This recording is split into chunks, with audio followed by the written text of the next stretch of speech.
What's going on? Lucy, Rosie, Neo Burgos, Ducky, Living Lily. What's going on, Commander Toots, Crystal Saphira, Priceless Prebulus, Shin Maruku, and Big Jerry, Narwhal by Nature, Big Al Cake Mix. Good to see you all. Good to see you all today. Good to see you. Okay, let's get this show on the road here.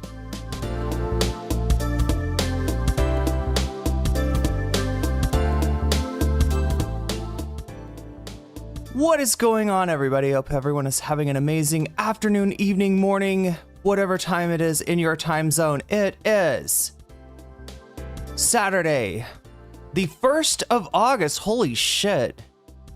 2026. This is NCCTV coming at you live from the streets of Sumaru City. We are live, or at least that's how it seems to me. Could be a brain in a jar somewhere. Don't know.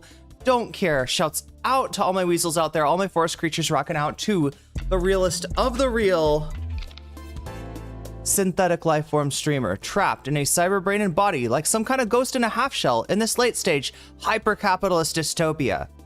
Forced to exist in this twilight realm to pay off my debt to society and my student loans. I hope you're having a good day, whoever, whatever, wherever, and however you are. We're about to jump right into it here on twitch.tv, youtube.com, high risk, high reward, high on life, or whatever simulation, simulacrum, simultaneous, spontaneous singularity of consciousness this is, was, or will be sometime in the not too distant cyber future. How is everybody? Oh my god. I'm getting closer and closer to making it to stream on time. This time it was a smoothie that held me up. Like this, I just could not get it smooth, you know what I mean? Something about the coconut meat that I had did not want to infuse itself. I don't know, I think I didn't have enough liquid, right? Make sure to have lots of liquids for your smoothies, otherwise they're gonna be a little too smooth, a little too... This one is like basically, I think I could turn this glass upside down and not spill a drop. That's how thick this smoothie is. That's one thick smoothie. Yeah, thank you, Lucy. Looks like you brought a raider. Welcome. Did we get a raid already? Welcome, raiders. Welcome, streamer. Good to see you here. And yes, these are Persona 2 badges. We need to add the last one, though. We haven't gotten that character, though. Here, let me... shouts out to Gustest broadcast. Thank you for the early raid. Didn't even see this happen, but here it is. Like how they turned your Blizzard upside. Do they do that at Dairy Queen? Just like as a flex? You know, the real flex, right, would be if they turned the Blizzard upside down, like over your head, so that if it fucked up or there was like any like liquid, you would get it would be dumping it on your head. But they're like they're so confident about the thickness of their Blizzard and the, I don't know, the icy nature of the Blizzard. Is that part of it too?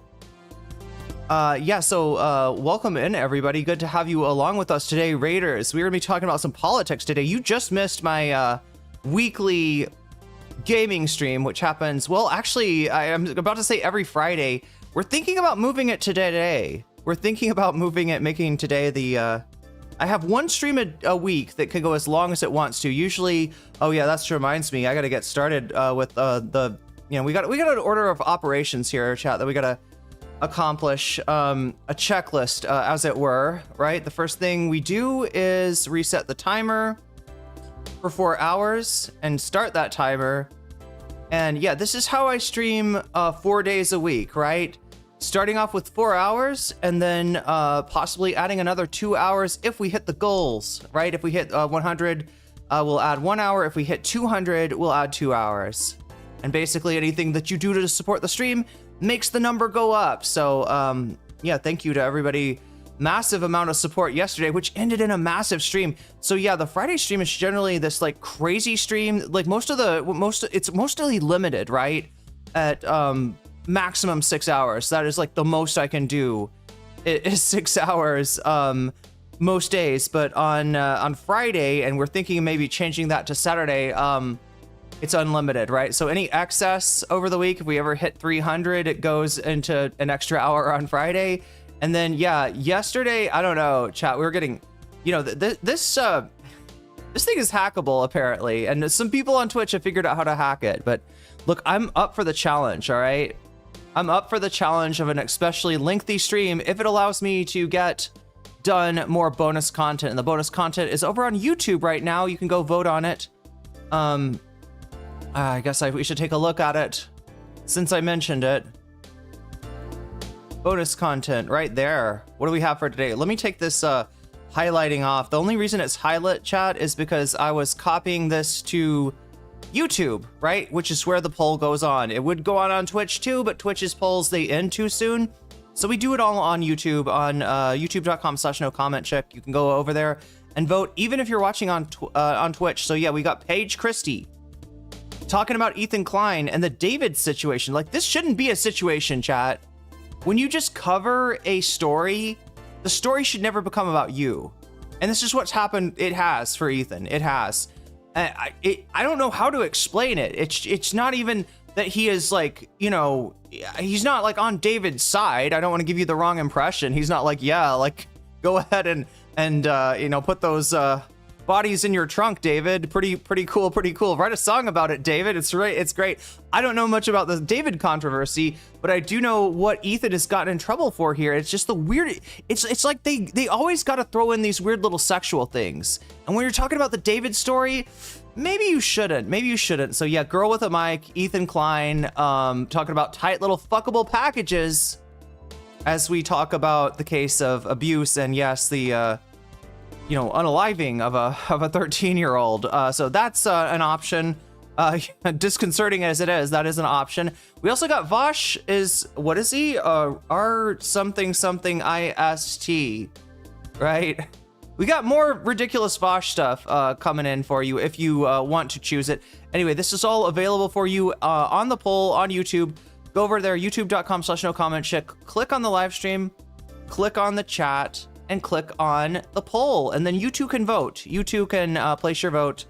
Let me know which of these topics you want to see. The third topic here, Humanist Report versus David Pakman, DGG, and SlopTube. That's right, Mike from Mike, not from Mike from PA, other Mike Figueredo has weighed in on the whole Pakman content. I don't know if he's talking about the CDA thing, but he's definitely Pakman's gonna catch some strays in this. And then last but not least, we got Bill Maher going after Hassan Piker. That's how you know you've made it as a, you know, leftist influencer, I guess, is when Bill Maher, you know, hopes about you. So we're at 4 out of I think I might have missed something here, chat. 4 out of 100 is where we're at. But yeah, before all of that, before the bonus content, oh my god, did I just introduce the bonus content before the main content? The main content, chat, if I can go back to my other screen here, is Destiny. Destiny getting stung by Professor Dave. That's right, he's unleashed the Hornets. I can't talk, I'm too dehydrated.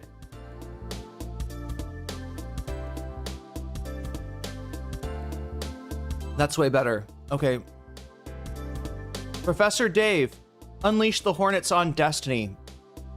In a weird way, right? It's a weird way in which this ended up happening. It's not like Professor Dave set out to make a Destiny video, but it did seemingly fall into his lap. How did that happen? Well, Professor Dave routinely criticizes cranks. You know, anti-science, weirdos, conspiracy theory, flat earthers, etc., etc., etc. It turns out one of those freaks is a major Hasbara Zionist, a major backer of the apartheid state of Israel, and Professor Dave also commented on that. Also made a point to comment on that.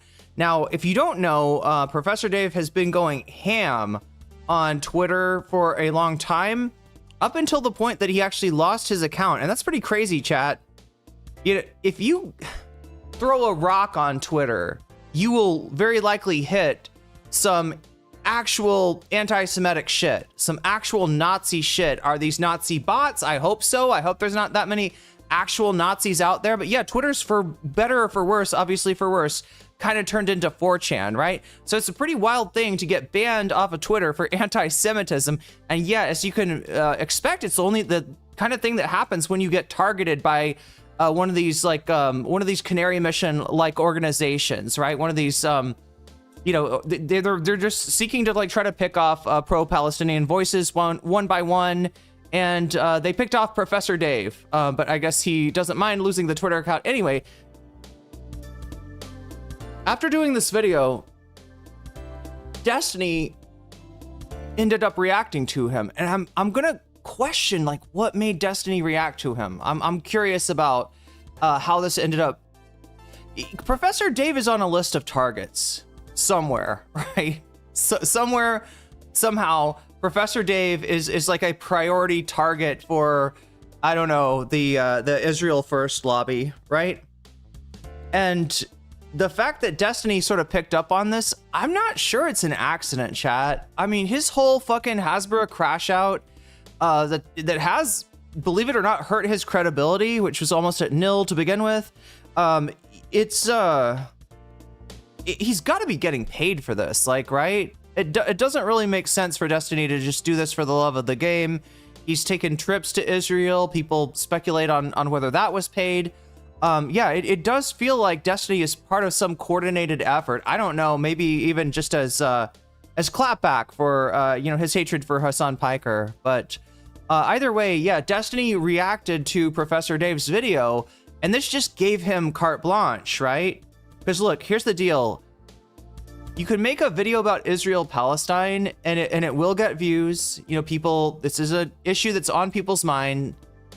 But if your video has somebody like Destiny on the thumbnail, that video is going to get watched a lot more, because people are interested in, you know, are picking up on, you know, what Israel is doing, whether it is, you know, tricking our hapless president, our man-child brainlet of a president into doing their war for them, joining them in the war against Iran, or whether it is murdering babies in Gaza, right? PBS clip chimp Malat Kuros to make her sound centrist or Zionist? And all the comments are confused. Interesting. Usually goes the other way. Anyway, so yeah, Sea Crystal Saphira, yeah, we do need to get that on the screen. I was just trying to explain what we're going to be talking about today. How did this come about? How did this whole event of Professor Dave making a Destiny video, how did that, it's not usually his wheelhouse, chat. Like I said, he debunks cranks and creeps and sometimes MAGA people, right? But Destiny's none of those, right? And it's all because Destiny picked up on this Professor Dave video where it's not about Israel. It's not about Hasbro, but it is about a guy that engages in that. And so, you know, that little segment Destiny responded to, of course, Professor Dave now has, you know, full permission to hit back, and hit back hard he did with a 2-hour+ video. Now, that's not exactly what we're going to watch right now. What we're going to watch is Destiny's response to that video.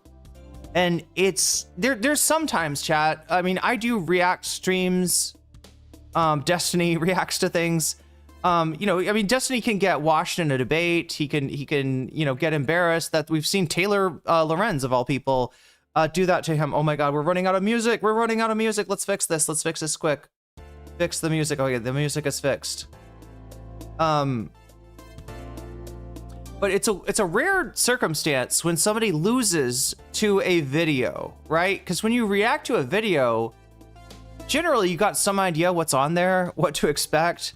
And yeah, to get out debated by somebody that's not there with you live, that's a pretty wild thing. That's what we got here. So we wanted to take a moment, make sure to watch this.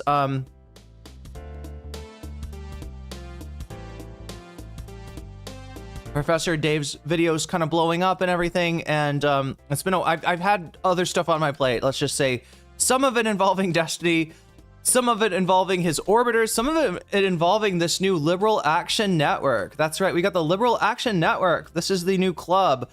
They got mad when they got kicked out of the College Democrats of America when they brought a actual criminal along with them. a Kick streamer that does harassment streams. If you've ever seen like Chud the Builder, you know, kind of similar shit. Maybe I don't know. Does Darius call people the hard R?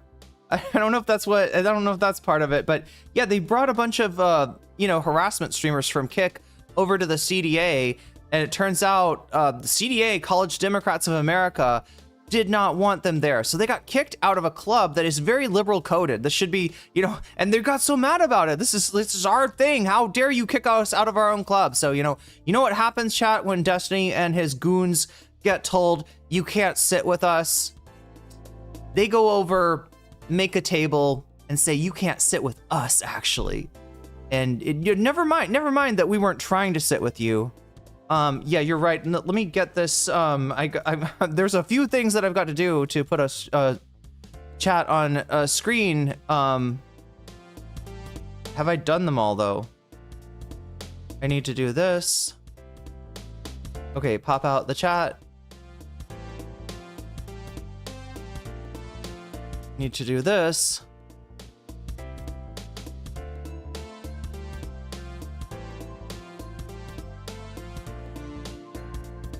And we're almost there.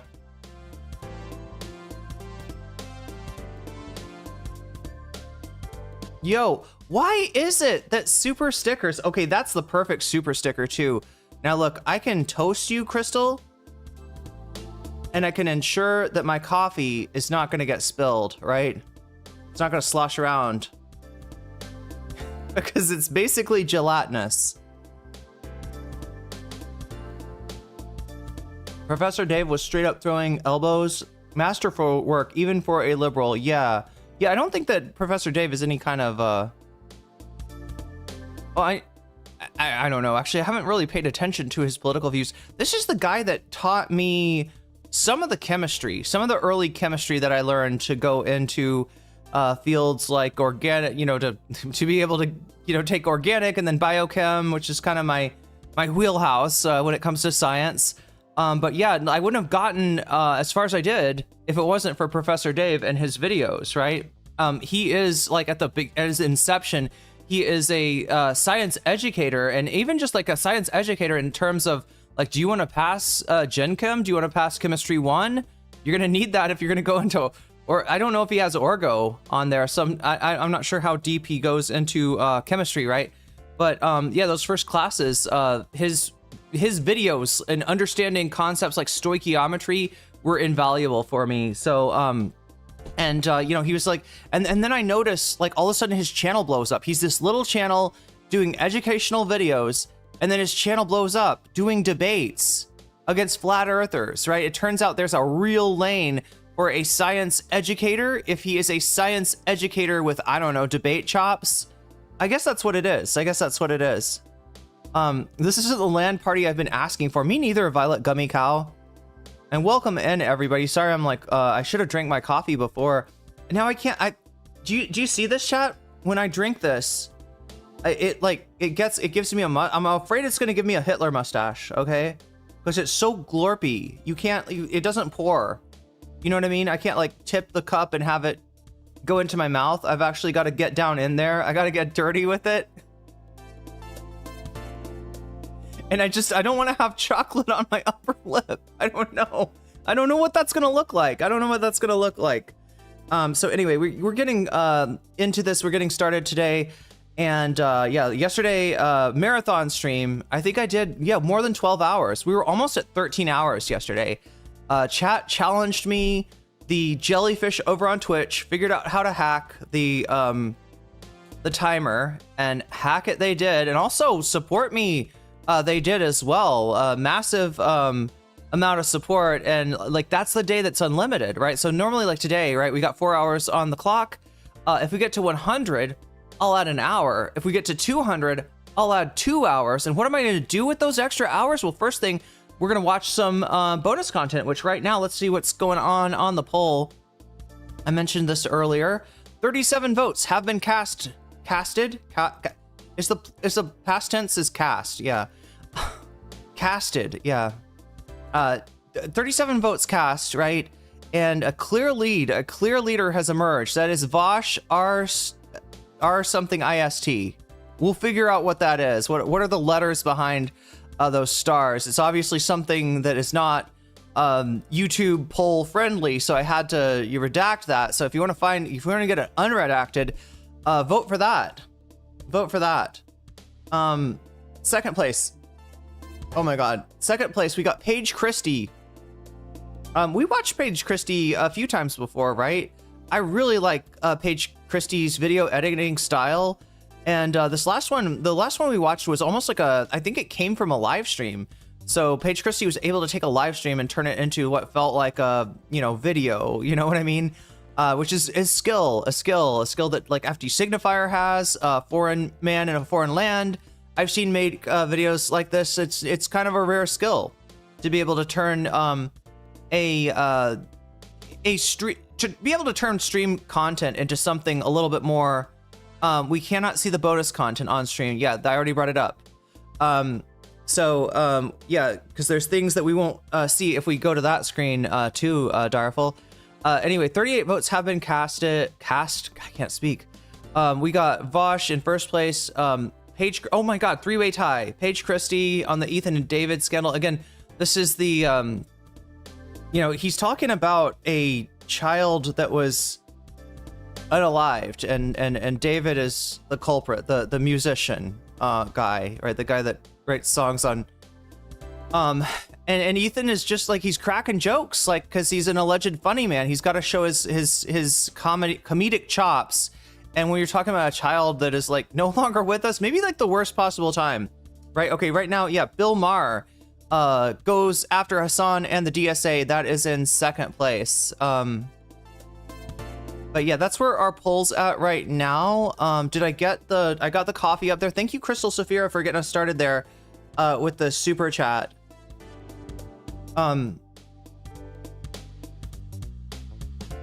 He doesn't express his political views often because, yeah, it's not good. Wait, what is this for Professor Dave, right?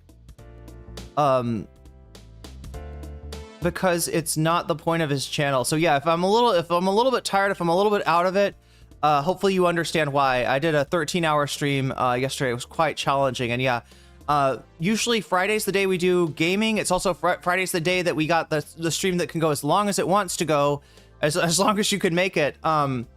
Yeah, I faced the challenge, and actually, even oh my God, chat, I just gotta drink coffee. I don't know even if it gives me a Hitler mustache, you'll understand, right? It's not like I'm not gonna say my heart goes out to you, Elon style.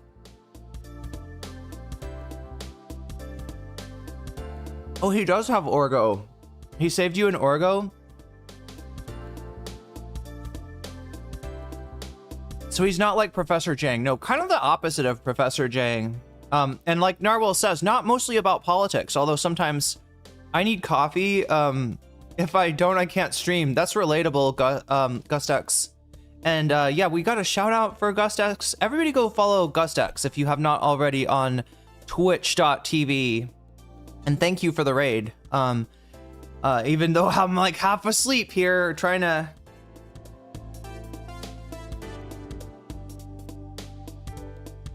I was a little too smart for myself by making a coffee smoothie, right?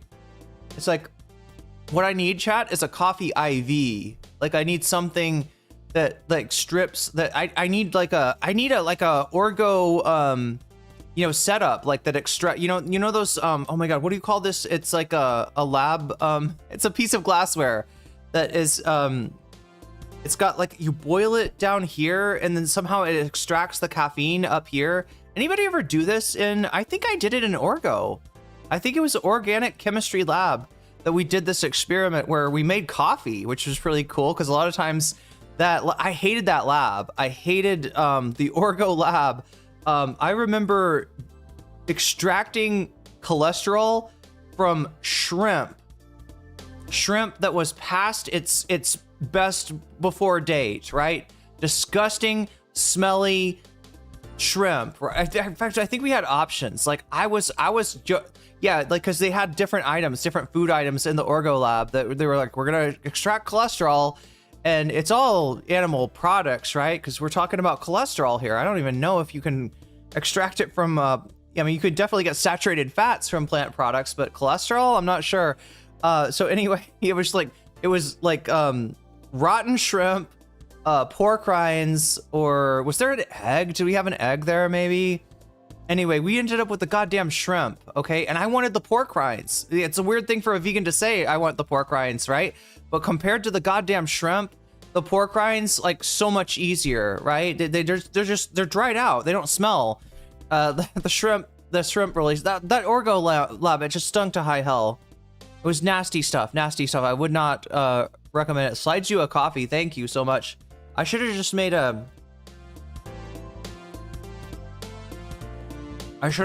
some instant, chat. This is a day that I probably can eat. I am eating my coffee instead of drinking it. Anyway, let me get my brain right. Yeah, we're at 4 out of 10, and if we get to 100, we'll add an hour to this timer. We got 3 hours and 38 minutes left on the timer right now, but we can add an hour if we get to 100. We can add 2 hours if we get to 200. What happens if we add 3 hours? That actually goes on to the next long stream, right? Anything over 2 hours. I do not do what, Monday, Tuesday, Wednesday, and I guess now it's gonna be Friday next week. We're changing the schedule a little bit, chat. I think I'm gonna do the long stream on Saturday. It seems to make more sense. We'll try it out next week. So yeah, we did the long stream on Friday this time, the gaming stream on Friday, the 13-hour marathon crazy can NCC handle it stream, and it turns out she can handle it. And also, chat, most personas ever unlocked on one stream, right? We got to go to Mount Iwato, right, where we're going to confront our childhood memories. It's one of these things where, I mean, you've seen it like before in Final Fantasy VIII.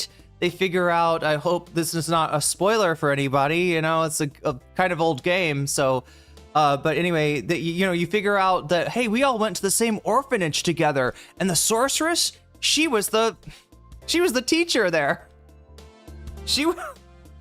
Like, our enemy that we're fighting was the actual teacher. Like, we all went to the same orphanage, but we just had amnesia because of using guardian forces. Yeah, now it makes sense, right? You know, this is the plot of Final Fantasy VIII. So yeah, another one of these things where the party unlocks secret memories from the past. And I don't want to spoil it too much with you there, because yeah, we're gonna reveal that other character. And when we reveal that other character, I think next week, I think we get to meet the we get to meet the other character in the party. We're gonna add him to the badges, because I've got people that have been subbed to me that long. We need another badge. We need another badge, and we don't have another badge. Badge.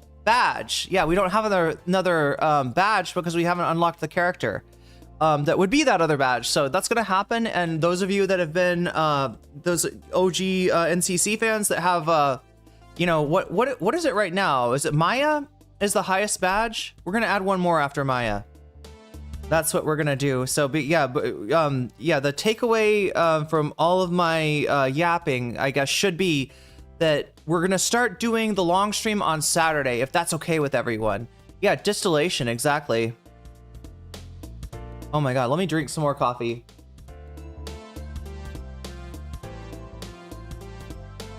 I just do coffee enemas, too much calories otherwise. Wait a minute, Direful, you do know you can drink. Do you not like black coffee? Oh my god, I'm sorry, that chat just stands out to me. That chat absolutely stands out to me. Do you not, you did Orgo, so you, well, yeah, I was, I mean, does that make you STEM? Does studying, Persona 2 does have Hitler. That is not the extra character that we're gonna unlock and add. Yes, that's right, chat. I'm sure Twitch will love that. Twitch would love that, right? I know people who've gotten banned off of Twitch for emotes, and they're still not back on the platform. So yeah, please don't. Yeah, I will not. I know that's not what you were saying, but I read your chat from, I don't know, from 15 minutes ago. I'm still working through chat. There we go. Badge. We don't need no stinking badges. Yeah, black coffee, it has no calories.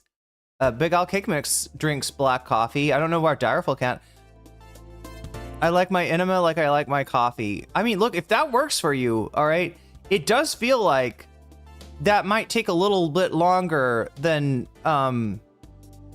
just drinking coffee. The coffee enema, right? Black coffee is for people who want to pretend to be tough. Look, Comrade Toots, if you refuse... Wait, I don't know about this. Okay, I see what you're saying. I've seen this happen. Same thing like guys that like order a whiskey on the rocks, no chaser. Not even on the rocks, right? The people that just want a shot of whiskey, right? They think they're, I don't know, Jim Morrison or something. And they just want to pound whiskey, even though it's not. It's a terrible, just burns the shit out of your throat, right? And there's obviously other ways to drink whiskey. With Coke comes to mind. I drink my coffee black, says Narwhal. Yeah, a lot of black coffee drinkers here that are not trying to be tough. I do like it. I prefer coffee. Actually, like, look, I've been living in Thailand for more than a year now, and I kind of got in the habit of drinking my coffee with basil seeds. Does that sound weird? Is that weird to anyone? What is a whiskey sour? Neat, that's what it's called. You just straight up, it's called neat. Okay, thank you. I'm not a drinker, so I don't know these things. Black coffee is great when you have 3 days worth of, oh my God, EMT work? Yeah. EMT and animal control?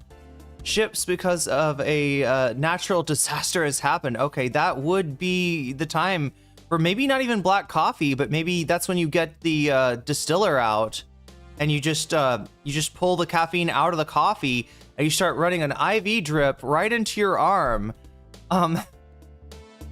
of pure distilled caffeine.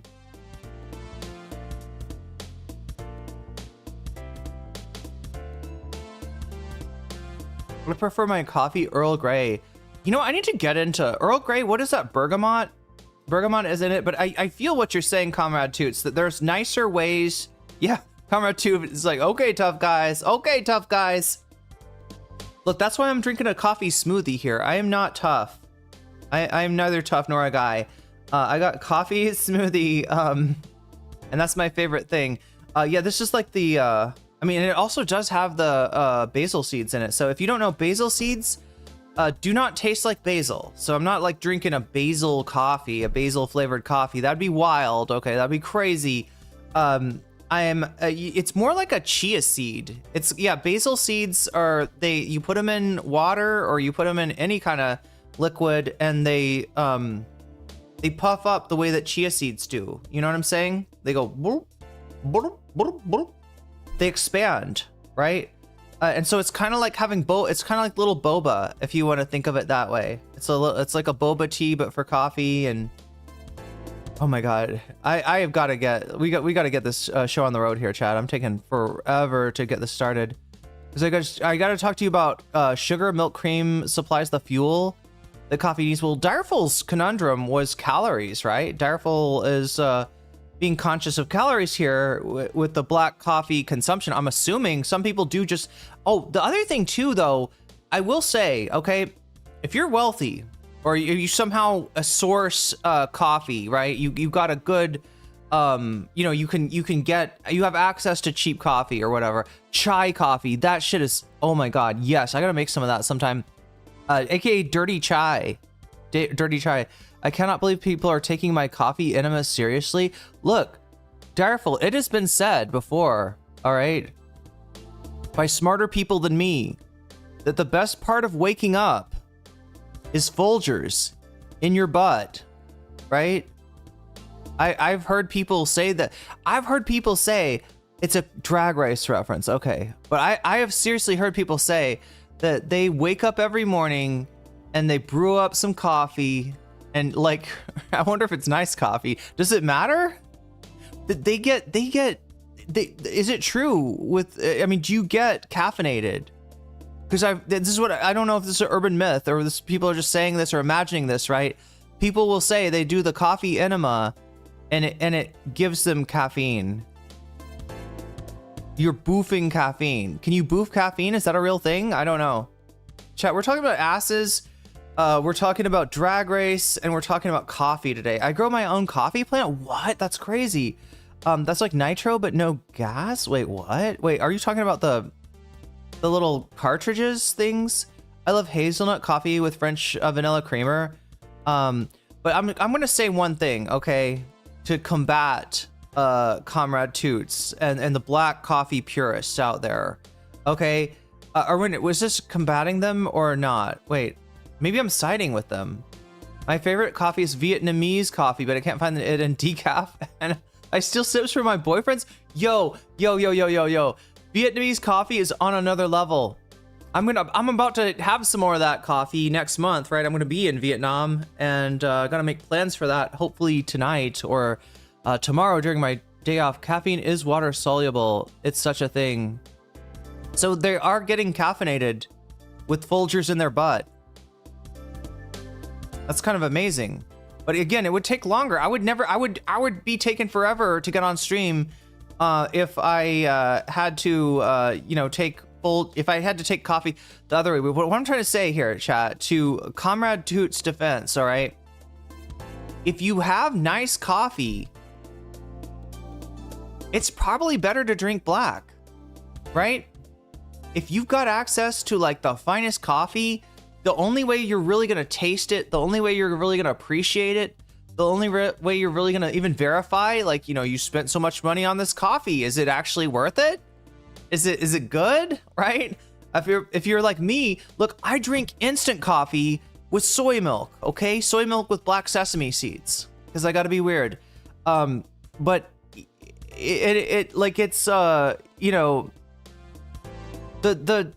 the additions to the coffee kind of make up for if the coffee's not great, right?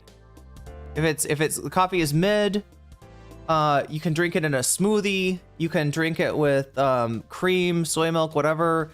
Banana? Anyone? Actually, even chat here in Thailand, we got everybody or most people know about Cafe Manao, which is like coffee with lime in it. Coffee. Wait, no. Nobody knows about that. People know about cha manao, right? That's tea. So if you take like Thai tea, like black tea with a little bit of red in it, to make it fun, I guess, and you mix it with lime and sugar, it's really good. It's a really good drink. And so people kind of expanded on that, and they're like, okay, you like the caffeinated beverage with lime and sugar? How about a coffee with lime and sugar? And that might sound weird, that I don't think it would catch on in America, but it has caught on in Thailand, and I actually like it. I will drink it without the sugar. I will drink it with just the I like to get it Cafe Manao with no sugar and some konjac bobas in it, and they've got just enough sweetness to them to sort of flavor it a little bit. It's a little bit sweet, but it's mostly sour, and it's really good like that. Anyway, chat, we gotta get going. We gotta make this happen. You know what we're covering today? It's Destiny. Do we have time? Probably not. I fucked it up, chat. We don't have time. God damn it, chat. One of these days. Duncan has cold brew now. Cold brew is good. Cold brew is underrated.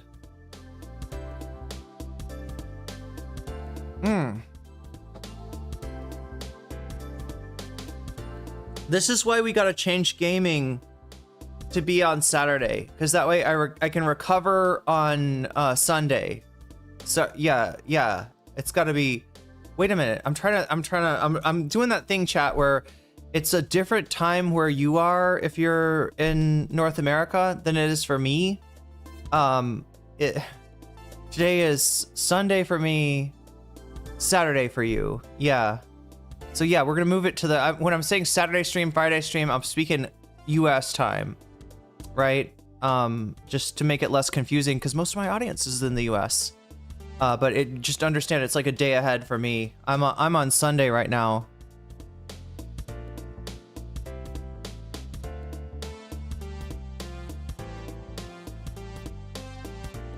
I'm from Massachusetts. I feel like it's legal for me to dislike Dunkin'. I haven't tried their coffee. Everybody says Dunkin' Donuts has got great coffee. I have not even tried. Banana sounds cool. I would try that. Yeah, I mean, it kind of makes it a smoothie, doesn't? I don't know if there's any way to get a banana. I have heard of a banana-offee. But I'm guessing it's just a banana like blended into your coffee, right? Where yeah, the sweetness is coming from the banana.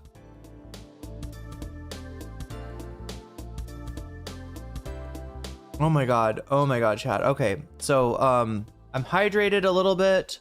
I'm caffeinated a little bit, starting to wake up.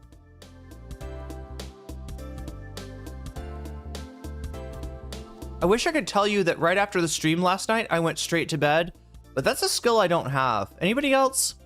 Like when you're involved in something, you kind of, I don't know, I need a cool down time, right?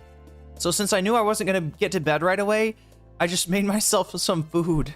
I got busy with my walk, made a stir fry, and made a stir fry with holy basil because I got a hold of some holy basil, which is crazy, right? It's you haven't had it. It's pad krapao, I guess, is the main Thai dish that contains holy basil instead of sweet basil or lemon basil or all of the other kinds of basils that we, have here. And like, look, I've seen, I mean, I've been around gardeners and stuff a lot, people that grow this kind of basil, and I've even like got some from them. But the only thing I've only ever really learned about it as an herb, as like a medicinal herb. And so, my framework for it is like you put it in a tea, maybe, right? You're feeling a certain way, put the holy basil in a tea, and it tastes pretty medicinal. Actually, it doesn't taste like it would be good, but it actually is. It's I prefer it to the sweet basil. Anyway, chat, I've talked enough to you about food. Let's get going. Let's make this happen.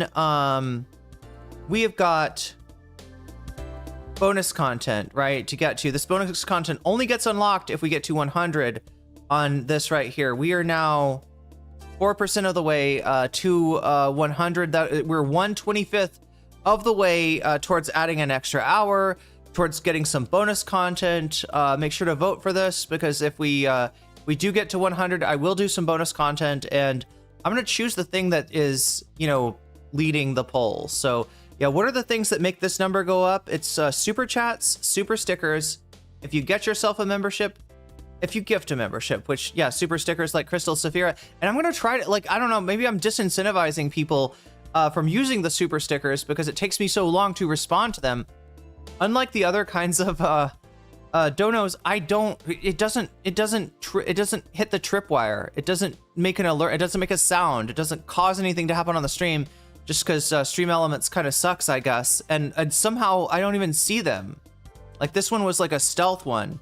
This was a stealth super sticker, but I'm happy to have it nonetheless. And you did remind me, that I need to caffeinate myself. If I'm going to be any use at all to you in going over the Destiny content, which is the main content that we're talking about, Professor Dave versus Destiny, it's the big day. It's Dave Mageddon. Destiny poked the Hornet's nest. He fucked around. Now he's going to find out. We're going to see exactly what that... Oh, great. Now the pigeons decide... Oh, they saw me through the window and they left. That's great. I have intimidated these pigeons. They recognize me, chat. That's great. I usually, like, look, I'm not mean to pigeons. I don't hate pigeons. But when they get on my balcony, they poop. All right. And I've also got laundry out there. I do not want them pooping on my laundry. So, nobody has a dryer here because it's so hot outside. You just put your stuff, on a rack outside and it gets dry really quick. But yeah, so I chase off the pigeons when they come by, but this time I just gave them I mean mugged the pigeons. I was like, I did this like thing of like, you better watch out. You better watch out. But anyway, yeah, these are the options for bonus content. It is super chat, super stickers, getting yourself a membership, gifting a membership to gifting memberships to others. What else? You can support me on throne.com right now, but only if you want my hair to look pretty. All right, because I am trying to crowdfund my yearly, bi-yearly, hairstyling. I don't know. It's gotten so long now, chat, that it's completely lost all of its volume. Oh my God. I actually have more of this? No way. How is there more smoothie? Crazy, chat. I got more smoothie in here. I got more coffee in here. I got more Banoffee. Come on. It's so glorpy. It's like solid. I cannot get it to all come out. All right, that's about as much as I can probably get. That's so good though. It's worth having a Hitler mustache, almost. But yeah, I don't want to confuse anybody and think that we're gonna add Hitler as a badge on Twitch. That's like the final level. If you sub to me for, I don't know, if you sub for me for like 72 months, your badge turns into Hitler. And if you sub to me for what is it, 84 months, then it's Hitler with the sunglasses, right? What would that be? That would be the I think it's the US censored version, right? So yeah, they were worried about, was it eternal punishment? They were worried about bringing it to the US for a number of reasons. I mean, there's a number of reasons to worry about. I mean, you're summoning demons and shit. I mean, this is a classic problem for Shin Megami Tensei and Persona, right? Also, I guess some of their cool factor comes from this too. But they were like, I don't know about the Hitler thing, right? I don't know how that's gonna play. You got Hitler as a boss? And so it's not like they're not glazing Hitler. You fight Hitler. Hitler's bad. Hitler bad, right? In Persona 2. But they thought that they were like, I don't know, we can't have Hitler. We can't have Hitler as a boss. So what was their solution? They changed his name to Führer. Okay. They changed his name to Führer, and they put sunglasses on the motherfucker. Like, we're not gonna recognize him. You can't put Hitler in a freaking what do you call it? Who is the guy that spoofed Hitler, that parodied Hitler? Is it Charlie Chaplin? No, it's not Charlie. Who is it, chat? Clark Kent and Superman. No Hitler. Yeah, we're gonna vote no on Hitler. Not vote no on Trump here in the United States. No, the other, it was Charlie Chaplin. Okay. Yeah, the Charlie Chaplin, you can't put Hitler in a Charlie Chaplin disguise. You know what I'm talking about? Like the glasses with the furry eyebrows and a mustache and a big nose and a mustache was like the classic disguise for boomers, right? In the 1900s, right? This was like the go-to, like if somebody's disguising themselves, or Groucho Marx. It's like a Groucho Marx disguise, right? So yeah, you can't put that on Hitler because he's Hitler. He's just gonna, anyway, he's gonna look the same. We gotta get going, chat. We gotta absolutely get going now. So yeah, super chats, super stickers, getting yourself a membership, gifting a membership, supporting me on Throne, only if you want my hair to look pretty, or you can support me on Patreon, or you can support me on Twitch. And something I gotta tell you about Twitch is that if you've got Prime, right? If you pay for Amazon Prime, do not waste your money. I'm telling you not to sub if you have Prime, right? What I want you to do is integrate your Amazon account into your Twitch account, right? And then you will get a free Twitch Prime sub. No cost to you. You already pay for Prime. Don't pay for a sub too, right? Just hook that baby up and you can sub to me at no cost to you. And actually, yes, a little bit of money goes into my pocket every time you do it. So you can support the stream at no cost to you. You get all of the privileges. You get to rewind the stream. You get to use the emotes, and you will never see an ad. I've noticed that, like in my last paycheck, there are some ads, right? That they're bringing the ads back slowly but surely. Slowly but surely.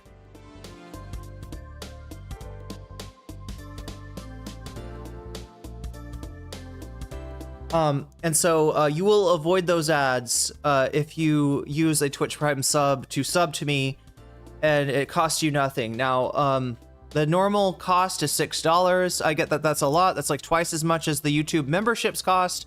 But fear not, right? If you can't afford the price of a Twitch sub, just being active in chat sometimes is enough. Sometimes people come by, they're very generous. They want to gift subs to people. If you're active in chat, and you don't have a sub, you will be conspicuous, and you may got a free one. You could get a free one. Mylan, you totally misheard that. They do not put ads on the paycheck, right? How did I fuck that up? I know I'm tired, but I don't think I'm that tired. What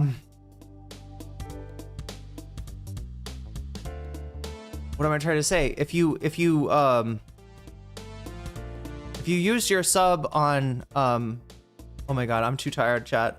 I'm gonna go to bed. All right, stream over. Stream over. I'm just gonna crawl back into bed. I can't think. How did I convey to you that they put ads on my paycheck? That does sound like a thing that Amazon would do, but no, what I'm talking about is if you use a Twitch Prime, even though it costs you no money, right? You might think that therefore no money goes to NCC. Maybe she doesn't like you using a Twitch Prime. Maybe she wants you to pay $6, but no, actually, even though it costs you nothing, money comes my way. A little bit, but some, right? So, and I also want to save you money if you have Prime.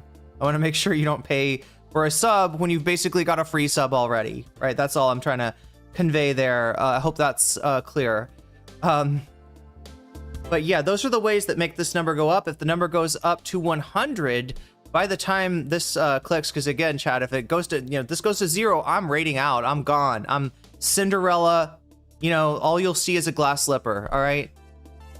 I'll turn into a pumpkin if I don't get the fuck out of here when this hits 0.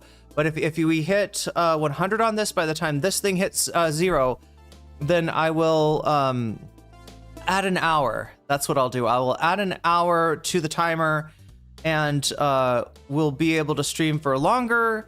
I'll be able to cover more of Destiny Professor Dave, and I'll also, yes, do one of these topics. One of these topics that you can vote on right now on youtube.com, right? Even if you're watching on Twitch, feel free to come over to youtube.com/nocommentchick. You can click on the live stream, click on the chat, and then you can click on the poll, and then yes, you too can have your vote counted, even though you're not watching me on YouTube. It's an amazing thing like that. You could even come back over to Twitch afterwards, because I'm not trying to steal Twitch viewers away from Twitch and bring them onto YouTube. I'm trying to let you watch the stream on whatever platform you enjoy watching the stream on. So yeah, if that's Twitch, but I still want you to be able to vote. That's how you vote. Simple as that. Also, while you vote, it's a great time to like the stream. Liking the stream helps me out a lot. I appreciate it massively. I appreciate it super massively when people hit that like button. And if you are like somebody that is like, I would love to support the stream, I would love to make it go longer, I would love to make the number go up, but I don't have money. Yeah, most people out here in that situation, right? Including me, including myself, right? Do not have the ability, do not have the disposable income to be donating to a streamer, right? So for most of you, how are you going to do your part? How are you going to do your job? How are you not going to feel like, oh God, I really wish I could support the stream. I would love a longer stream. I would love bonus content, but I can't do it. You're going to like the stream, and that brings more people in, and maybe they donate, right? It's a very convoluted system, but it works. We can, all work together for that. So anyway, oh yeah, so I mentioned my Patreon. If you support me on Patreon at the $5 level or above, I give you a shout out, a fancy shout out, in fact, at the beginning and ending of each stream. Since we're kind of close to the end, we're kind of close to the beginning. We're not close to the ending, hopefully, chat, because like I said, we can expand the stream for 2 more hours if we make that number go up significantly, actually. But yeah, I give you a shout out at the beginning of an ending of every stream. Let me do those now. So yeah, shouts out to my fancy weasels. JMB. Shouts out to Emily French. Shouts out to Big Al of the Cake Mix. Shouts out to Direful. Shouts out to Joel. Shouts out to Sarah. Shouts out to Izzy Mandius. Shouts out to Steven Sayers. Shouts out to Animus. Shouts out to Infallible Fowl. Shouts out to Oral Ellipsis. Shouts out to Nadia Yvette. Shouts out to Choki. Shouts out to Moe Noip. Shouts out to Temporal Insanity. Shouts out to Buffy Geek. And a fancy shout out to my fancy weasels. Shouts out to Rachel K. Shouts out to Omega Star. Shouts out to Crystal Saphira. And shouts out to Zara Xerix. All right, that being said, chat, what is the last thing I need to cover? Oh yeah, what is this? What the fuck is this, right? It says the name of the topics. I get that, right? You can vote for these over on YouTube. Make your voice heard and help us decide what bonus content that we will get if, in fact, this number does go up significantly. But what's plus 0, plus 0, plus 0, plus 0? Well, did you know this? Did you know that you can add a buff? You can add a bonus to the topic of your choice, right? So, you know, there's the poll, and then there's this, right? And if you donate, you also have the ability to help us decide which topic we're going to pick, right? You can add bonus points to the results of the poll by just letting me know in chat, hey, I want to see the Paige Christie thing. I want to see, is Vosh a racist, or is he a some other letter? Is there some other letter in here? I'm announcing really big allegations against Vosh. Are these allegations that we're familiar with, or new allegations? Anyway, Humanist Report or Bill Maher.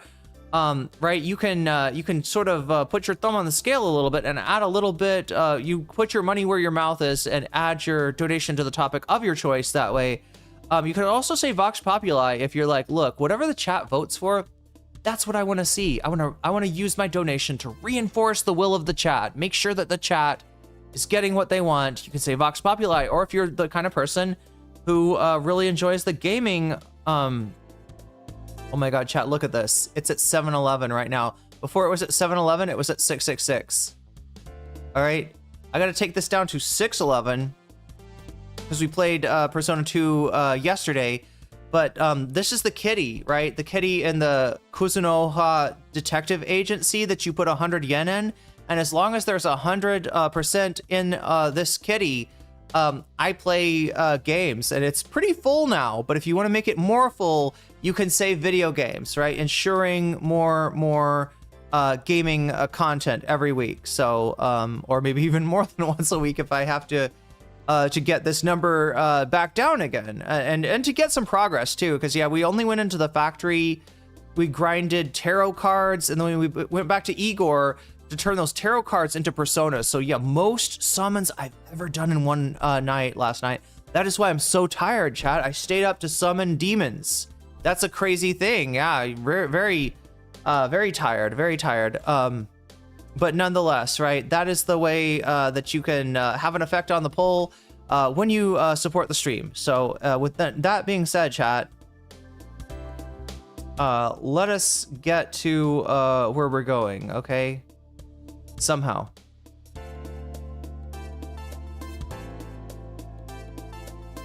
Oh, what is this? What is this? That looks like a blast off tweet, right?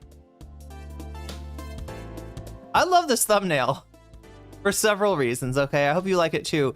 Going live to cover what happens when Destiny pokes the wrong Hornet's nest and gets roasted on his own stream, losing the debate to Professor Dave's video.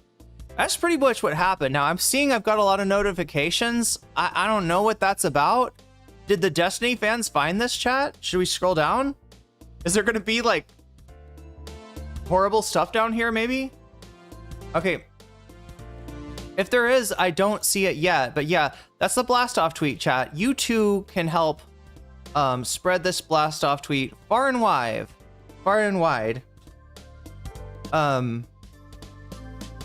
By clicking on this link. You can also click on the pinned. But if you don't know what that is, if you can't find the pinned, just click on this link. It's fine. I won't throw streamer jargon at you.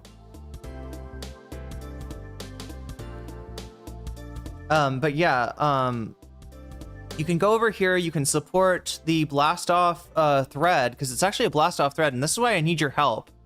Elon hates it when you do an offsite link, okay? And since this thread has an offsite link in it, it's gonna need a little bit more help. It's gonna need your help, right? You can, if you are on the hell site of twitter.com, you can click the like button right here. If you think that your followers would be interested in this live stream, you can even click the repost thing. I'm not berating you about the repost thing though, because I know that, like, I don't want you to think that you have to spam your feed, spam your timeline, you know, with my going live announcements. So only if you want to, you can click the live, or you can comment on this and you know, say what you think of this. What are we watching? What are we doing? What is cool about this? All right, so something just happened.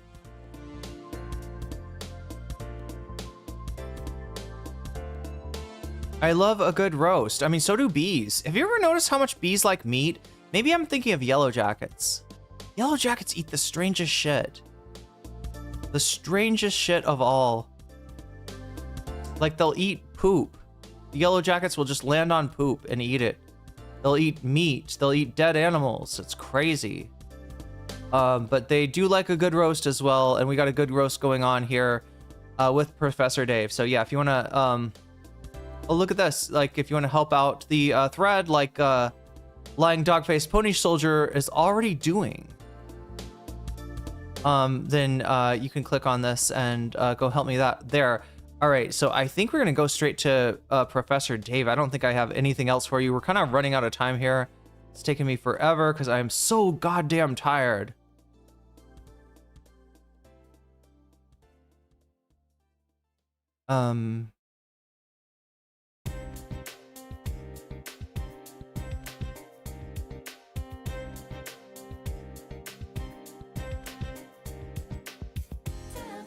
Oh my god, that's Persona 4 music. What the fuck? What is up with the... No. All right, this used to be like what everybody would... This used to be everybody's go-to like video essay music, right? Persona 4. Atlas started claiming it. Atlas has started to claim this.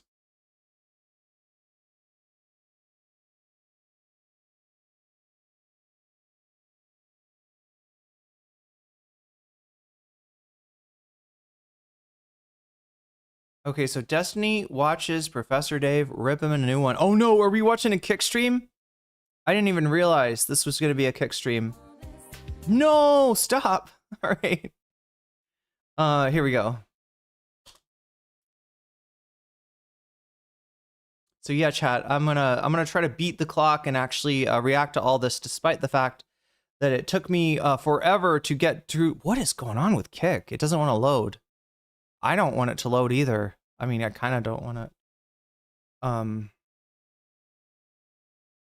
You have to reset this? Reload this? I don't know what we're gonna do if the okay, there it is. The Kick stream doesn't load, we're kind of fucked. Oh my god, he's watching like Israeli Hasbra. What? Oh no, it's the Dave video. Dave's the one showing Hasbra. There we go. Okay, so here is where we're starting. I'm gonna do my best endeavor to wake the fuck up. There's Professor Dave, there's Destiny. And we've probably got a better way to watch this, don't we? Somewhere down here. Twitter. No, not Twitter.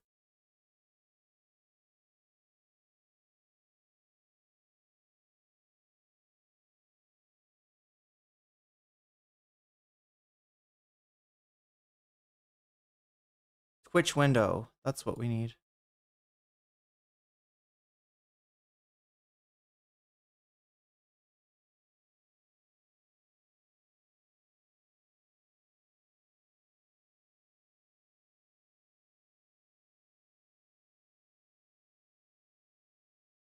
Why was Pisco? You saw Pisco? I didn't see Pisco. How is chat seeing Pisco? Communists hate that, so they attack me constantly, like what happened. Okay, so here's it looks like he's kind of watching it from the beginning, or I mean, I guess that makes sense. Recently with a guy named Destiny. Let's talk about him. If you don't know who Stephen Bonnell, aka Destiny, is, he's a media personality who takes to defending liberal and progressive viewpoints on most political topics. He sounds smart enough when debunking MAGA talking points, and if that's all he ever did, you'd be hearing nothing negative about him from me. But look, I gotta disagree. Hard disagree. Okay, I don't know if he just has not watched enough, or what the deal is. Right? Destiny's not smart. He's not good. He's not a politics knower. He's not a MAGA debunker. He's a drama whore. This man has given himself over to drama so hard that he has lost his capacity to do what he started off doing, being a political streamer. He has lost his capacity to debate. This man's brain is rotting in real time. And chat, when we're watching him, you will probably be able to smell it through the screen. You will be able to smell the rotting of Stephen Kenneth Destiny Bonnell's brain through the goddamn stream. That is how bad he is. He is the drama. Well, that activity is dramatically overshadowed by his unrelenting Zionism and support for the never-ending parade of human rights violations being perpetrated by the genocidal ethno-state that is Israel. Whether he is being paid by Israel or is genuinely just dumb enough to have fallen for Israeli propaganda and is in too deep now to admit it, I can't say. But he recently decided to poke the hornet's nest by doing a particularly slanderous live stream about me, accusing me of being a Jew. Slanderous? Hating neo-Nazi. It's called Professor Dave Goes... Okay, I don't think I ever accused him of being a neo-Nazi. All he does is yell, freak out, put his heads on it. You know, like, I mean, he's just going through the motions here. He's not even doing his React streamer shit. I'm just pointing out that the rhetoric... Is Dan in the square? Yeah. I guess that means that Dan is on the stream. So if you don't know, the way that Destiny conducts his streams, generally, he'll be in Discord, all right? Certain people have permissions to get into the voice, channel that he's in. Dan would have permissions. Mutin would have, people that he trusts, right? Also, people like Vivian Wolf, long-term Destiny orbiter, friend of the VOD, somebody I've beefed with before, and then changed my mind and said she was right about Sanderhall.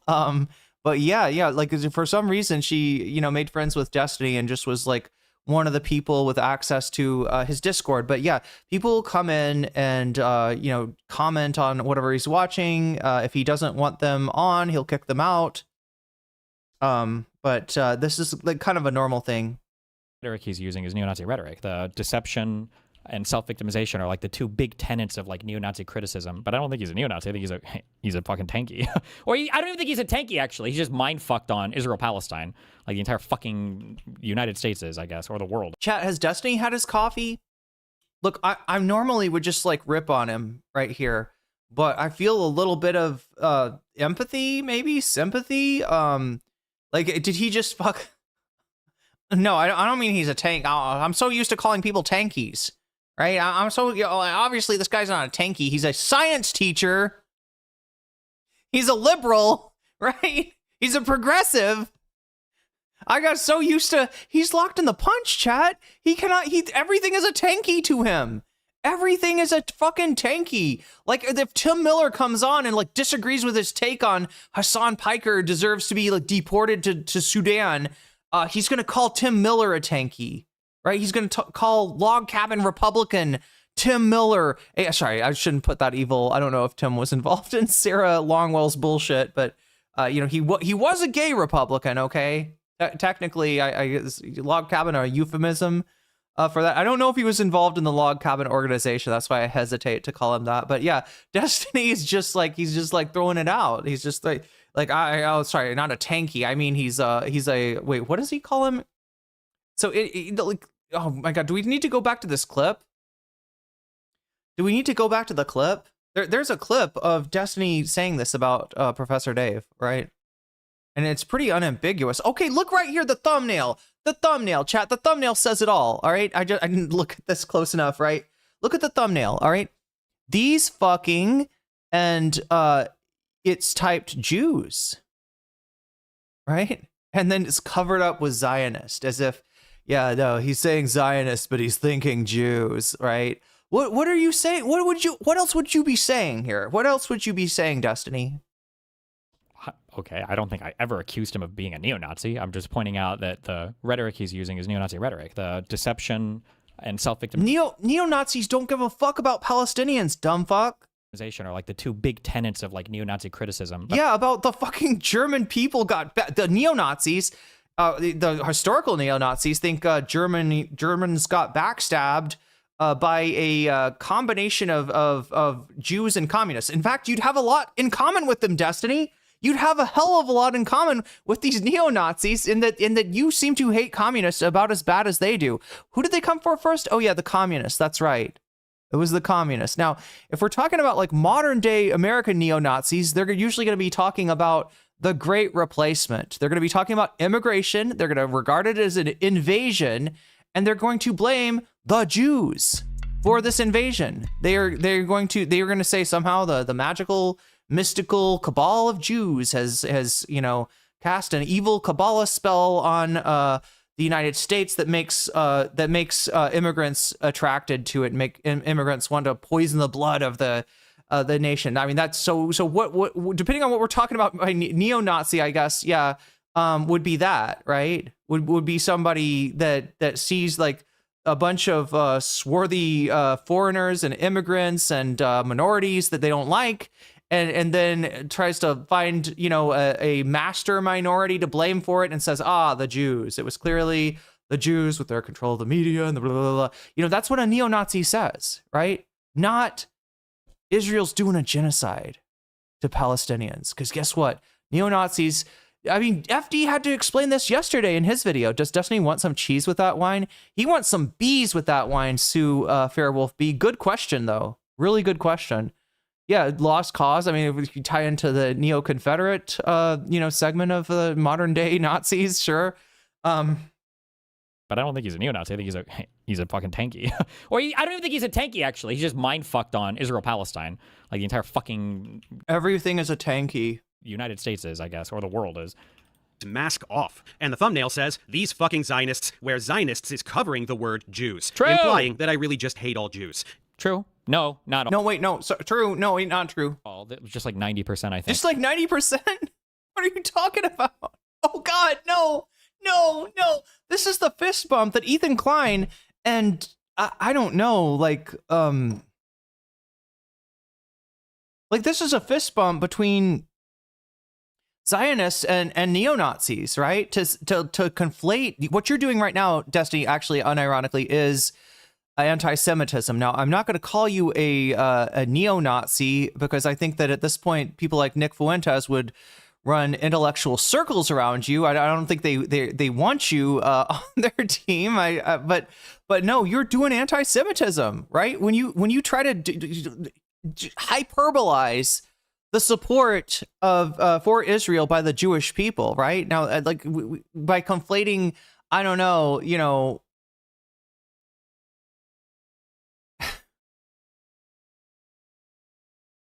I'm not saying Destiny is an anti-Semite. I just think he uses a lot of anti-Semitic rhetoric.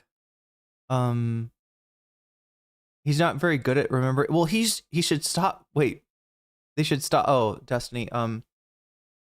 Only people who are angry at Zionist and Jew being conflated are far leftists. Yeah, the only people that are going to try to keep that separate. Because again, Israel wants a hostile environment in for Jews in other nations, in nations that are not Israel. Why? For the same reason that John Hagee wants it, right? This is what they share in common, right? John Hagee looked at Hitler as a great hunter who, what does a hunter do? He points a gun at you and he forces you to move to Israel? I don't remember, chat. I missed that portion of Looney Tunes, right? Do the Jews control Looney Tunes too? Is that part of this? Like, because I swear to God, like these people that conflate Israel and the Jews, they also kind of buy into in some way all of these stereotypes and all of these tropes, right? Like the one where the Jews are controlling the media, right? And the people, the Steve Bannons of the world that think that politics is downstream of culture, which it is. They love this too, chat. My brain is like not working today though. What just happened? Something just happened. Oh my god, I lost my cursor. There we go. Reload the cursor. Click on the buttons. Narwhal by Nature, thank you for the 5 gifted memberships. We got some weasels in chat. Marina 3-08, you just got weaseled. Shadow Go, you just got weaseled. Amphibine 69, you just got weaseled. Amarada 67, you just got weaseled. And Joshua Garcia 8096, you just got weaseled, and that's a good thing, and that's a really good thing because it brings us up to 19% chat. So we're like almost a fifth of the way towards adding an hour to today's stream. I may need it because I'm so goddamn slow right now. What is wrong with me? I know what's wrong with me. You spent 13 hours on stream yesterday.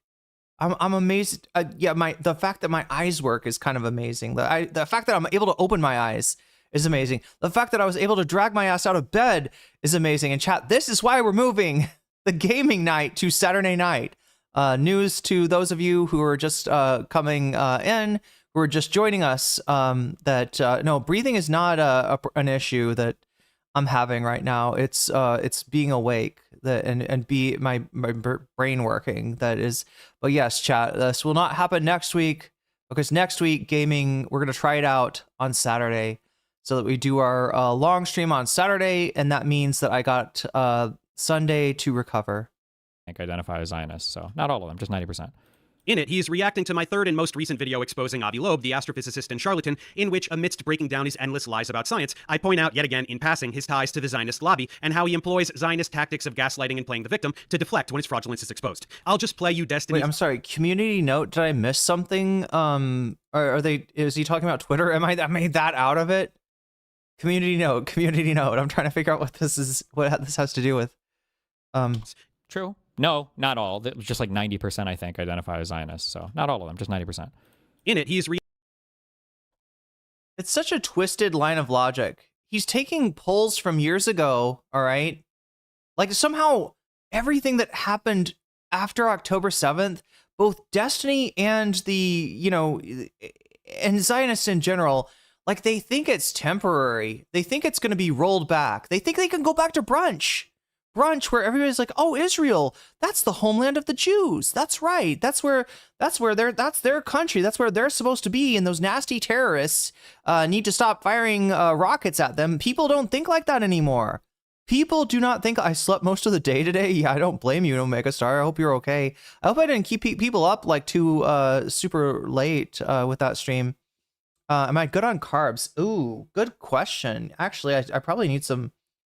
I'm gonna finish this coffee, which has got 2 bananas in it. So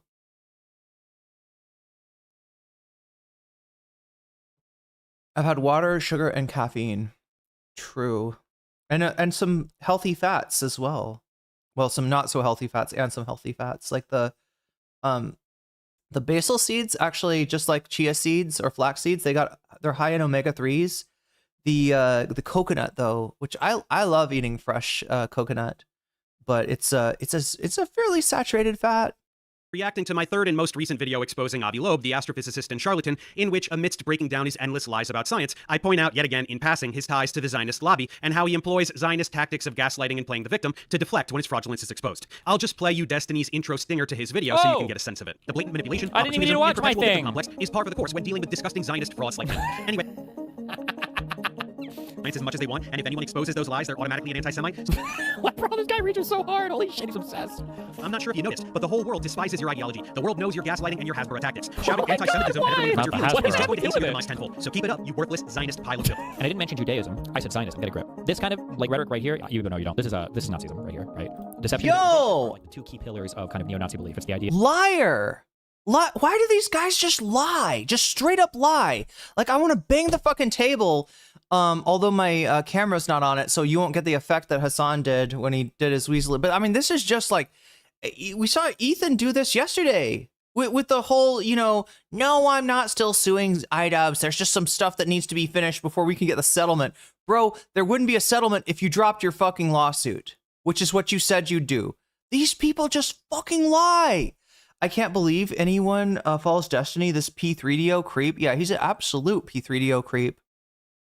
He's pedestiny. That Jews are secretly behind the scenes controlling everything to deceive you, and they deceive you about that control. And then the self-victimization is they constantly harp about the Holocaust. Oh my God, we get it. The reason why they have to harp about the Holocaust is because they have to center their victimhood so that they have an infinite blank check basically to deceive you and control society. It's kind of crazy to just about whatever. You know what's really crazy? You know what's really crazy is looking at a group as permanent victims, right? Because they were the victim. Because this group was targeted, by the fascist government of Nazi Germany for elimination, right? And to then turn around and say, well, they can't possibly be doing a genocide if they were the victims of that sounds kind of bad that you would blame them for that. No, they get a fucking pass is what they get, right? Go ahead and do settler colonialism, repeat all the bullshit that the U.S. did in Manifest Destiny, and it's okay because you were victimized. Anytime that a genocide happens, I guess that culture, and it's not true, Chad. I mean, we don't do this for other groups that were victimized by. I'm sure that gays do not have have such a pass, right? But I mean, it is because of the. This is the effect of the United States being allies with this country and using this country as its forward base in the Middle East to control the countries that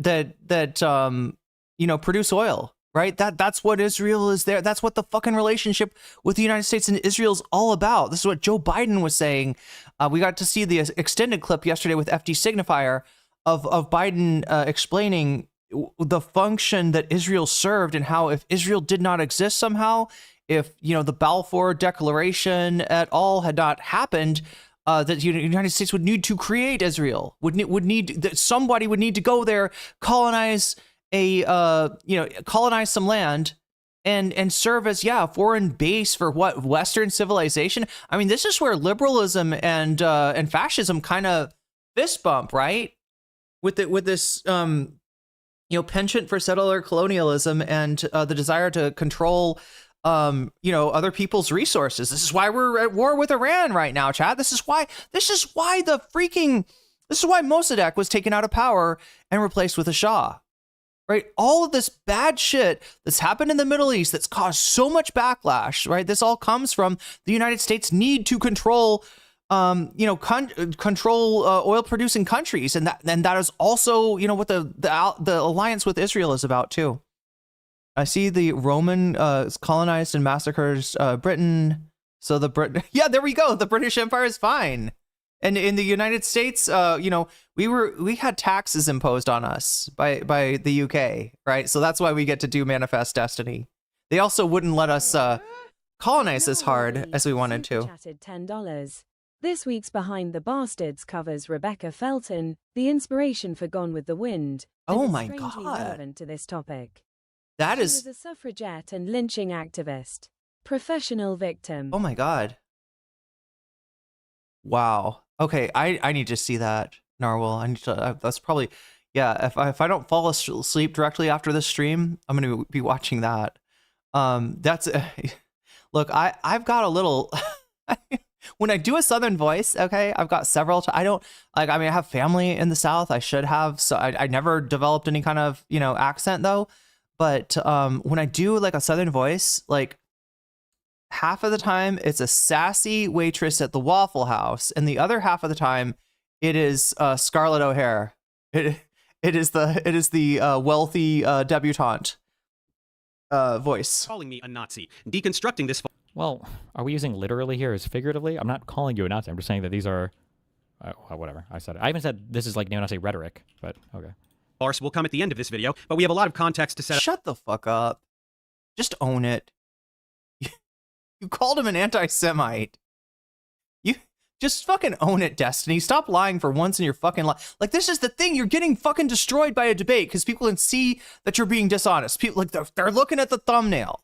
It's hard, Chad. It's actually hard to lose a debate to a fucking video, and somehow Stephen Kenneth Destiny Bedell III is managing to do exactly that. Up and information to get through first. Honestly, so many people have asked me to make a video formally summarizing my stance on Israel, and this was an excuse to do it, while also highlighting what a douche this guy is. Beyond his nauseating defense of Israel, he also has some really bizarre skeletons in his closet that I was able to come across. Hornets nest, remember? But we will get back to him in due time. Oh, good. Now, many of you are aware. We gonna have time for those, Wait. Let's just rewind this. What did Dave say? Oh, I always forget it's this one. Do it, while also highlighting what a douche this guy is. Beyond his nauseating defense of Israel, we have a lot of context to set up and information to get through first. Honestly, so many people have asked me to make a video formally summarizing my stance on Israel, and this was an excuse to do it, while also highlighting what a douche this guy is. Beyond his nauseating defense of Israel, he also has some really bizarre skeletons in his closet that I was able to come across. Hornets nest, remember? But we will get back to him in due time. Now, many of you are aware... I don't think he knows what skeletons in his closet. I don't think he knows what that means. Like, Why would he say that about me? I'm Destiny. Skeletons in the closet? Does Professor Dave think that that phrase refers to literal skeletons in a literal closet? I'm looking at my closet right now, chat. You can see it from the camera, right? There's clothes in there, but there aren't any skeletons. I think Professor Dave is an incredibly dumb man who hears very common figures of speech and takes them literally. Come on. What is this? Is he rage baiting? I don't think you would say like an active litigated court case or things that people say about you all the time are skeletons in your closet. You've got fucking baggage. You've got fucking baggage. How can you not admit this? This is crazy. Front and or out in front and center of everything, but okay. I gotta update the ticker, don't I? Not by a long shot. Right after the genocide began, for several months I was spending way too much time on Twitter, relentlessly combating Zionist propaganda being disseminated by hordes of paid influencers whose job it was to brainwash the masses and manufacture consent for genocide. You've never seen propaganda anywhere in your life like what was being vomited up at that time. Okay, so just as a heads up, there was a thing that I used to 29. I used to call this the October 8th test. Right? To find out. Oh my God. So you go back to somebody's timeline on October 8th, and if they said anything about Palestinians, then they must not care about the victims of October 7th, right? Never mind that we are now confirming that many of those victims were killed by Israeli Hellfire missiles. Like, right? Never mind that the fucking claims of October 7th were ridiculous lies. The 40 beheaded babies. Turns out, no beheaded babies. Turns out they were just fucking lying. They want to make you think these people are animals. Why? Because they're going to slaughter these people like animals. They are creating a permission structure. Also, the massive like gaps in security that existed on October 7th. Now, chat, I am not going to make a claim here that this is like, this is not going to be like a 9/11, kind of false flag thing, right? But in the same way that Bush and Cheney and that administration were obviously not particularly concerned about a real danger that they were informed of by their intelligence, I'm going to say that I think that there was some, intelligence that Israel had about, what was coming up.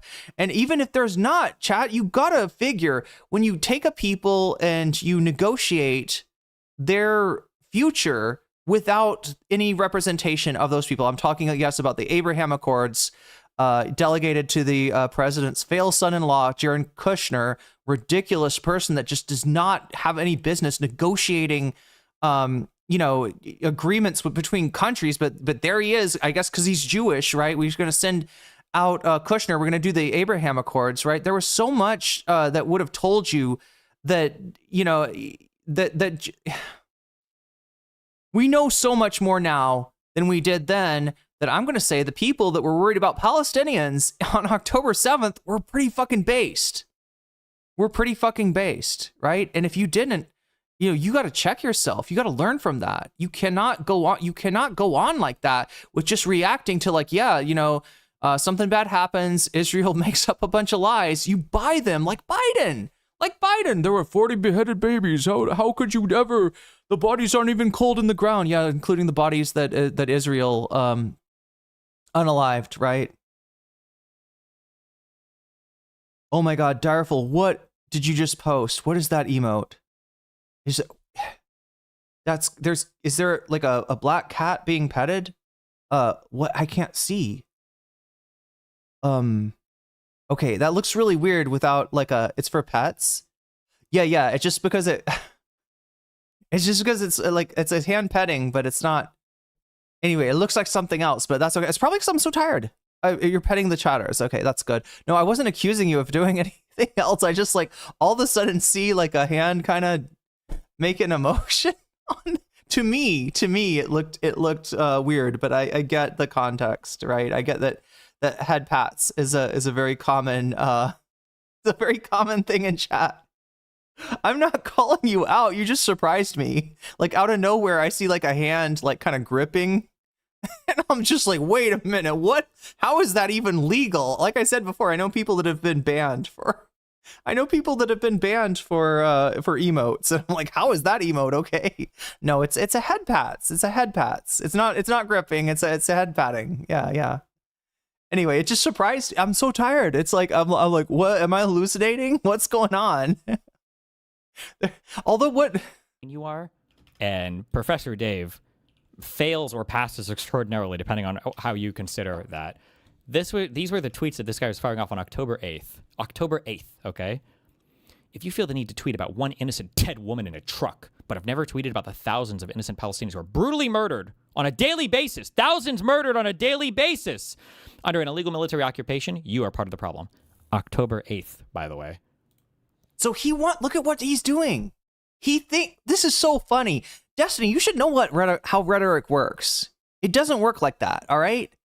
There's a zeitgeist, okay? There was a zeitgeist on October 8th. What was that zeitgeist? That zeitgeist said anybody that's overly concerned or concerned at all really expresses any concern for the Palestinian people, they're doing so because they hate the Jews and they love terrorism and they want it to go on, right? That was the zeitgeist on October 8th and for, weeks after it, all right? Now, he thinks by invoking October 8th, he can get people back into that mindset, right? It's okay to criticize Israel now, but it wasn't okay to criticize Israel on October 8th. They were lying about beheaded babies on October 8th, Destiny. They were lying about the victims that the IDF created on October 7th. They were lying about so much shit, right?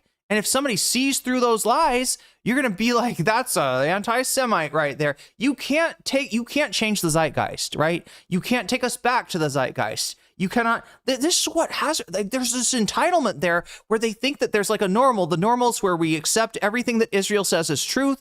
We suspect everything that Palestinians say as lies. We view Israelis as, like, I don't know, magical people who can do no wrong, and we view Palestinians as terrorists even when they're little babies, right? You think that you can go back to that, but you can't. You will never go back to that. As Hassan Piker, Destiny's #1 op, commonly says, Israel will never be more popular than it is today going forward, right? Today is the most popular it will be. Tomorrow it will be less popular. The day after that it will be less popular, right? That's the way that the swift arrow of time goes as soon as the truth is revealed and people start to recognize what utter fools that so many of us were on October 8th. Zionism is not a religion, bud. Condemn Israel with 1,000 times the vigor and frequency that you condemn Hamas to be proportional to the death toll. And we want I gotta eat some now remember food. For Israel, because we support them, I guess, is why we have to criticize them so heavily. And then also because of the ratio between how many people the IDF kills versus it's your tax dollars, right? And I know you didn't vote for Donald Trump, and you somehow think Kamala Harris would have freed Palestine, would have just like the first, as soon as she was just waiting to get elected. She could say nothing about Palestine, Israel before, but as soon as she gets elected, she was gonna free Palestine herself. She was gonna make everything better. I know that's the way that you think, but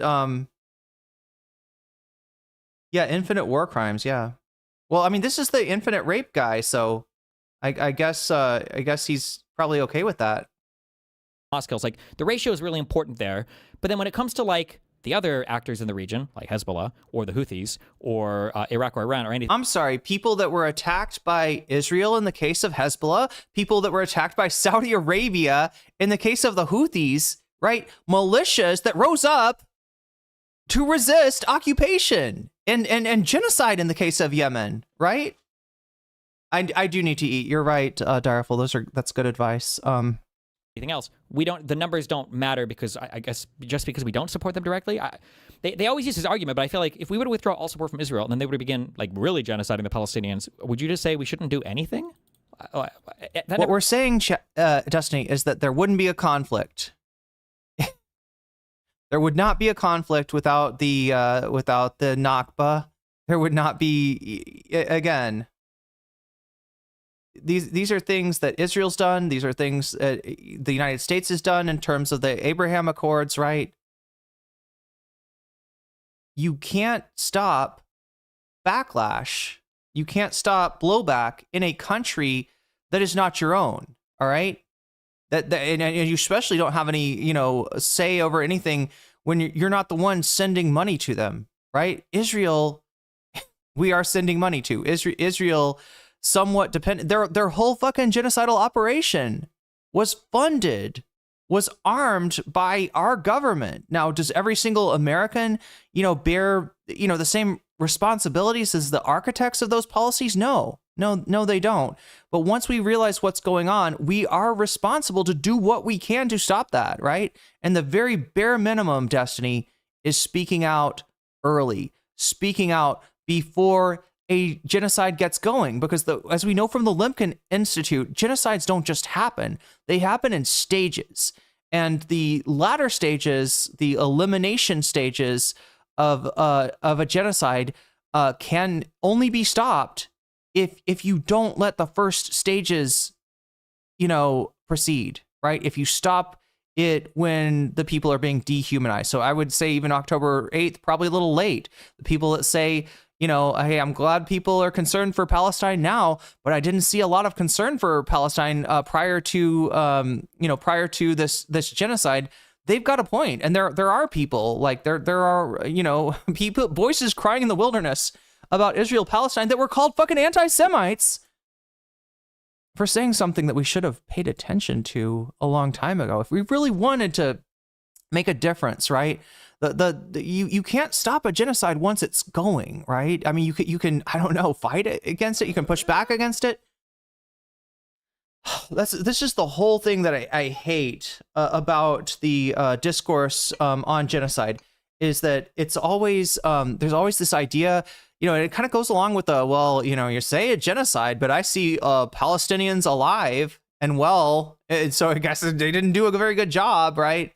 It's that kind of stuff. Like they want to provide a permission structure to keep the genocide going almost until it's like run its course in the absolutist terms that are the only way that they'll actually recognize. And then after it's happened, chat, after you can do nothing about it, right?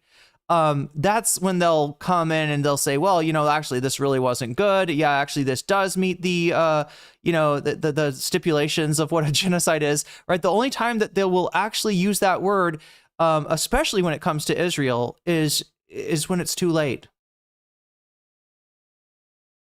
Never made sense to me. I don't know. The idea that we only care because we support them, and then you have to criticize them more than other people because of the death count. But if you look at the death count of anybody else, yeah. If Israel didn't dehumanize Palestinians, Hamas wouldn't exist. That's the fucking point. They exist because of the blockade, the colonizers, the brutality. Use your brain. The blockade. Dumbass, they exist because of Bibi Netanyahu. They exist because Israel didn't want. They exist because the PLO and the PLA were too sympathetic. We're too sympathetic of organizations to the world, right? And it was more convenient for them to have, like a militant, a militant theocratic or religious-based resistance rather than a secular resistance. Came after Hamas, but this is what I'm saying, chat. He's been talking about this shit for like 3 years now. He's been talking about this shit for nearly 3 years. And the fact that he's still missing so many pieces or unwilling to acknowledge, what the world knows now about, why Hamas is in control of Gaza, and what you should understand about resistance groups spontaneously. Militant resistance spontaneously arises in response to invasion, in response to genocide, in response to apartheid, in response to oppression. And when you look at that and you say, well, geez, I'd like to do something about this apartheid in South Africa, But the ANC really needs to cool their jets, okay? The ANC, little too communist, little too militant, little too, like, right? You don't worry about the ANC, you worry about the goddamn South African, Afrikaner occupational government, right? These fucking people. October 11th, you naive toddler. Hamas didn't start it. They are the reaction to 75 years of brutal military occupation. Fucking educate yourself. Oh, wait, let me, sorry, I was trying to read this super chat here, and let me click on it. There we go. We're at 34 right now. I'm sorry I'm so slow at this, but the chat, again, I have streamed for 13 hours yesterday, very little sleep last night, and I'm trying to put this all together. So please be patient with me. I don't even think the pop hit was entirely moral disgust. Israel broke the one sacred law of American culture. You can't be too loud or too annoying. Okay. I didn't think of it that way, but yeah. That is a rule of American culture. Davi's got a point there. And we are at 34 right now, chat. We were over a third of the way there. Towards adding another hour, which apparently I'm going to need today because I am so slow. I'm so out of it. It's not a double standard because I know that Israel is lying literally always. They are manufacturing consent for genocide by fabricating beheaded babies. I think there was a French outlet that reported that incorrectly. The 40 beheaded baby. Yeah, it was just a random French outlet, right? There's no involvement there. Israel's like, whoa, beheaded babies. We didn't say anything about that. Oh, you guys are going a little too far, French outlet. Babies thing. It didn't come from an Israeli outlet. Cope. Rape and countless other things. Sorry. Destiny. That's January 3rd. Destiny, is this what your Hasbara handlers tell you to say? Are you getting fucking notes here? This sounds like, To be fair. Of the next year. It's not a Jewish organization. He's the president of AIPAC, the most influential lobby in America that has billions of dollars flowing to Israel with which to commit genocide. Okay, I'm actually going to eat. Oh, yeah. Shitting your pants. I wonder who that's about. Rice. President of AIPAC. I don't even know who that is. Is that me? Okay. Narwhal, you were right. I need carbs. Hamas doesn't have anywhere to hide. They are not a military. They're just people in Gaza. What? And Israel blows up civilian targets, simply claiming they're tactical. It's bullshit. October 13th. Nice. Most of what you're hearing about Hamas is fabricated, and whatever isn't doesn't amount to 0.1% of what Israel has done to Palestine over the past 75 years. Get your priorities straight. They're under a military occupation. The radicalization is Israel's. Is this what you do when you can't argue with somebody else's point? You just do their voice and make them sound unhinged. You don't have to push back on it. Professor Dave is crazy, all right? We don't have to respond to the truth that he's dropping, right? Because he said it in an angry voice. His face was red. Redder than Westside Tyler's in that WIC debate. Carb deficits come to me in my dreams. Yeah, I should. Haha! Minimize non-combatant casualties? Holy fuck, you are naive. Israel routinely does what Hamas did. They did it today. Who's talking about it? Fucking nobody. Pre-planned evil? They have a military occupation of Palestine. Just stop being ridiculous. This is October 10th. This guy is fucking unhinged. I don't know how many fucking tweets I've archived here, but holy shit. Destiny, anybody's unhinged when you read their tweets in that voice. That's crazy. And his followers, chat, they're so stupid. They like, they don't notice that's theater, right? They got tricked into thinking, yeah, that's probably what that's probably the voice that was going on in Professor Dave's head. Yeah. Clearly unhinged. Anyway, based. A fabrication of 40 beheaded babies, which Joe Biden himself publicly claimed to have seen photographs. He said he saw photographs of beheaded babies. He shouldn't have said this. I don't know where. He might have actually seen it, though. But this claim was not originated by Israel. It was I think it was somebody said Channel 4. Is that a French outlet that fucked up and spread this claim? But I think Channel 4 is evidence of, only to later walk back and admit that no such evidence exists, since it's not a thing that happened. Fabricated claims of a baby being cooked in an oven. Endless claims of rape, when in fact it is Israel that systematically rapes Palestinian prisoners in the most brutal manner imaginable. People don't talk about it much because nobody pushes these people because nobody actually cares. Also, I don't know why they say. I know why. It's not 75 years of occupation. It would be like 60 years, but whatever. People say that. Fuck, I just mind fucked myself. Oh, they don't believe that any rapes happened on October 7th. Or if they did, it was like one or two bad apples. All of them are consistent on this position. They're just never really pushed on it much. A behind-the-scenes clip of a Lebanese short film used to claim that Palestinians.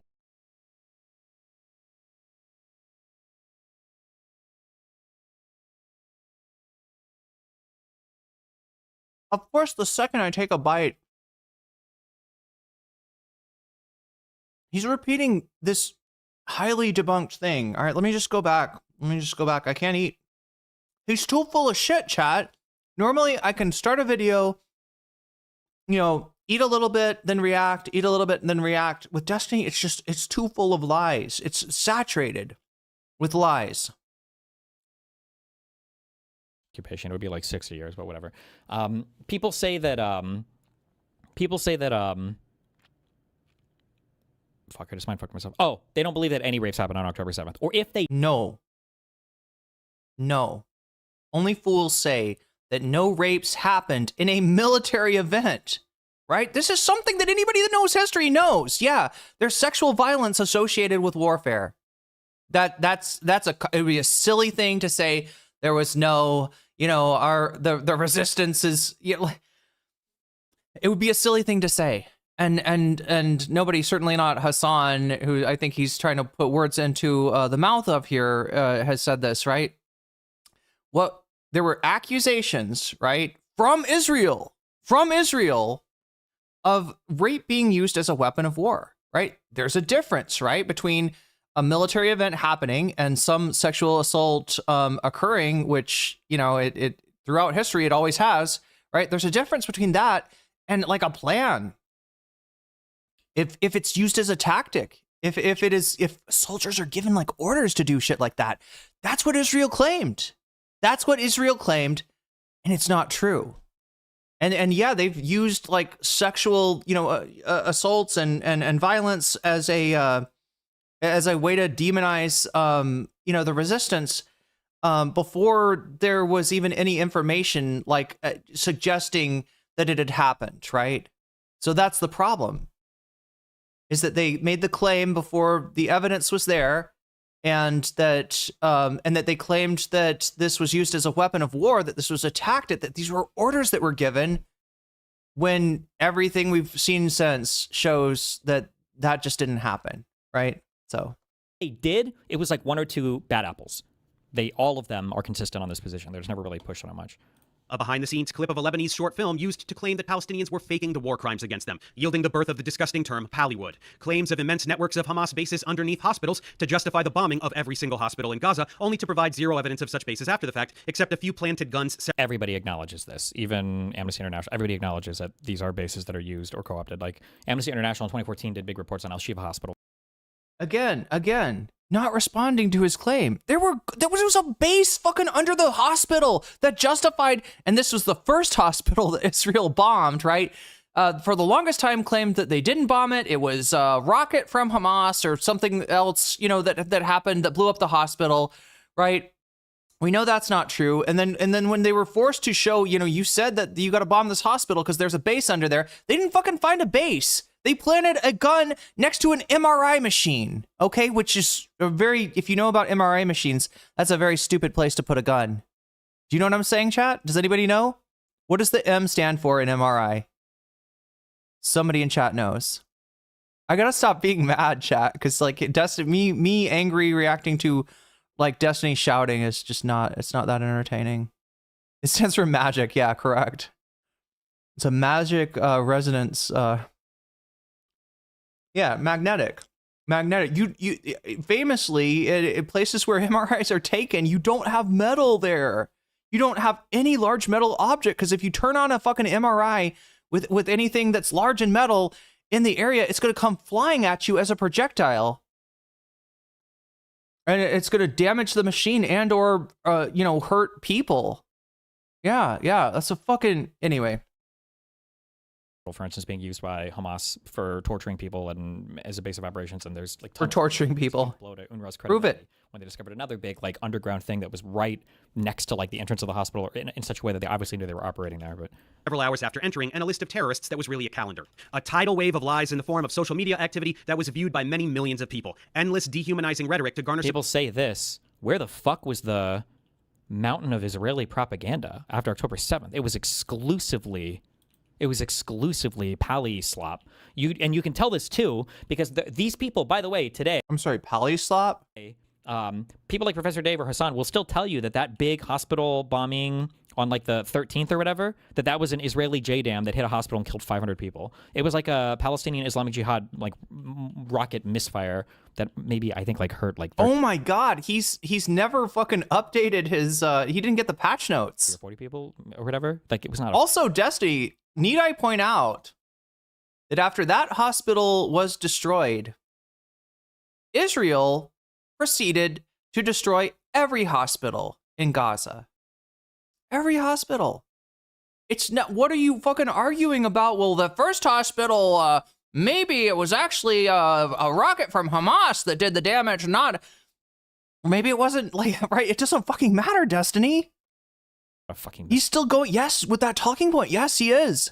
That hit a parking lot. Like, but this guy and other people will still believe that it was an Israeli JDAM. Yeah. Support from the West for a totally pre-planned campaign of ethnic cleansing and land theft. At any rate, influencers were being paid to disseminate the narratives that the state had settled on each day. Who? I keep hearing this claim. Who was getting paid? I haven't met anybody. I didn't get paid. Who was getting paid for this? Source? Straight up lie. We know you're getting paid for this, Destiny. And if there is a hell, all right, I don't know. Source? Nope. I was shitting all over these disgusting frauds day and night for several months, and the wrong people noticed, so they dogpiled on me and got my account suspended. Imagine getting suspended for anti-Semitism on a fucking neo-Nazi platform. That's crazy. That's wild to me. That's what he's about to say. That's what he's about to say. That's what he's about to say, right? He's talking about a genocide currently going on, right? While Nazis are glorifying the perpetrators, the architects of the Holocaust. And that's okay. The glorification of the original Nazis, right? The spreading of neo-Nazi propaganda, that's okay. But if there's any fucking truth to what you're saying, and it's not about defaming the Jewish people, and you're talking about Israel, and you're talking about what it's actually doing, and you're talking about an ongoing genocide, then yeah, you get banned for that. Some really egregious anti-Semitism on social media, so my tweets must have been even worse than those of actual Nazis in order to merit suspension. But those people are very confused. Zionists love anti-Semites. They quietly celebrate their presence on social media because their existence fuels Israel's victimization narrative. Israel can bomb anything they want, shoot any child in the head, steal any land, but they will always continue to be the victims. Scary anti-Semites who want all Jews to die, whether a particular instance being referenced is real or not, are a key facet of this narrative. So that's not what gets targeted for suspension. What gets targeted is anyone who is effectively combating and exposing the state-sponsored Hasbro narratives, which I was doing with a passion. So I was booted from the platform, which honestly was a relief more than anything else, as this activity was starting to take a toll on my emotional well-being, and then their campaign to smear me began. First, the social media activity. This actually started before my account was... Let's see, the smears. It's quite disappointing to read Dave's content. He's someone I follow for a long time, and it's disheartening to see someone who claims to be a scientist diving into conspiracy theories without taking the time to understand the actual facts. Regrettably, I've chosen to follow him. Damn! Oh my God, the smear!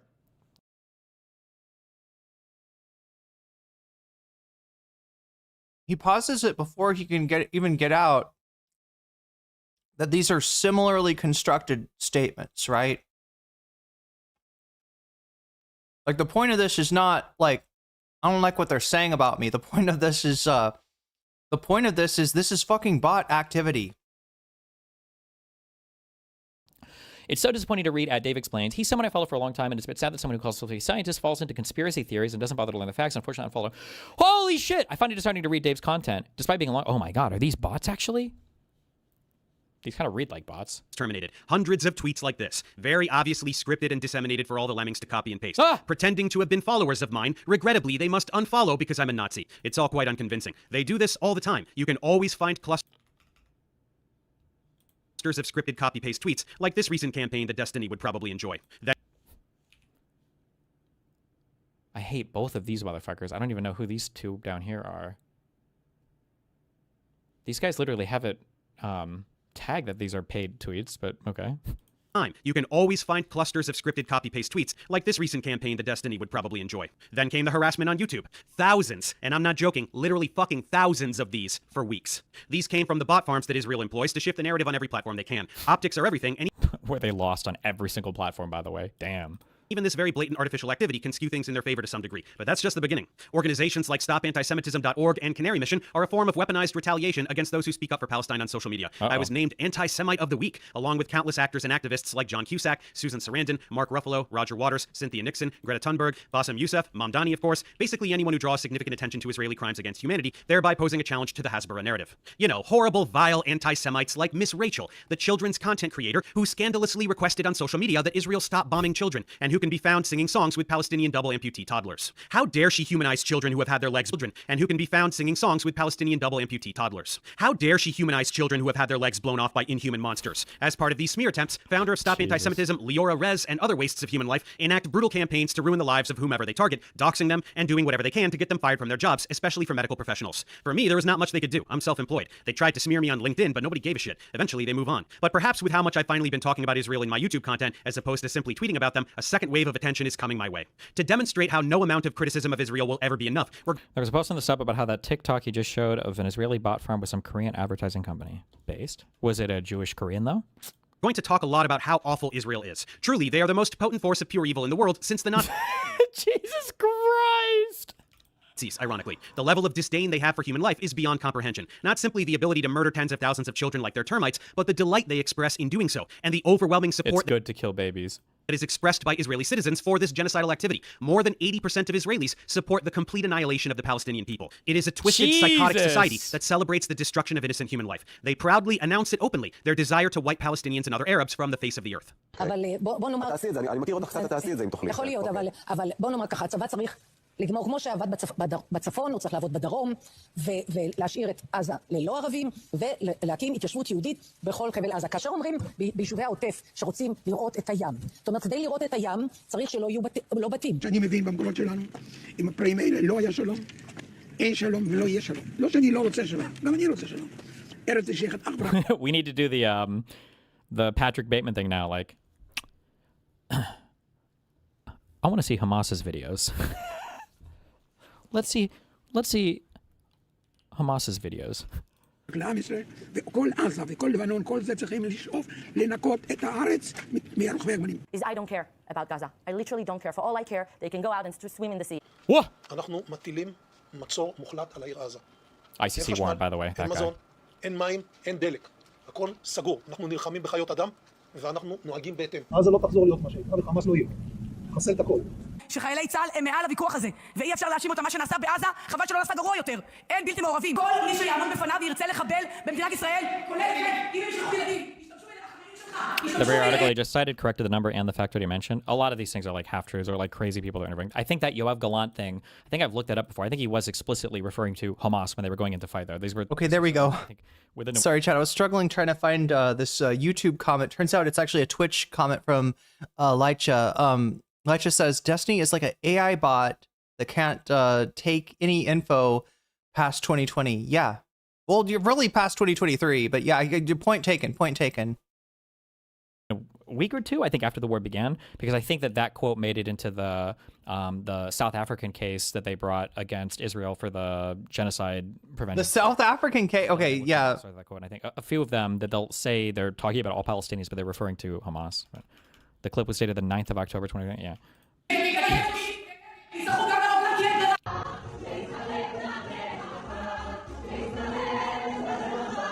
Do people know about this song? One in chat if you've heard of this song whose lyrics are "May your village burn."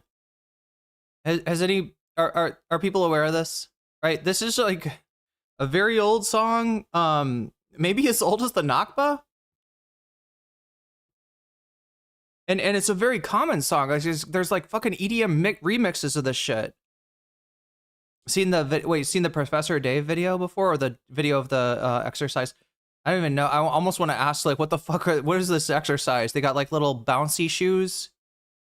Anybody? I've never seen this before. Looks like a cool exercise. Too bad it's being, done to celebrate a genocide. Yeah, expect Rudyard is cooler. What than Destiny?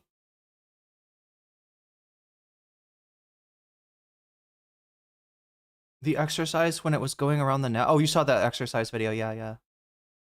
But yeah, so the village burn thing is like, I mean, this is not like the only place where this song is being sung, or these lyrics, right? There's many variations.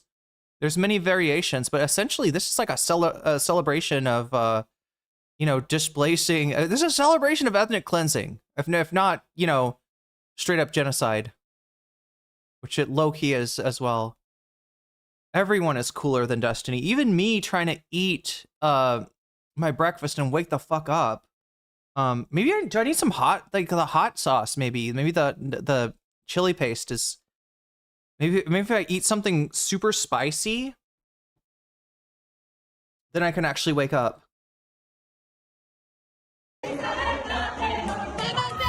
Have you seen enough? No, I don't think you have. Israeli lawmaker Yitzhak Kreuzer says there are no innocent children in the West Bank, defending the bloodthirsty behavior of settlers that murder helpless Palestinians. Yitzhak Kreuzer.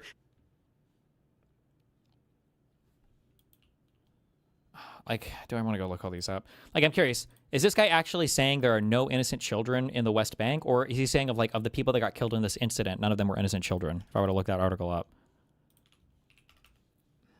Fuck it, let's go take a look. I'm not fact checking. Yeah, you might not want to look so deep with... like, you're going to find a lot of fucked up shit said by, you know, Yoav Gallant, said by Ben Gavir, said by... Smotrich, even Netanyahu in his Amalek fixation. Everything is Amalek. One of these. That guy's from Ben Giver's party? Oh, well, in that case, he probably does want them all dead. Oh, I guess it doesn't count. Yeah. No, that's the this is the biggest cope. And you're going to see this going forward, right? At some point, chat, it's my prediction. BB... his reign will end. He might even be prosecuted for some of the constitutional offenses or some of the corruption that he's done, right? And when he does, they're going to try to wipe all of the shit on him, Smotrich, and Ben Gavir.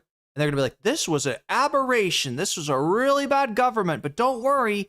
We got a good government in there now, right? This was the weird, like, I mean, we just went wacky.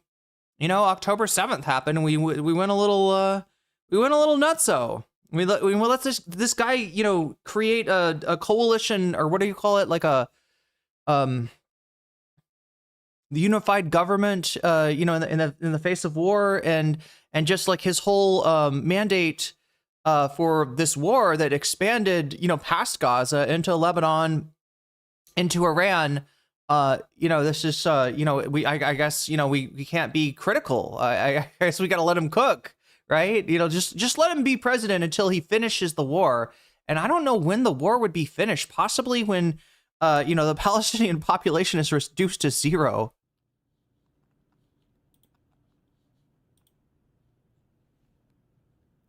Okay, I'm gonna eat some non-preek, chat. We got the chili paste. Look, here, let me show you. That symbol means it is J. That's what it says. It says J, meaning no animals were harmed in the making of this chili paste.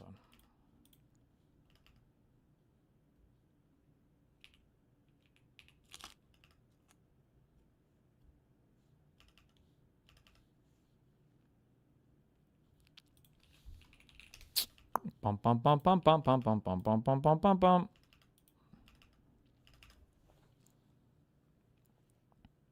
Defense killing of Palestinian family. A lawmaker from the far-right Otzma Yehudit party told the Knesset on Wednesday that there are no innocent civilians, no innocent children in Jenin, I think they might call this. Okay, so this is that's a fairly unhinged quote, but like this is like this Jenin is known as a place that you shouldn't go because you'll probably get fucking killed. Like even our Palestinian tour guide that was willing to take us to Nablus wouldn't take us to Jenin. That's the same way that my racist parents told me that not to go to South Chicago because I would get killed there. Like, right? Is he a white person coming into South Chicago and they just kill you? Yeah. Don't take the wrong exit around Chicago. I mean, same kind of fucking shit, right? Same sort of yeah, and it's dehumanizing, right? Whether it's anti-blackness or whether it is dehumanization of Palestinians, right? Like, I'm not saying that that's a that's an acceptable quote, but that's like I think I see it as like one of the most like you're gonna get fucking rocked if you go to this place. So it's probably more specific to this area. Again, still like not the best quote, but a little bit different than saying all children in the West It's Bank a terrorist city, yeah. That's what he's saying. Aren't innocent. That would be crazy to make a statement saying that you could like kill children because they're settler babies. I feel like Hassan responded to this. Did Darful, do you remember what I'm talking? Did you see the clip that I'm talking about? I think somebody clipped this out, and then Hassan responded to it. Because that's not what he was saying at all. He was saying quite the opposite of what Destiny is accusing him of saying. And in general, when somebody's accusing Hassan of saying like, yeah, the babies deserve to die, they're probably lying to you. They're probably lying to you. I don't know who would say that.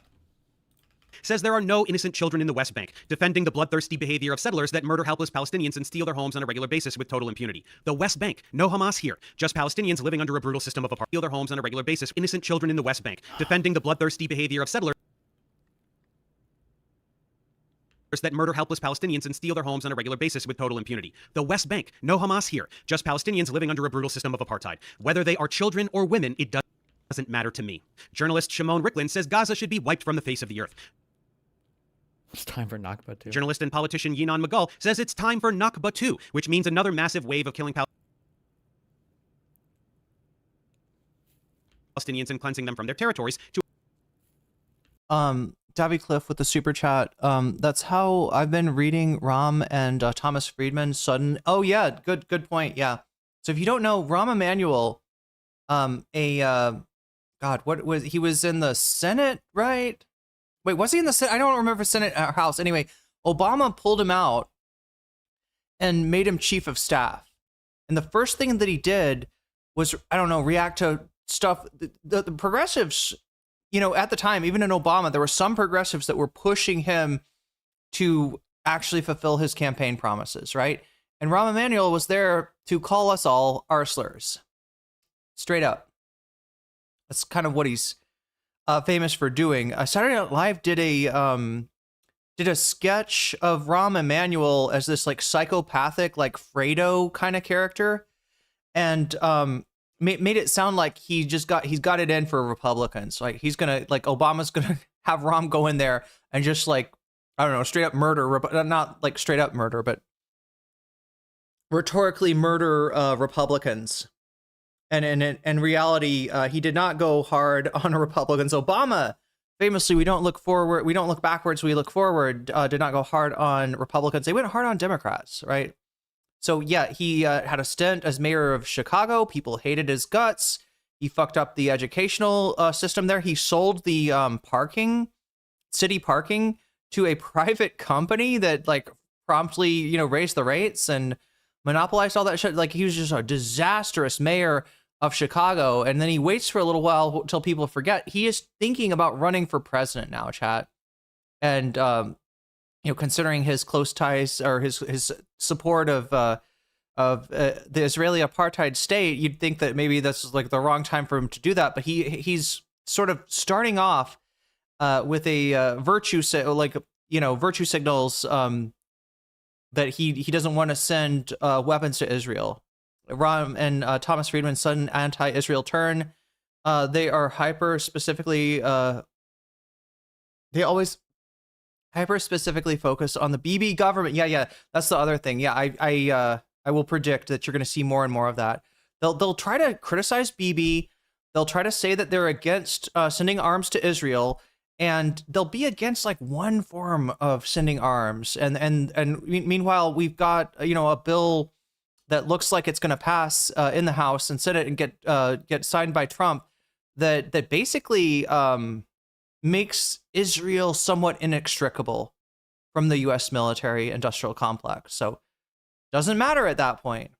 But they're going to try to, they're looking for ways to say, hey, we get it. We don't like Israel either. That Netanyahu guy, he's a bad man. He's a bad, genocidal, bad man. And, look, thankfully we got a new president in Israel now. We can totally support Israel again, since the one genocidal president, he's gone.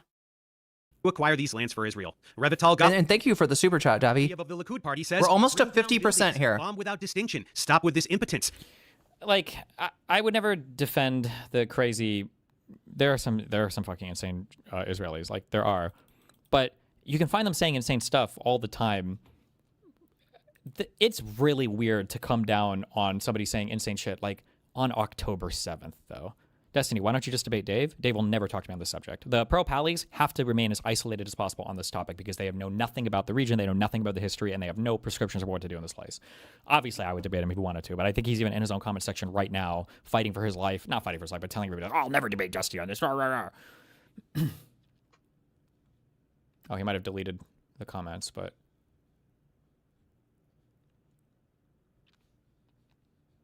But, like, yeah, like, October 7th tweets, like, I feel like I would give a little bit of leeway for somebody to be a little unhinged after you got, like, terrorist attacked that fucking hard, you know? After you got 40 beheaded babies, right? After you got lied to. After a terrorist attack happened with very little pushback from the IDF, right? And then was sold to you as something that it wasn't. Right, at that point, yeah. Like most of your stuff, Dave, but question you, if you're so passionate about the topic, why not just have a direct conversation? Why not just grow the fuck up and watch this video? Damn! Fuck, wait. Got him. You have ability. There is worldwide legitimacy. Flatten Gaza without mercy. This time, there is no room for mercy. You think this hatred is reserved only for Palestinians? Think again. Israeli Minister of National Security Ben Gvir says that for every tear of an Israeli mother, 1,000 Lebanese mothers must weep. This is fucking unhinged. All of Lebanon must burn. Are you fucking listening? All of Lebanon must burn. This is not Israel-occupied Palestine. This is a sovereign nation with territory that Israel has lusted after since its inception, and which it is currently successfully stealing. But back to Gaza, Israeli military official Eliyahu Yassian says, there is no population in Gaza. There are 2.5 million terrorists. There is no meaning to giving them warning missiles. Israeli politician Moshe Feiglin states outright that Hamas is not the enemy. It's every child in Gaza. Every child. Toddlers. Babies. Babies are terrorists. Anyone who would say this is a sadistic monster. Who said that? Who says that? Who's the famous baby settler guy? There are entire databases filled with hundreds of instances of very clear incitement to genocide. They openly announce that they intend to commit genocide, not just random nut jobs on social media. Israeli officials, legislators, military personnel, decision makers, they all state this openly, the desire to completely wipe out the Palestinian population. Take a second and read this crap. This is a drop in the bucket. You listen to any of these assholes for long enough, you get some shit like this about human animals, or Amalek, who their God commanded them to destroy in the Torah, or whatever other rhetoric they can think of to justify the extermination of an entire race of people. Just like the... You debated that Moshe Feiglin guy? Was he the guy? I've debated a few far-right Israeli people, but over here it's always like the pro-pallies that I'm generally fighting. If he is who I don't remember debating many people. But there was one. I mean, all of the super Zionist guys are generally fucking unhinged. Nazis did to the Jews in calling them vermin, parasites, rats, whatever they could do to dehumanize them. It's identical. They proudly announce genocidal intent and then later deny the actualization of that intent when accused of the genocide they are committing, gaslighting the world with rhetoric about how the IOF is the most moral army in the world, rather than the reality Gaslight the world, true. that they are actual terrorists. Here's Israeli Minister for Social Equality announcing how proud she is of the ruins of Gaza, and that every baby 80 years from now will tell their grandchildren what the Jews did. They take pride in the complete annihilation of a people. אני אישית גאה בהריסות של עזה, ושכל תינוק, גם עוד 80 שנה מהיום, What does IOF mean? Israeli Occupation Force. יספר לנכדיו מה עשו היהודים. And you don't have to take the word of officials. You can ask the soldiers themselves. They proudly brag about children they've killed. We are looking for babies, but there is no babies left. What babies? Say that again. Huh? Say it again. No, maybe I killed a girl, she was 12, but I'm looking for a baby. Do you like Palestinian children? Yes. Does it make you feel good when you bomb a hospital? Really? Yes. You guys kill children. What are these videos? In Lebanon, is that okay? Yeah, this is okay because in Hamas, What about the children, the babies? the babies is good to. What are these videos, Destiny? This is what you've been supporting for 3 years. That's what these videos are.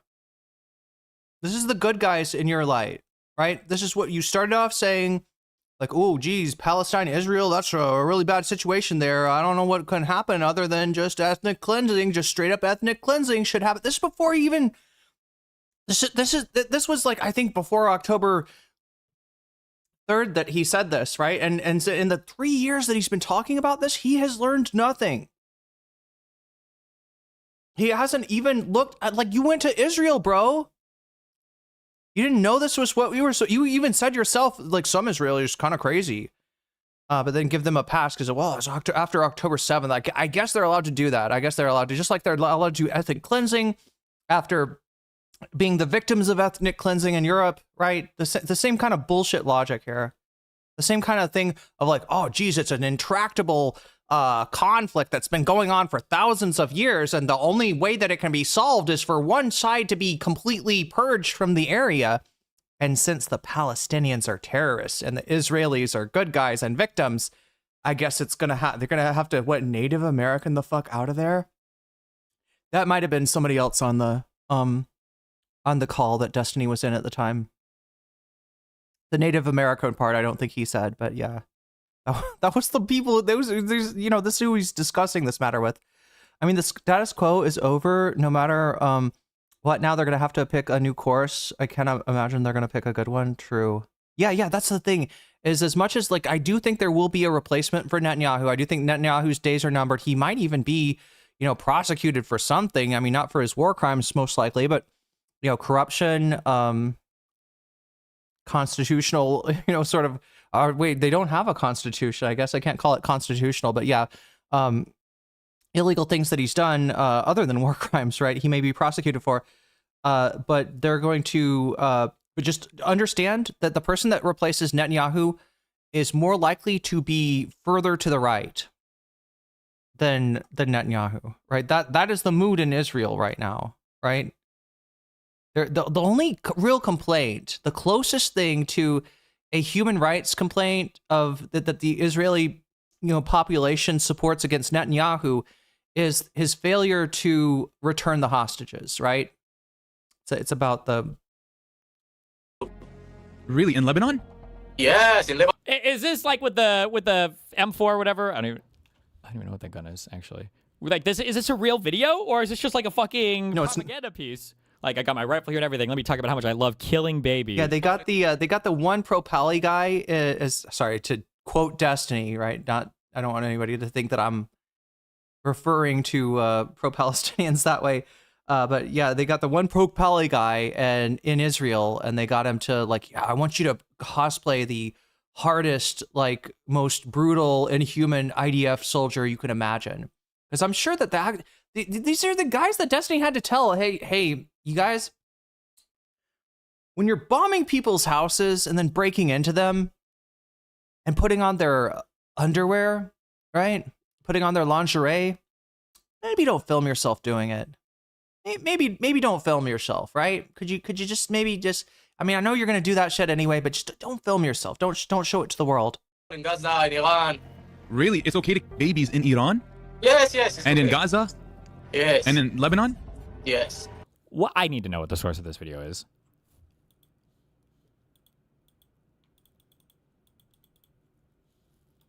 You really believe that?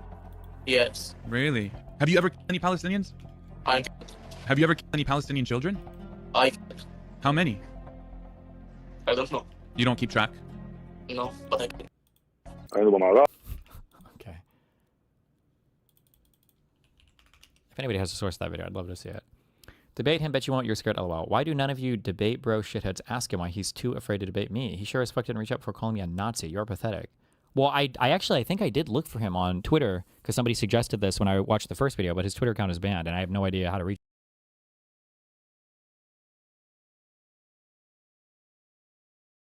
Yes, as he went over earlier in the video, his Twitter account is banned. Correct. But but I'm pretty sure I said that. I wonder if I said that in the video, because if I did, then he would have seen me say, of course I would debate him on this topic. Destiny, Professor Dave explains. Nice, good one. The blatant manipulation. The blatant manipulation.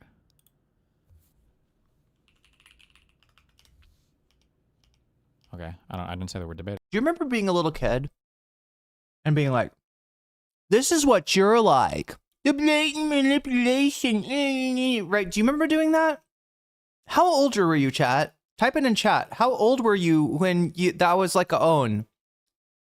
When you thought that was like a good response, right? 5 years old, says Direful. 33 says SM. This is what you're like. This is what you sound like. You're like, nah, nah, nah, nah, nah. The blatant manipulation. And it's like, well, I mean, we can hear his voice. He doesn't sound like that. You know who sounds like? That's the sound of your cope, Destiny. Like that's you, bro. That's literally you, 7 years old. I still do it to, I don't give a fuck. My dad said 64. Look, I mean, I don't know. I mean, I guess like there's like Matty Iglesias, you know, people, you know, has a funny voice. People make fun of him, but it's just like when the person's not making a funny voice, or they don't sound funny, or there's nothing like, right. This is just cope. It's just pure fucking cope, right? Who sounds like, yeah, yeah, yeah, you, this whole fucking video is yeah, yeah, yeah, yeah. And then you're like, oh, but yeah, Professor Dave, he's like, yeah, yeah, yeah, yeah. I'm sorry. It's just like, Matty Iglesias is an idiot. That's true. Well, isn't Destiny as well? Like I said, chat, you might think that you're smelling my papaya salad through the screen. You're not. You're actually, that's the smell of Destiny's brain rotting through the screen.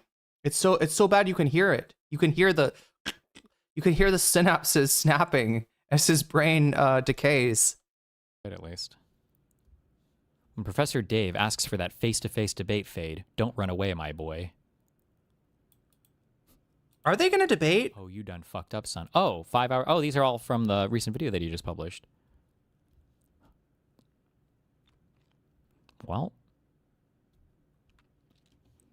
if he wants to chat, I'd love to have a conversation on this. I don't know if he will. No, so chat.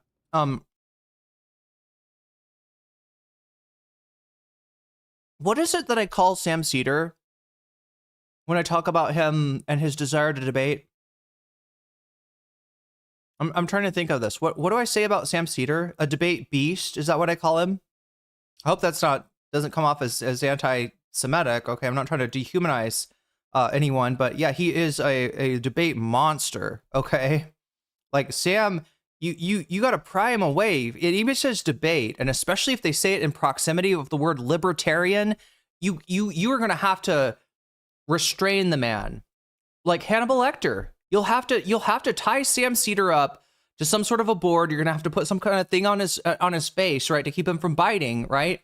Because he will go Hannibal Lecter if you put in front of him the prospect of a debate, especially a debate with a libertarian. Professor Dave has got some of that Hannibal in him as well. He's a little bit of a debate cannibal. Yeah, debate cannibal. There we go.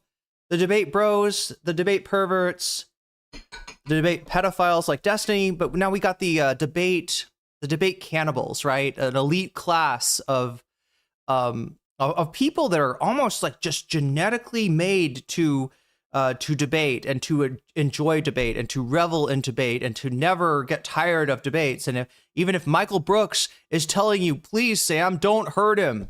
Don't break Tim Pool. He's young. He can be taught. He can, right? Please, Sam, don't go so hard on Tim Pool. You got to pry him away. You're going to have to pull his fingernails out of Tim Pool's flesh, all right? Because that's how much of a debate cannibal Sam Cedar is. And I think that Professor Dave, from my understanding, he loves to debate too. Now, I would generally, as somebody who has debated Destiny, I would recommend against it, right? The biggest thing that's going to happen from you debating Destiny is, you'll get to see up close and personal some really shitty debate tactics, a lot of bad faith, a lot of bullshit, a lot of gaslighting the audience. But no matter how you perform in the debate, his audience is going to take it as a W, and they're going to use the fact that you were on there as an op to their favorite guy as a permission structure. Shouts out to Alice Poole. Permission structure, I said. Shouts out to Pod Save America. Permission structure to harass and dox and who knows whatever else, right? This is his like infinite harassment machine that he will try to shove you into like a wood chipper. And again, like, I don't know, maybe Professor Dave has been through a lot. He's already got a lot of, attention from the Zionist internet superstructure, whatever the fuck is out there, right? But in general, I would recommend against it. But I don't think I could convince Professor Dave, just like I couldn't convince Sam. There's no way that even if I got like, I don't know, somebody put us in, contact. I'm in Sam's DMs and they're like, listen, I've debated this guy that you're saying that you want to debate with, and I'm going to tell you why maybe you don't want to do that, right? Sam would not listen to me. He doesn't give a fuck. He's clearly of the old school of there's no such thing as cyber harassment, right? Just turn off the computer. Sam Cedar, no means he's just a baby boy. Wait, what? Oh, the Michael Brooks telling him to stop just pounding Tim Pool into the ground over the Thanos comment.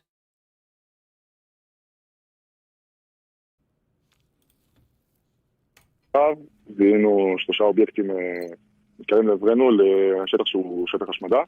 Right, this is him. I couldn't find an exact video. Hello, IDF, Israeli soldier. How many Palestinians have you killed? What? How many Palestinians have you killed? 20.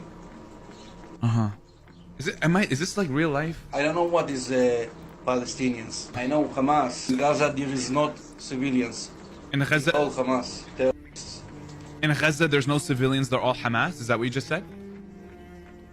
Yeah. Okay. So the 1 million kids in Gaza, they're Hamas? I'm a little bit worried about this music. I feel like the music that they put, it's like an Omegle clip or something like, no, it's a TikTok, I don't know if this is a TikTok debate or if it's a Omegle, interaction that's getting turned into a TikTok. But I know that they don't give a fuck about, copyright over on TikTok, right? Oh, I hate to do this, chat, but I'm going to have to, I don't know if this will work. We're going to try to play some interference here with this. Although it may be too late. It may be too late already. Whoops. Yeah, it's TikTok. I know that it's on. I know that this platform is TikTok. I recognize what it looks like, despite me not having posted there in a long time. I just don't know what the original source was, right? Because people do debate each other on TikTok. Debating, TikTok debates are a pretty common thing. So it could be that. It could also be a like Omegle or a similar platform that just like a chance encounter of somebody, and he like, clicks the next one and it's an IDF soldier. And he's like, oh, IDF soldier, how many Palestinians have you killed? Sad thing is Destiny is only is Israel because Hassan was pro-Israel because Hassan supports Palestine. To some extent, maybe in terms of how deeply he got involved. Yeah. What kind? So he doesn't want to see it now that you found it. Oh god, and he's got this fucking lunatic on, of course. Hello. All we got to do is be like, oh no, but he's friends with Bassem Youssef, who we don't like, right? So never mind the Israeli soldiers celebrating killing toddlers in Gaza, right? This guy's a friend of Bassem Youssef, and he has funny glasses, so...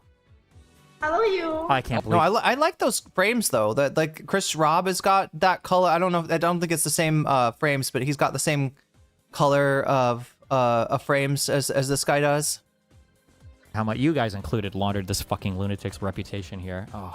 Who are you? Where are you from, guys? Israel. You love Israel. I love Palestine. I'm from Palestine.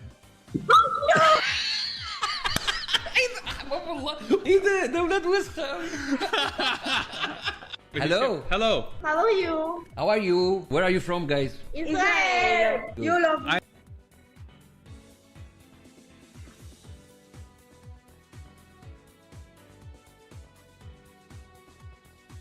Oh, hello. I've been looking for you. What's up, man? You've been looking for me. What's going on? I've seen your videos. I'm Israeli. Every day, on the news, at least one soldier dead in Gaza. Oh. Tens of Palestinians are killed every single day. Is this a... What? That's a whale... Oh my god, what? Bro just said, did you know that every day in Gaza, an Israeli soldier is killed?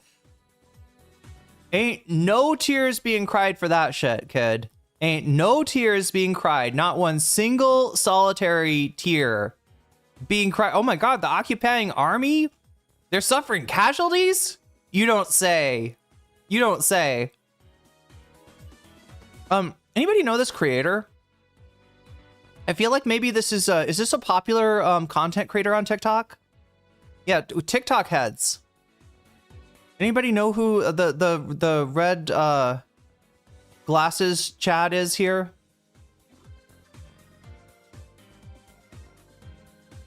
I'm starting to wake up, chat. I think it's the I think it is the chili paste. Right? I just needed to eat something spicy, maybe. Spicy wakes you up? Is that a thing? I don't know. When coffee won't do the job, spicy wakes you up. Yeah, the people in his chat are saying it's Omegle. Okay, so yeah, I think this is a TikTok creator that goes on Omegle and you know, kind of gets content from there.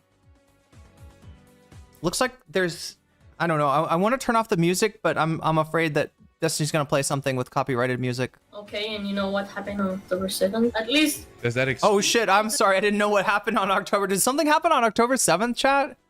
Oh shit, I wasn't taking that into consideration. Yeah, infinite genocide is totally okay, considering the 40 beheaded babies. May they rest in peace. And babies were murdered. 2,000 babies! Yo, these babies are multiplying, chat. These babies are multiplying. Pretty sure he doesn't. Wait, does not. What? Sorry. Pretty sure he doesn't. Your worst concern is Professor Day. Wait, what? Sorry. I don't get that comment.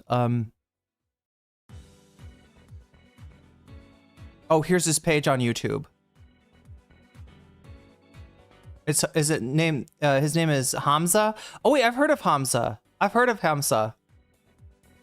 Yeah, we call it decapitation day. 2,000 babies spontaneously, their heads popped off Charlie Kirk style, and Destiny doesn't play music, any copyrighted music. Oh, you're saying that Professor Dave's music might be copyrighted.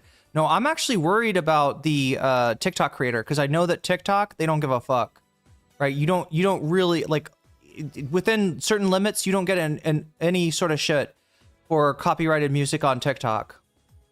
Kind of true on YouTube Shorts as well. At least.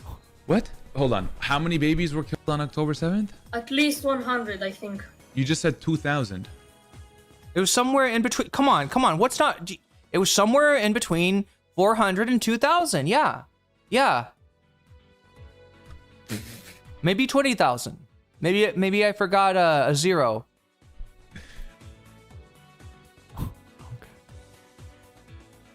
You're just getting owned by your attempt to. He's trying to find something on this guy that would insinuate that, I don't know, he's, doing fake content, or that like I think that's what he's trying to find, is like something that's like a sketch where it's like him and somebody pretending to be a pro-Israeli person, and instead he's just getting owned. He's just destroying his own argument. There's the page. I just want to know if Hamza's a pretty popular content creator on TikTok, right? That's all I wanted to confirm. Like this okay. I can't see how many like followers the guy has, because Destiny's window is so tiny. And I don't think that's an accident, chat. I don't think that's just because he's trying to play Factorio. Factoria? No, Factoria is the town in Washington State. Factorio, right, is the name of the video game. I think that it's if he can make the video as small as possible, then maybe some of the stuff is like less impactful. Maybe that's the thinking.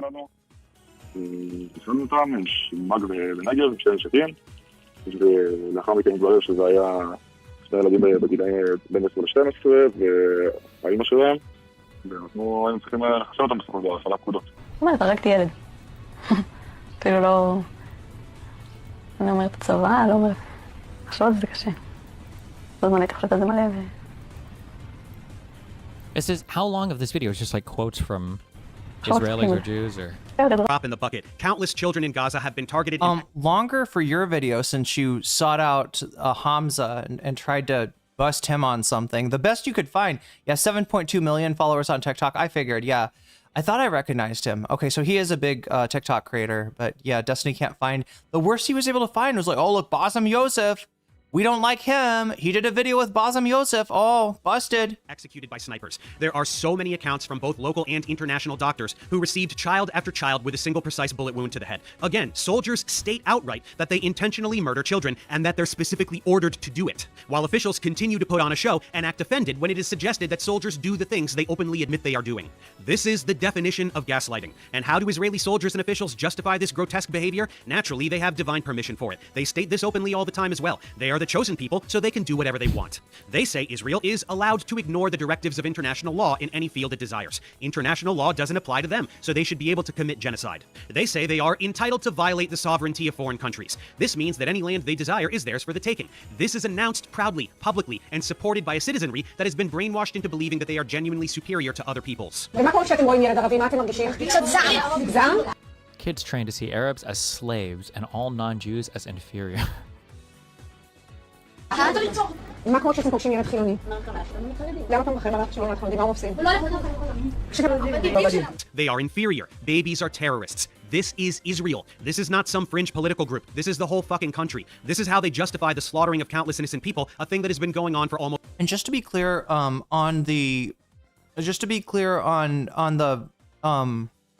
you know, see non-Jews as inhuman thing, that is a Kahanist point of view, right? That's not, I don't know, that's not the most mainstream view even in Israel, but there is a strain of far right Israelis that do look at the world in that way. That's where when I explained the term goy and how it's like not commonly used, it's not used as an insult, right? That's the exception to it, right?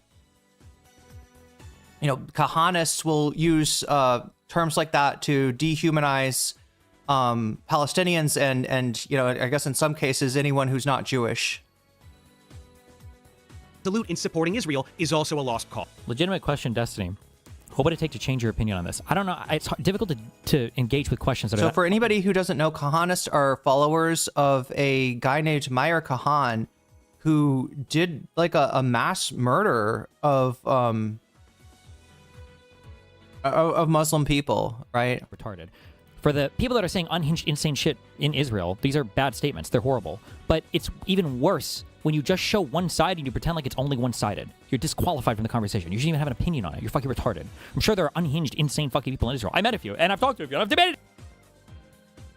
Destiny. You don't have to call yourself the R slur. But that is indeed what you have done for 3 years now. You don't have any room to make that criticism. None whatsoever. A few that are absolutely fucking unhinged. There's a reason why they're unhinged, though, right? There's a reason why the Palestinians are unhinged as well. Both of these people have enough ammunition in even recent history to use against each other forever. But when you want to just cover one side of it, you're engaged in some insane anti-Semitic program where you're labeling every single Israeli citizen, which they now finally are openly doing. Every single Israeli citizen is actually an unhinged, crazy murder. No, actually, it's not every single Israeli citizen. There are Israeli citizens that are anti-Zionist, believe it or not, right? They're kind of few and far between. It's probably hard to espouse views like that in Israel, but they do exist, right? There are, you know, like Orthodox groups that believe that the Zionist project is a sacrilege, is a abomination, is an anathema, right? Because you're trying to hurry up God, right?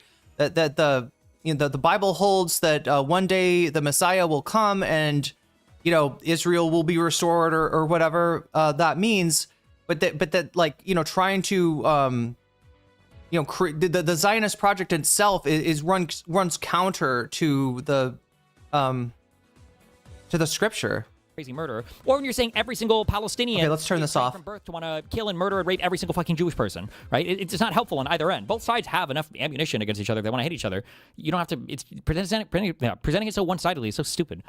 Anyone who supports Israel is either completely brainwashed or a racist piece of shit. They bought into the brown people bad narrative that has been pushed in the media and entertainment for decades in order to justify American imperialism in the Middle East. They fell for precisely the same dehumanizing rhetoric that led to the Holocaust. If you support Israel, you are a Nazi. There is no meaningful distinction between support for Israel today and support for Nazi Germany in the 1930s and 40s. Given the age we live in, the horror show that really is this genocide can be viewed by anyone with the courage to see it. It is the first genocide in history that has been broadcast globally in real time on a daily basis. It is dirt bulldozed on top of them. This was actual fucking protected and, you know, get rid of AIPAC. What a brave position that is. Oh my goodness. And it is objectively genocide. Anyone who wants to complain about how woefully unqualified I am to make that assessment, they can shut their dumb fuck faces because you don't have to take my word for it. Every single human rights organization in the entire world has labeled this a genocide. Let me play a short clip from Mehdi Hassan since he will be able to get this point across quite succinctly.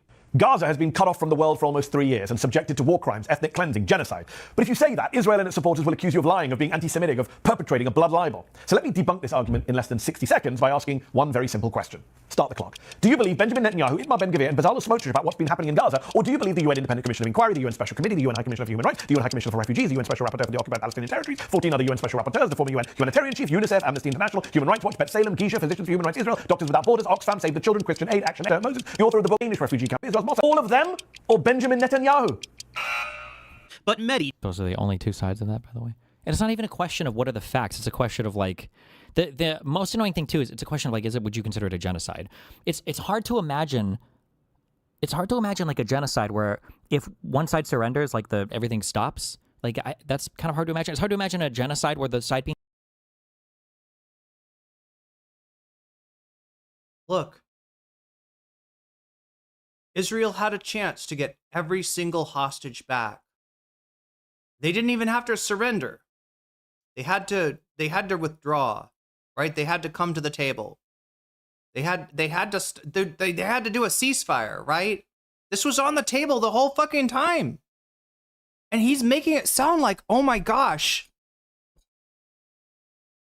There's so much wrong with what he's saying. There's so much wrong with what he's saying. Like under these kind of conditions, if you could like when he's saying like if you surrender, right?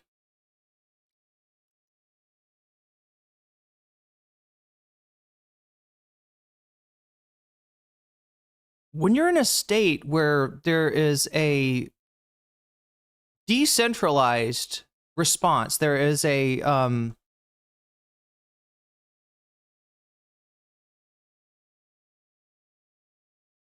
there is a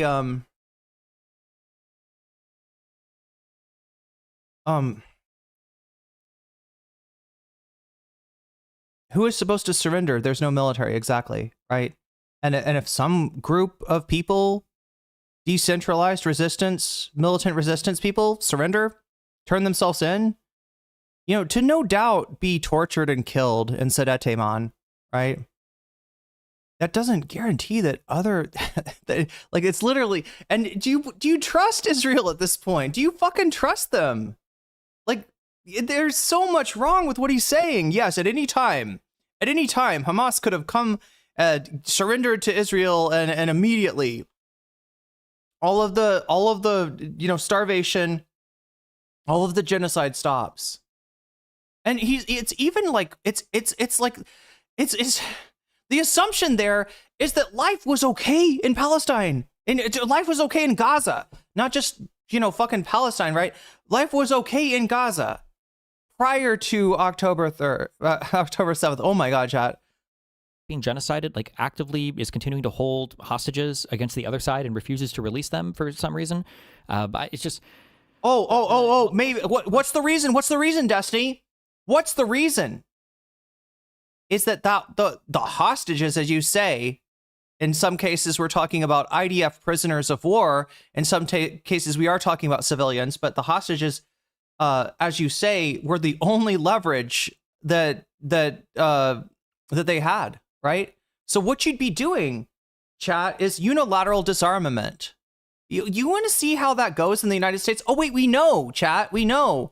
When DSA says to defund the Pentagon, the immediate response is, you want us to unilaterally disarm?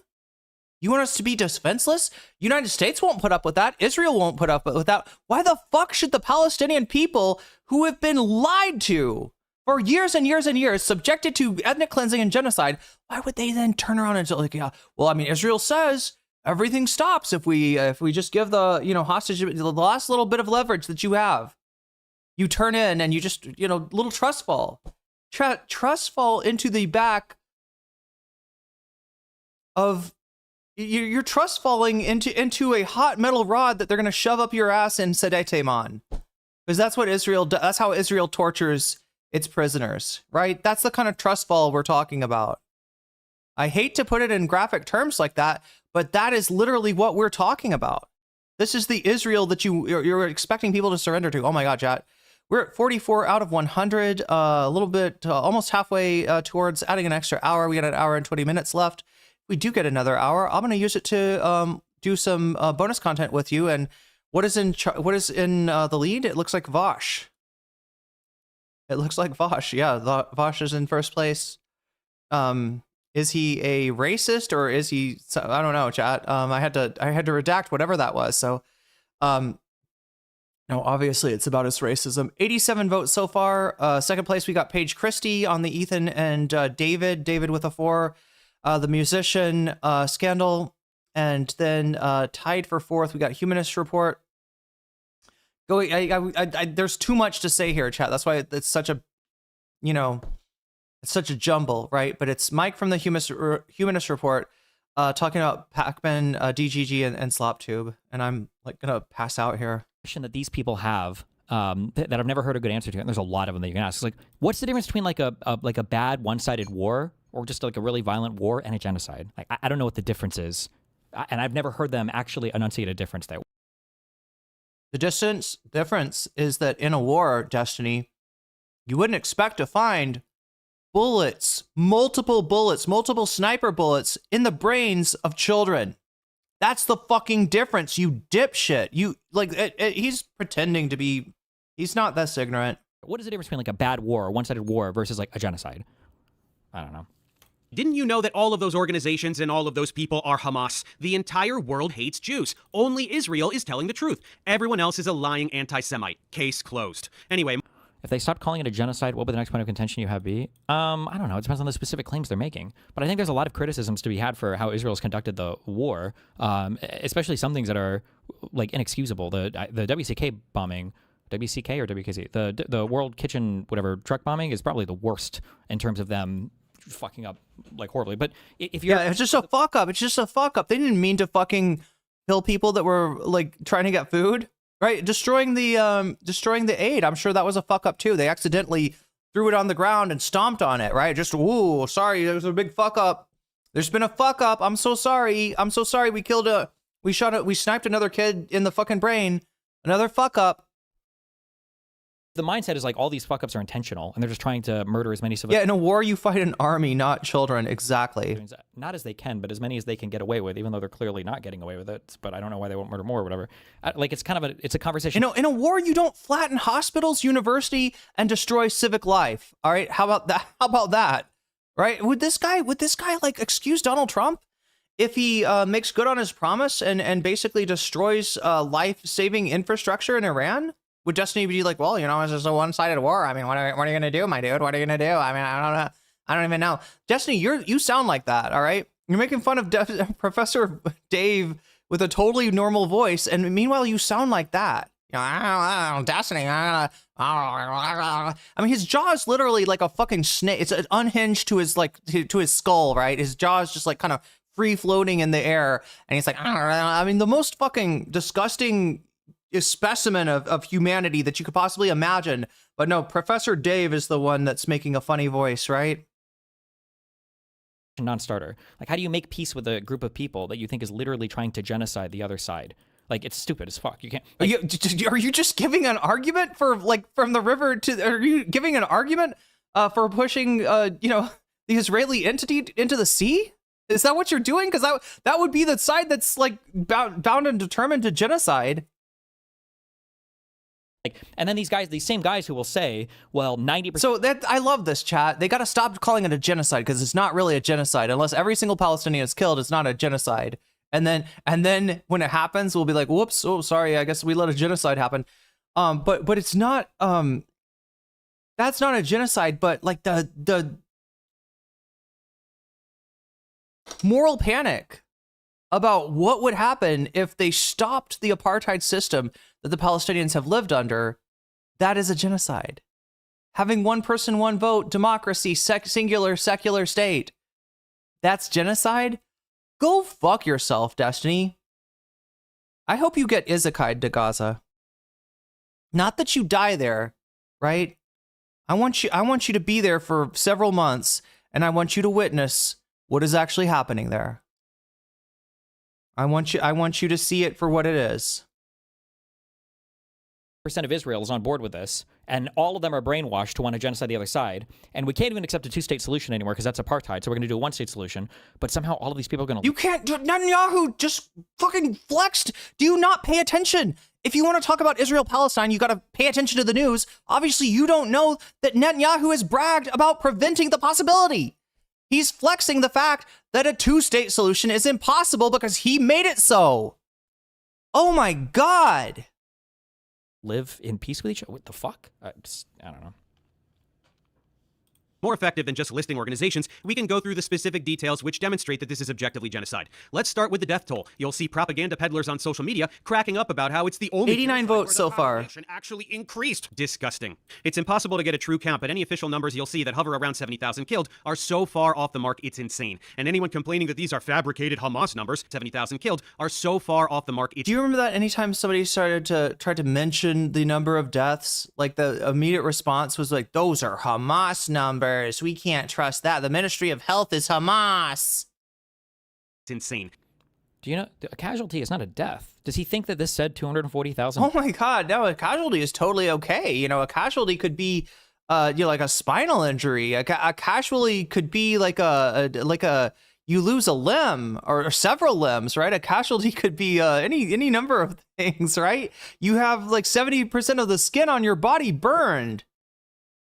And you slowly die without medical care. That could be a casualty. What the fuck? Come on, bro. I'm sorry. Look, it's bad enough when he's like lying about interpersonal shit with Hassan, or, you know, he's, taking advantage of his orbiters. And then when they try to tell the truth, like he poisons their reputation.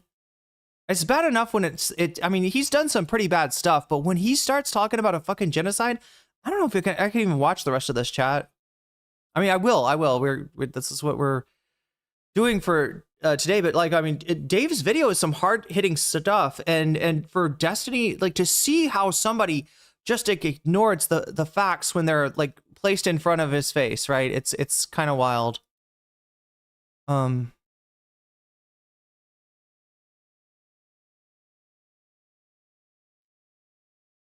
They said the same thing about slaves in the U.S. Oh, yeah, absolutely. If you're talking about, there's like a name for this, isn't there? I feel like I should know it. I mean, this comes up with the Vosh, the leading bonus content that we've got right now, which we may not see today because we're at 1 hour and 12 minutes left. It looks like we're 44 out of 100, so we're only going to see bonus content if we get to 100, or we're about 56 points away from that. But yeah, this is kind of what Vosh is, his infamous debate against Professor Flowers, the prospect, chat, that offering self-determination to a colonized people will cause those colonized people to enact the same cruelty that the colonizer, the settler has imposed upon them, right? I feel like academically there's like a name for this concept. Deaths? And that's why you thought this was super far off? Did you not read this? But And anyone complaining that these are fabricated Hamas numbers is brainwashed. An independent study in The Lancet estimated well over 180,000, half of which are children, and that was in July of 2024, 2 full years ago. Previous 180,000. Oh my God, this. Does he not like the Professor Dave, the stock images that he uses? fabricated Hamas numbers is brainwashed. An independent study in The Lancet estimated well over 180,000, half of which are children, and that was in July of 2024, 2 full years ago. This was like an estimation based on like future deaths from bad conditions. This is like such a dumb, oh my God. Like somehow like 15 or 20. You think it's less? You've seen pictures of Gaza, have you not? You've seen how it's flattened, have you not?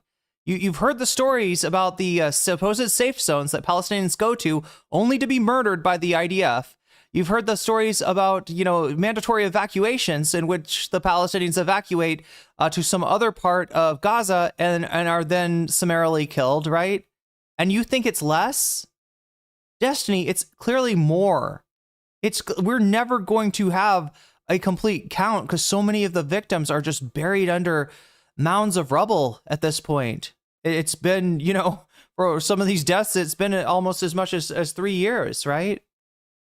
He doesn't give a fuck. Yeah, you're right, Direful. I should stop. I'm reacting emotionally to this, and there's no point in this. Look, I've been streaming for 3 hours and 30 minutes here. I should probably take a break at this point. I hate doing that because that's like, you know, yeah, let's just Destiny. Let's just, you know, as soon as I do, Destiny's gonna say the most horrible, inhuman thing yet, but his ego will not let him be wrong. And his brain will not let him be right.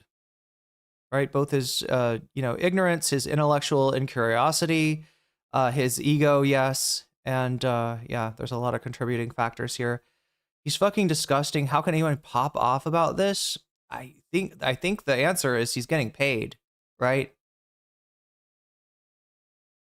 Although not enough considering the lawsuit that he's under over the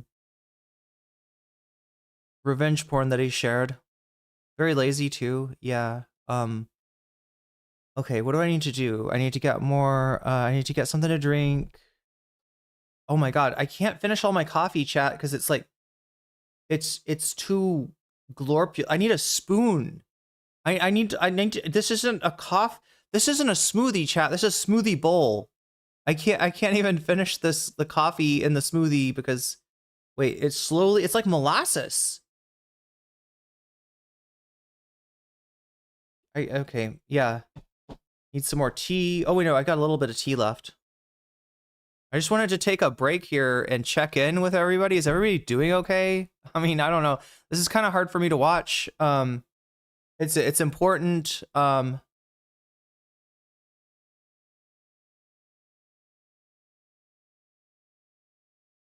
again, every time, you know, FD Signifier puts Candace Owens on the thumbnail to talk about Palestine, every time Noah Sampson puts Ethan Klein on the thumbnail to talk about Palestine, and yes, every time Professor Dave, because of Destiny's own stupidity, is able to put his face on the thumbnail, making him the avatar for this genocide, even though unfortunately there's so much so much else like supporting what's going on and creating this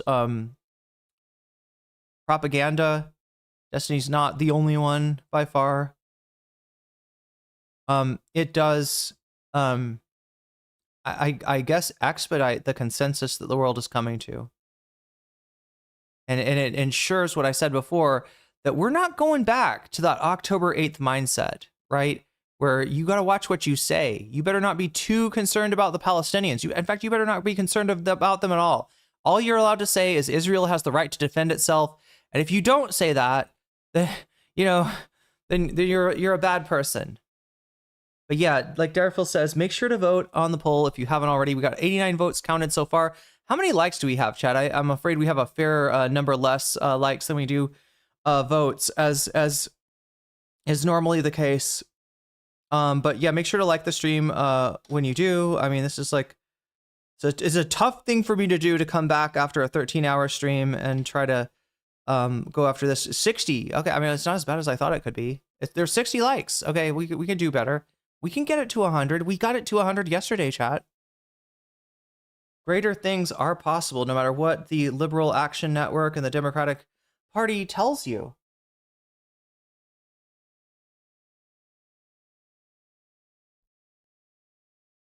20% of the population has been killed, but we just don't know it. I don't know. Previous estimates had been much lower because they only took into account bodies that were... No, I'm sure they just disappeared magically, Destiny. I'm sure they were isekai'd away to a better place. What the fuck do you think happened? What the fuck do you think happened in Gaza? No, dude, look at how it's flattened. And just imagine everybody got out safely. They were taken very good care of by the IDF soldiers. Yeah, no, I'm sure, right?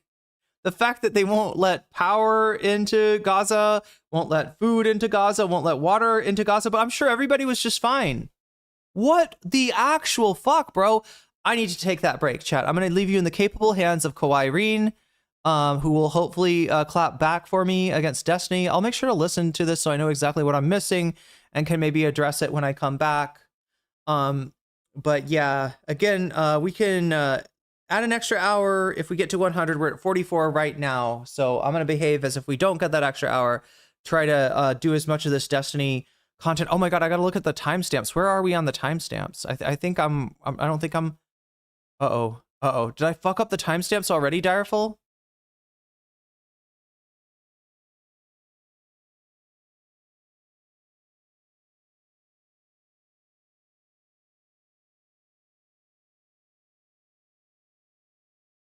I didn't use timestamps yesterday, so I'm just like, no, I mean, I guess we're still within,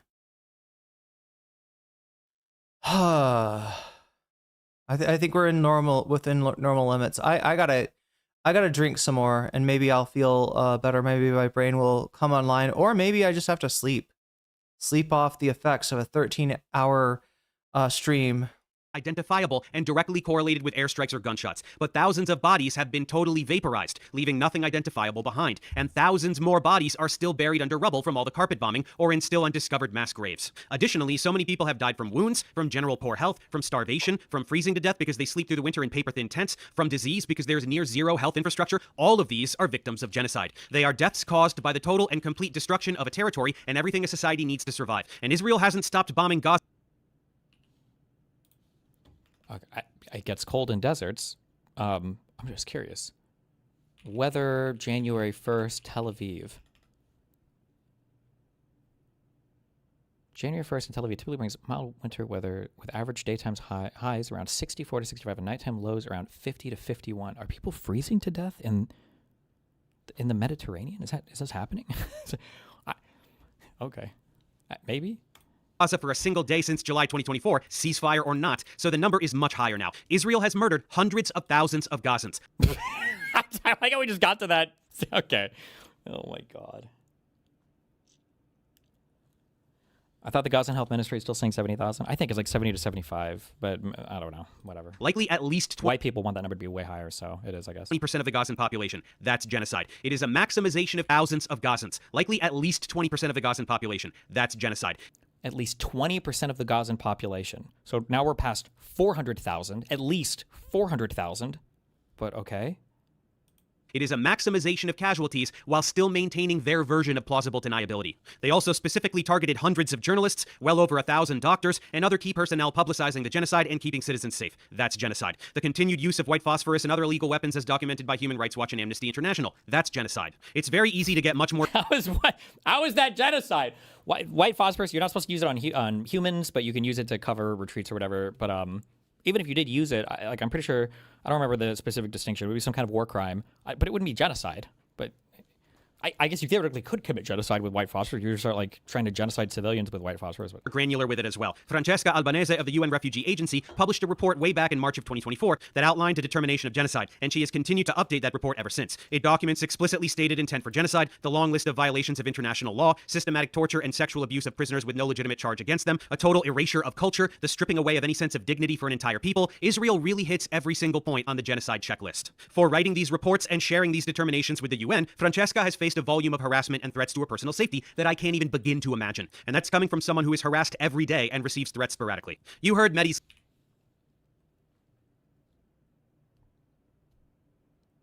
The harassment that I couldn't even imagine. For her public stance, Albanese's life has been threatened and her family put in danger. She has faced the prospect of arrest in Germany for her choice of words. Okay. We have Donald Trump's administration has named her a specially designated national, a term usually reserved for terrorists, drug traffickers, and the occasional murderous dictator. She's the first UN official to receive the designation.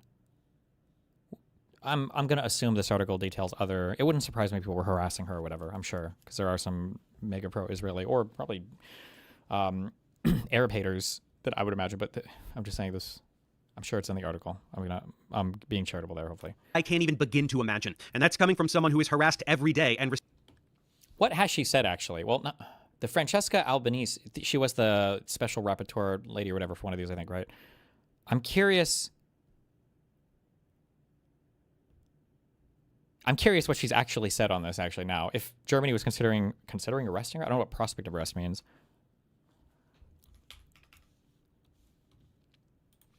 Francesca Albanese quotes Israel, I don't know, in her own word. Oh, the ADL!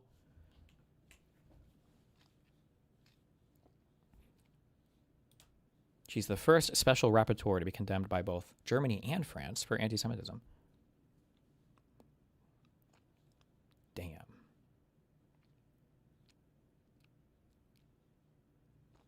Below are select statements from her.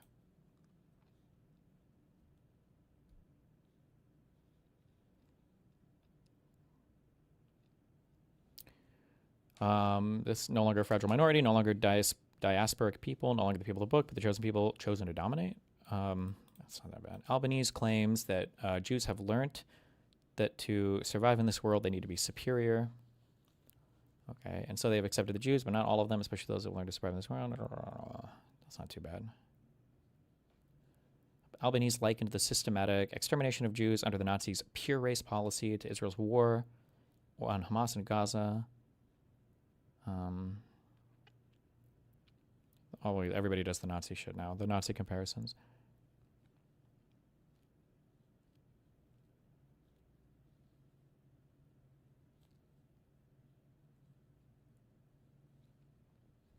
It seems to be like standard, the standard kind of like tropish talking points. I don't think I see anything like exceptionally horrible here.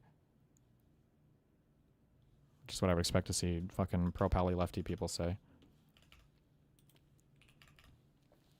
Receives threats sporadically. You heard Mehdi's list, but let's expand a little. Human Rights Watch cited starvation as a weapon of war and the creation of conditions calculated to bring about the physical destruction of the Palestinian population. Doctors Without Borders cited the testimonies of doctors reporting that they routinely received children who have been shot in the head or chest by snipers, as we mentioned. UNICEF reported that essentially all of the million or so children remaining in Gaza need mental health and psychosocial support due to immeasurable trauma, especially the thousands who have lost limbs, usually amputated without anesthetic, and those who have lost their entire families. The International Association of Genocide Scholars stated that the legal definition is cleanly met, citing war crimes and crimes against humanity. Jewish Voice for Peace, Amnesty International, even several Israeli organizations. It's a long list of organizations, and the list of criteria that qualify this as genocide is never ending. 90% of Gazans displaced, absolutely all farmland unusable, continuous blocking of humanitarian aid, starvation and life-threatening malnutrition, mass executions of healthcare and rescue workers. Israel is a club of genocide overachievers. If you deny the fact that Israel is committing genocide, you are no different from a club. What should you do as a casual viewer to not follow propaganda like this? For the Jew shit, honestly, this was like you had to read all the original sourcing on everything because everybody gets fucking mindfucked when it comes to Israel.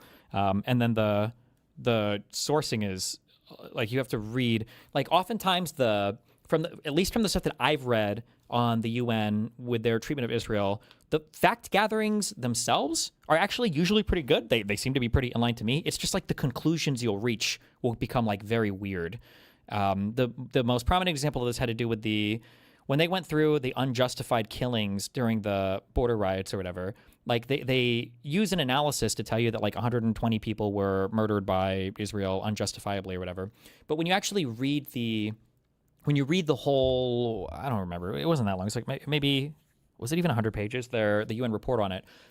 They explain their rationale for how they analyze it in the beginning, and they don't analyze it as an armed conflict event. They analyze it as a policing event. And when you use a policing event analysis, generally speaking, I guess, I don't know if this is like an international standard, but generally speaking, police don't kill people unless there's like an imminent threat to your life. Like it almost has to be a self-defense thing, or like a fleeing felon or somebody fleeing that you think might be about to murder somebody. So kills that you could generally say are fair kills in an armed conflict scenario don't become fair kills in a in a policing scenario. So that's how they get to that number of like 80 or 120 like unjustifiable kills or whatever, because they treat it as a policing event. So you have like during the border riots, you've got a ton of people that are setting the tires on fire. They're trying to cut the wire. They're trying to run through. Some of them have guns. Some of them have bombs or whatever. If you shoot and kill any of those people, that's considered unjustified because they're not presenting an imminent threat to somebody's life, which is this like the country just like fucking, it's like a brain break. Or yeah. Climate change denier or an anti-vaxxer or a fucking flat earther. You are denying the very obvious reality that we live in. Did you hear that, Stephen? Then let's talk about the complete demolition of the entire territory. Israel wants people to believe that they're the most moral army in the world, taking every imaginable measure to protect innocent civilians while exclusively targeting filthy Hamas terrorists with laser precision. This is total horseshit. I mean, again, they proudly announced that they want to murder every last child in Gaza, so anyone who believes them when they say the opposite is a moron. But more importantly, there objectively is no precision whatsoever to the destruction in Gaza. More than 78% of Gazan infrastructure has been demolished by relentless carpet bombing. I think that number that he's referring to, I think, was in like the first year of the war. It's like 78% has some damage, not necessarily like completely destroyed or whatever, but I don't know what their number stands on now. Hospital, every school, every bakery, every city demolished. What is it about the Israel-Palestine conflict that breaks the minds of people? It's just it's got enough for everybody to have like a strong opinion about it. Oppressor, oppressee, Western world versus non-Western world, Jew versus Arab, brown versus white, imperialism, colonialism, America, foreign involvement. There's just like everything. Occupier. There's like every possible thing that you could ever care about can be represented in Israel-Palestine. Refugee tent camps were set up. They bombed those too. They tell them to evacuate even though they have nowhere to go and then bomb them anyway. They give them safe routes to evacuate and then bomb the safe. You didn't address carpet bombing. Was there actually any? No, but I mean, like, there clearly isn't. Like, you can look at the death numbers. Like, as horrible as it might sound to say, like, if this was indiscriminate bombing, you would have expected to see way more people die. Like, the idea that they would have spent so much, that they would have bombed so much, and you would have, up to this point, 75,000 or whatever deaths to show for it, it just doesn't make sense. There are ways that you can... The way that they try to weasel out of that is like, well, Israel is trying to commit a genocide and kill as many people as they can, but they don't want to kill... All right, I'm back. He says border riots. Is he talking about what I think he's talking about? I think there's another name for this event. March of Return?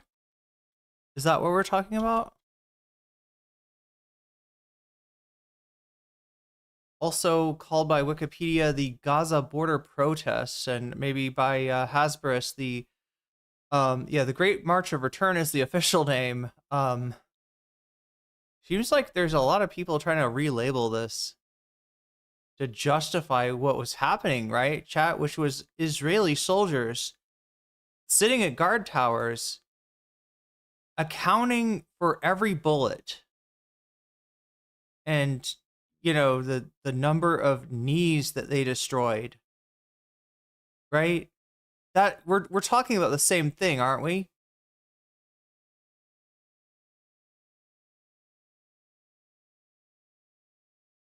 Yeah, the Great March of Return. I've never heard them be called border riots. It's not a border. A border would imply that I'm sorry. A border would imply that that Israel's not controlling what's going on inside. What the fuck? I mean, that's like saying the border of a Bantustan, right? This is like, oh my god. Okay, so much wrong with this. And then I'm sure it couldn't have been. I mean, like, look at the official totals. I mean, we saw what happened, chat. They stopped the fucking count. When it was getting to, the official count was getting around 40,000, right? They stopped taking fucking count. And Destiny's like, well, the official numbers at 40,000. I was expecting a lot more were killed if there was actual carpet bombing. Destiny, guess what? You're right. You would expect for a lot more to be killed in a carpet bombing type situation. And guess what, Destiny? Orders of magnitude more people have been killed than were acknowledged. People who could take account for the scope of this violence have been purposefully kept out of Gaza for almost 3 years now. Yeah, Destiny's logic, absolutely supports Bantustans. I mean, this is Jim Crow. Like if we're talking about like some red line. Well, I mean, red lines even after Jim Crow. But like, I mean, that's the kind of, when he says border riots, right? You know, God, what was that, chat, at the very end of FD's video that we watched yesterday? He brings on a poet, and I can't remember the exact words. I'm not, you know, as good of a poet as he is, all right? But it's something to the effect of, we've got no roof, we've got no walls.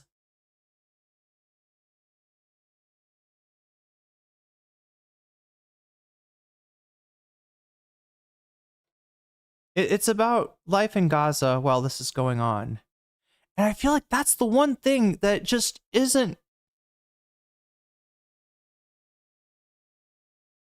I think that's the one thing that would make even Destiny change his tune. I don't really want him to be Izaki'd, okay? That would be incredibly dangerous. And I don't usually wish death on people. It's probably bad karma, chat. What do you know? It's probably bad karma to wish, you know, but I wish he could see what the fuck he's talking about, because he's so fucking detached. He's so detached from the reality, right? And that's what, you know, you say what you will about, you know, FD and his, I know there's a lot of people that argue about him for various reasons, but I mean, that's the one thing that he did manage to do, was to give us a little bit of a window into what it was like. I just wish more people could take a glimpse inside that window. I don't think that you can sit comfortably with what you will see. When you view the situation of people in Gaza as a human being, and not as, I don't know, like some kind of abstracted cheerleader for whatever ideology that has burrowed into your brain. Whatever you have, you know, in between you and reality that's making this okay for you.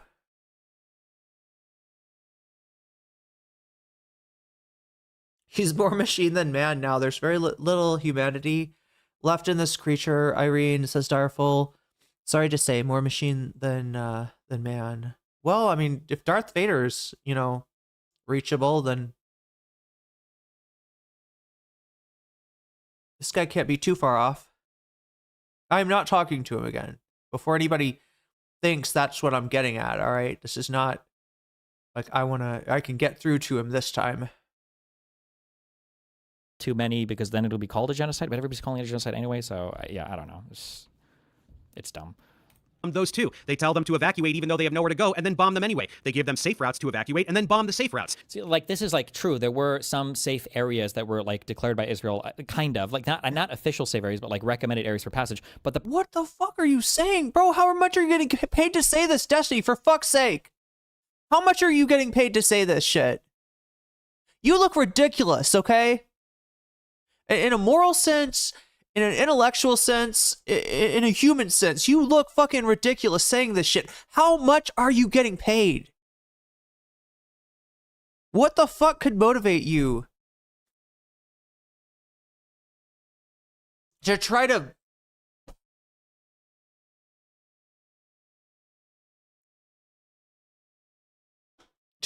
abstract something so obvious as, you know, people being told, you know, this is the safe place, and then getting bombed in that place. You know what the fuck that was? That was genocide. That was fucking genocide. And you're talking about the Nazis and all this shit. Motherfucker, can you imagine having to watch a Nazi live streamer? Can you imagine if that was a thing back then? And there was some fucking lederhosen, you know, dude, like, doing his little German dance and I don't know, chat. I mean, like, the world didn't really know about what was going on, you know, behind the borders of Germany until I mean, there was people should have suspected it. There were clues, there were red flags, right? But people weren't en masse like calling it out the way that they are this. But can you imagine a Destiny for fucking Nazi Germany? Like, the shit that they would say to justify. And they could. It's possible. You could do anything with language. You could do anything you fucking want with language.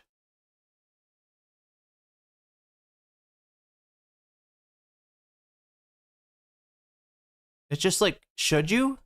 It does come down to a Jurassic Park type question, right? And like, why should you? Like, right? Do you want to be the one that carries that shit? Do you want to be the one that you know, is carrying water? Like, even if you don't care about the actual situation, do you care about what that is going to look like in the future? Does it ever even connect? The problem, and the reason why some of these started to get attacked, is because when they would declare these as safe passage areas, Hamas would begin fighting from these areas. They would do it intentionally. Like, there were no mutually agreed upon, unless it happened in the last. I mean, he's just lying. He's just straight up lying. And I can't figure out, chat, how anybody would be lying like this with no money or no. Is there? What is he getting out of this? Like, seriously, what is he getting? Elf Girl Blue, you just got jellyfished, and that's a good thing. Thank you, Darful. The gift sub over there on twitch.tv. Last year, and I just didn't see it because I haven't followed as closely. But there were no mutually agreed upon, like, safe passage areas for civilians, because Hamas will never work to defend the civilian population, because they always utilize those deaths as much as. Wait, I'm sorry, chat. Please, somebody literally tell me what he's saying. Does he think that Hamas would need to stand guard? And that would make the people safer? Oh, it's okay, Hamas will be there, right? But Hamas wasn't there, because Hamas doesn't care about the Palestinian citizens, right? If they would make themselves sitting ducks for the IDF. Like, right, that was...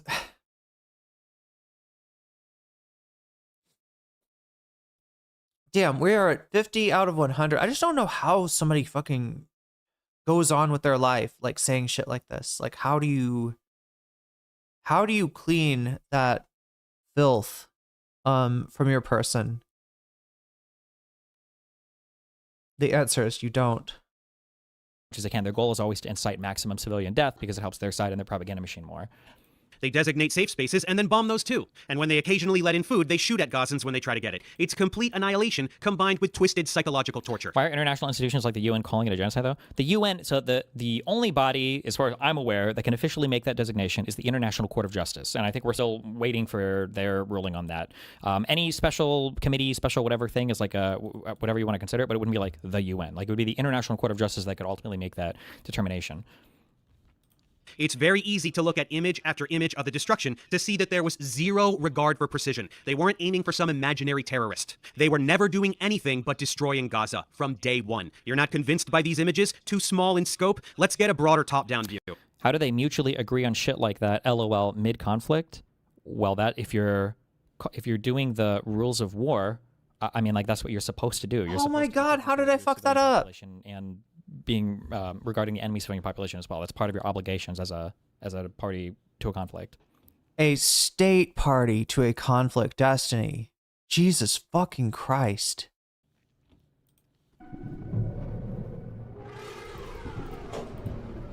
Wouldn't Israel also be worried about damaging their U.S. relations if they go too far? No, I think they would have to. I think the internal support wouldn't be as big either, because I mean there are a lot of people in Israel that don't want to see the Palestinians genocided, despite these people always saying otherwise, like B'Tselem and these leftist organizations in Israel. These are Israelis, you know, staffed by Israelis. Now, I don't know how that opinion has changed post October 7th. I'm sure that opinion has decreased a bit. But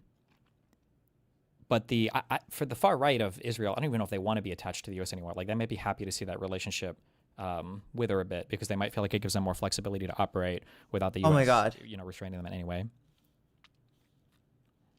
Down view. I got my... Oh, so is this the Al Jazeera interactive map that's being shown here? Yeah. Oh my god. What is going on? That's music. That's the wrong play button. Destiny. International Criminal Court has issued arrest warrant against Netanyahu and his deputy over genocide in Gaza. I don't remember if that was why those ICC warrants were issued, but the ICC cannot make a determination that a genocide has taken place or that a country has committed genocide. The ICC can only issue warrants against individuals for crimes that they think. It might be the crime of allowing a genocide or something. Maybe the ICC might be able to do that. I would have to go back and look. But the determination of if a genocide has occurred is done by the International Court of Justice. That's what rules with regards to states. Is he gonna also say that it's a process that takes a lot of time, and that to stop a genocide you gotta recognize it at the beginning stages? And we're past that now, Chad. I mean, this is, you know, into the last two. Oh my God. Sorry, the jellyfish like froze. I think it was my computer, and it freaked me out. I was like, oh no, is the computer frozen? Only temporarily. Holy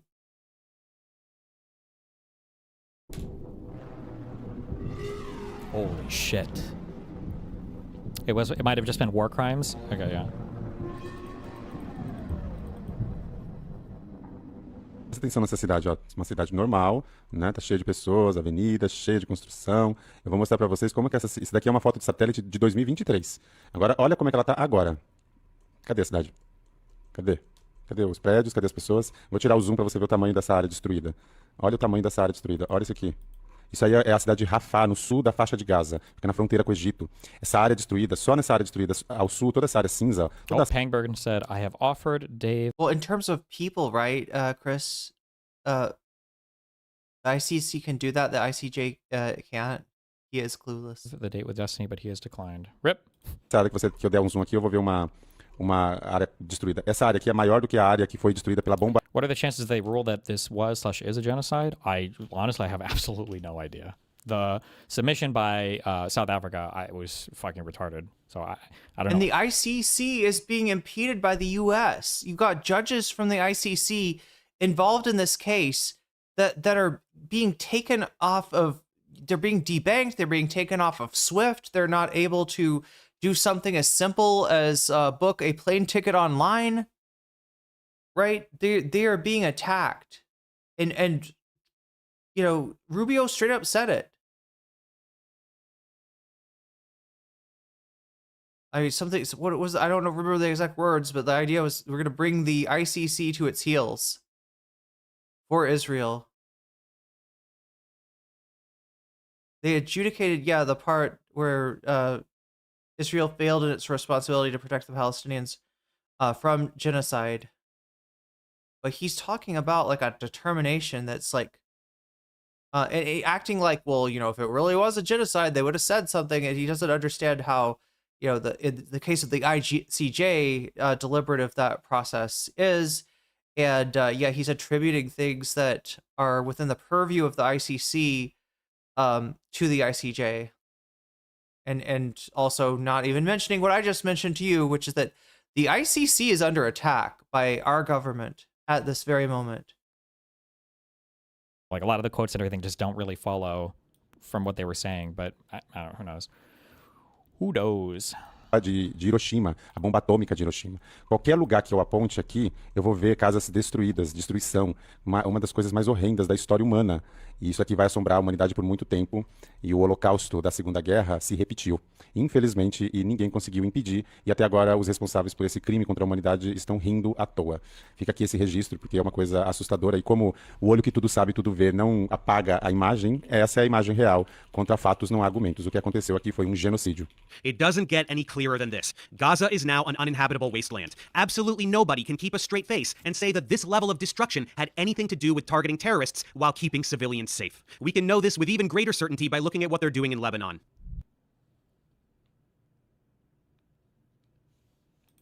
You have an issue with the framing that it's a genocide, but you don't have an issue saying that Israel is doing fuck shit right. Are people really upset with you over the word? People are upset over the word because they want to invoke maximum. You're fighting for this to continue. You have been since October 7th, Destiny. That's the problem that people have with you. And they're going to continue to have that problem until you stop pushing in the direction of more genocide.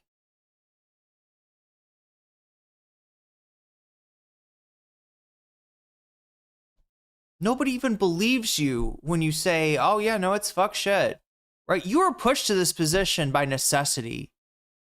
You fought it every step of the way. And you only admit that so that you can then be like, I don't know, they're being totally unreasonable. I said it's fuck shit. What more do you want? I'm not going to say it's a genocide. You're still fucking pushing shit towards genocide. No, I don't know. I think this is what's going to define Destiny. I think this is going to be like I mean, not that it's like the end of him. I'm sure he's got like, you know, dead enders that are, you know, people that can't go outside anymore because of DGG. People that have just given their life completely over to the cult. I'm sure they exist and will continue to exist, but he is just going to wear the reek of the genocide that he backed for the rest of his streaming career. Hatred for the country of Israel because they want the country to be eradicated as a Jewish majority state.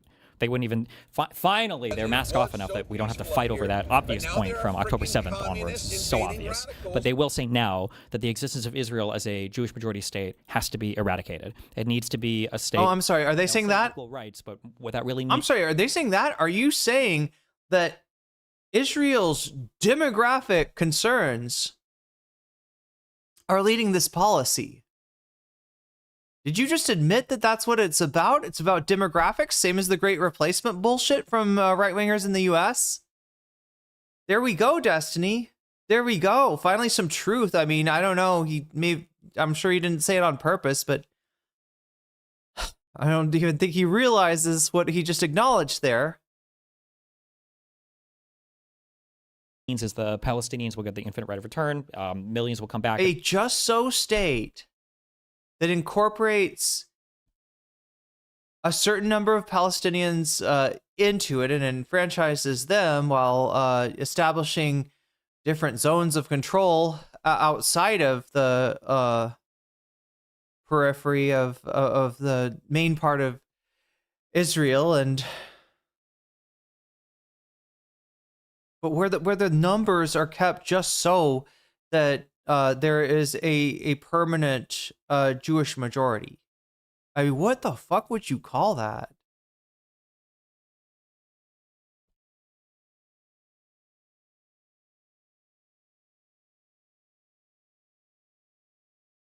And then Jews will be and then you get weird when people say that the purpose for this you know, these repeating cycles of eliminations of large numbers of Palestinians, which some have in Israel have referred to as cutting the grass. Then you get weird. You act like it's weird when people say that. Seems like you're trying to literally manage demographics through mass murder. Be minority, and then who the fuck knows what happens from there is what they're generally not generally. That's what they push for now. That's why they push against the two-state solution. Did I say mowing the grass? Is it mowing? It's mowing the lawn. I wonder what it is in Hebrew.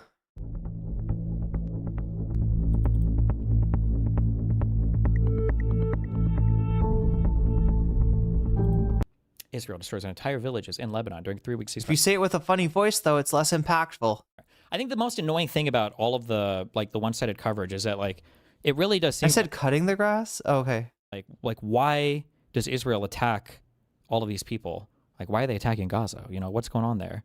And we never hear about that. It's like they're implying that they're doing it without a good reason, right? And of course, if you do something this extreme, you must have a good reason.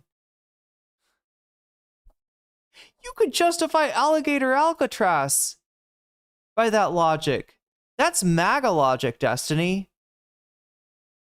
It's not Liberal Action Network logic. Or maybe it is. Like, why is Israel trying to attack Lebanon? I guess just to invade and steal land? Like, we never hear about why. Village after village, town after town, not individual buildings, the entire town. This has nothing to do with terrorism. This has nothing to do... Yeah, almost like we never hear about Sabra and Shatila. Do with Hezbollah, whose label of terrorist organization is laughable to begin with. Hezbollah and any other group that is labeled... Wait, What? Hold on, sorry. To do with individual buildings, the entire town. This has nothing to do with terrorism. This has nothing to do with Hezbollah, whose label of terrorist organization is laughable to begin with. Hezbollah and any other group that is labeled terrorists by Israel are simply people desperately defending themselves against Israeli terror. Like this is just like it's just really like a TikTok slop video. Hezbollah was literally founded by Iran and pushed into or founded by Iran in Lebanon and is like a militia now that runs a large part of that country. Like, why did they start? Why did they start? What made them start? What was the fucking inception? What happened? Why was it needed? Why wasn't Lebanon and its army? Who invaded?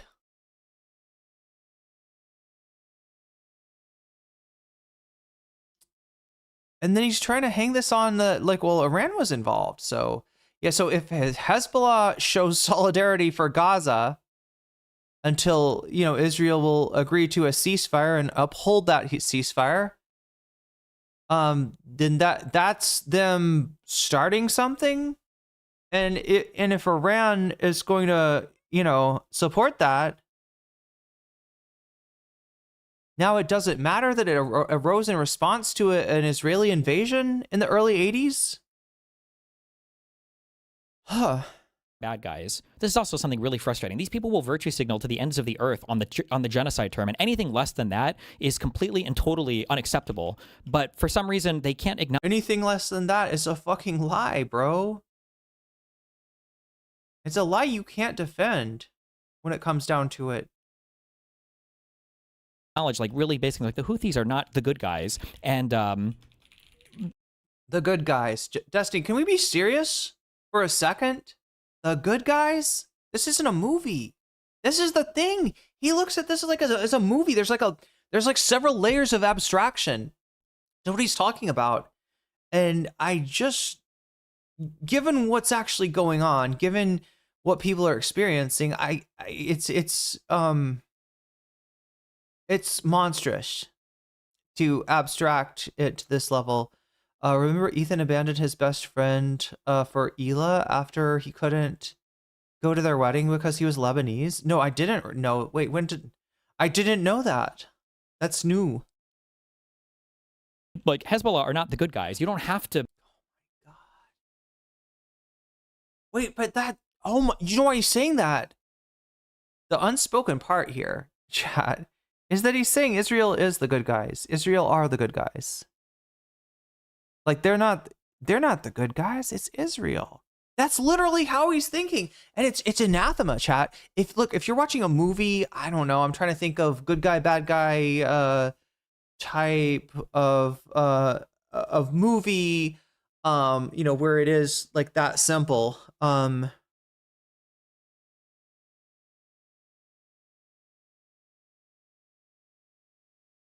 Like, I don't watch enough superhero shit because this is what would work here, but yeah, Batman and the Joker, I guess. Right? If Batman and the Joker was real and you ever were like, actually, I think Batman's in the wrong here. You know, if you were like that, like that's fucking monstrous. Like, what are you doing? Whoa, don't you understand? The Joker is a murderous psychopath. You can't side with the Joker, right? That's what they have to do. They have to turn Palestinians into the Joker. The Avengers, I don't know enough. What, Thanos is the bad guy? I guess I haven't seen enough Avengers to really be able to roll with that. I was gonna try to use Bleach for some reason, but then I realized how, like, isn't Bleach one of those animes where it's like it seems straightforward at first? You're like, yeah, the hollows are bad, right? And then as you get deeper into it, it's like more weirdly morally complex and yeah, so maybe Bleach is a bad example. Movie stream? Remember movie stream? That sounds like fun. But that just sounds like fun for me, chat. I don't know if it would be fun for you. Hand it to... That would just be me being greedy and being like, oh yeah, I'm gonna get to watch a movie. Hezbollah. You don't have to hand it to the Houthis or hand it to, you know, like, torture and rape. I'm going to make the members watch a movie with me. That's what I'm going to do. You got to watch a movie with me, okay? Murder and everything from Hamas. Like, you could You can't. And it might be the 1,000-year blood war. Wait, is that what it's called, chat? That is an awkward title. That's an unwieldy title, chat. I do need to point out I have not been I have been lax on my responsibilities. I do need to point out that we're down to almost 30 minutes. If we're gonna get some bonus content, we're gonna have to get to 100 to make that happen. We're at 50 right now, so it could still happen, but it doesn't have that much longer to happen. I'll be able to get done with. I mean, I do like it is. This is a hard watch a little bit. I am trying to see exactly how much. I mean, I feel like we might get close to the end of what we've got lined up for this Destiny content. So, but yeah, if we want any bonus content, it's gonna take another. It's gonna take getting to 100, and adding another hour because we'll need it. Actually, you can never criticize both sides on this. You literally have to be on one or the other. It's so fucking stupid. Terrorism. Hezbollah formed as a direct response to the Sabra and No, I mean, I don't fucking care about sides, Destiny. I care about situations and the fact that this situation is intolerable and it needs to fucking stop. Right? That's I care about people and what's been going on to the people inside this zone that nobody's exactly able to look into, that things like the number of deaths are just not being confirmed in, right? It's, I tried to watch Doctor Strangelove the other day to cheer me up, but it made me depressed because it felt like a documentary. Like with, Elon and Sam Altman, maybe. We know why, ... but you don't have to blow up towns, ? Who would be the purity of essence guy? Of all the tech lords, Rave? Who would be the General Jack D. Ripper of the group? I mean, it'd be nice if you didn't. But who's the fucking nutter that whose conspiracy theory like drives the world into its downfall? Like, Hezbollah literally repurposes like garages and houses to launch missiles and shit out of in southern Lebanon. This is what they do. They live in and they occupy towns, and then all of their weapons are stored there. Like, you can see this again. Amnesty International, other people have literally reported on this. Like, this is how they operate. It's not. I mean, it's not good, but like, it's almost like it's a resistance group. How dare you?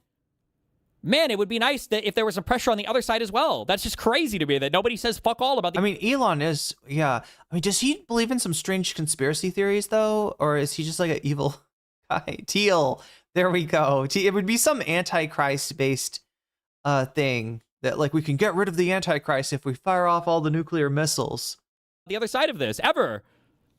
Simply people desperately defending themselves against the Antichrist is actually weak against radiation. Israeli terrorism. Hezbollah formed as a direct response to the Sabra and Shatila massacres, for example. Israel is the aggressor state, slaughtering anyone they please, and anyone who stands in opposition to that is labeled a terrorist. These groups are the rebellion in Star Wars. Israel is the fucking empire. I mean, Dave did go there too to be Hundo P. Again, this is just like not I don't know. Do you think Emperor Palpatine would label Luke Skywalker a terrorist? Don't fucking give him shit after this, Destiny. You just did the same thing. Of course he would. Supporting Israel is like rooting for the fucking Death Star. I mean, there is something to what he's saying, right? It is ironic that Americans, definitely root for the rebellion in Star Wars, and yet they don't.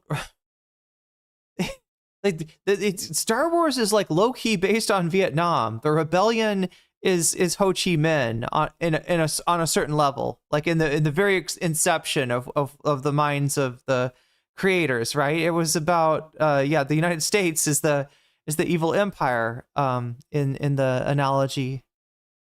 A good superhero analogy would be the new Spider-Man movie, but that would be spoiler territory. I don't even know who the op is. Ethan's sister had got a matching Star of David tattoo with Gila. I forgot about that tattoo. A giant ass Rebel Alliance tat on her arm too. Yeah, that's just the thing, is Americans will embrace Star Wars while siding with the analog for the Empire in every scenario. True.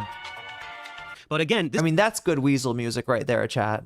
That local elevator. I feel like if you play local elevator, any weasels near you will dance. level of destruction. Did he really say that Hezbollah is not a terrorist organization? Like, really? Holy crap, brain rot much? That is the standard position of all lefties. You just don't know this because nobody knows anything about Israel-Palestine. Nobody in the mainstream media, nobody knows anything about this fucking region. So Better question, is the IDF a terrorist organization? Destiny. Nobody asks any of the correct questions, but yes, every single lefty, every single far left person, Hassan and all these people included, will say that Hezbollah is like a legitimate governing force and military in Lebanon. That's it.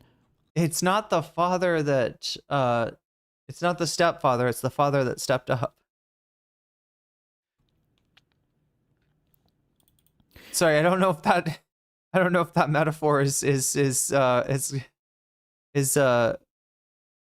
transparent enough. It's filled a vacuum of the defense that wasn't happening from the state. I mean, this is the definition. Chat, it's not necessarily true, right? The state performs certain functions, and wherein and when it fails to perform those functions, whatever steps in is the state in that moment, right? And I saw it happen in the neighborhood I used to live in, like literally the Chaz. You yourself make fun of people who both sides an argument. I mean, not in this kind of dramatic fashion, right? And not, with this kind of staying power. Because, I mean, this is the 1980s is when Hezbollah formed. But yeah, when you withdraw the functions of the state, there's a power vacuum and something will step in. And most likely, in a case like this or in a case like Gaza, it's going to be like a more militant group, right? It literally is going to require that. I'm trying to, how fucking retarded do you have to be to make that statement? Like, do we want to have pizza tonight or do we want burgers? I don't know. I can kind of see both sides, But Destiny, didn't you say both sides a bad argument?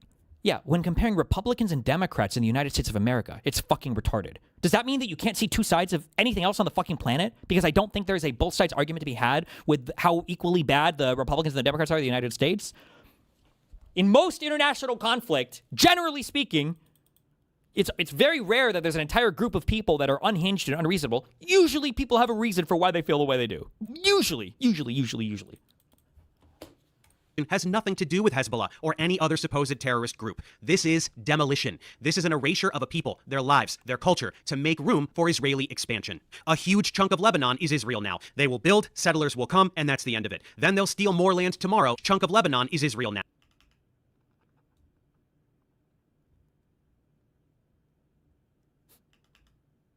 Israel's mass evacuation orders in southern Lebanon. I don't know if this is all they're planning to take, but I like how, is this supposed to look like this is Israel and this is the new land they're taking too? Like they're doubling the size of their country? Obviously Israel is down here, but...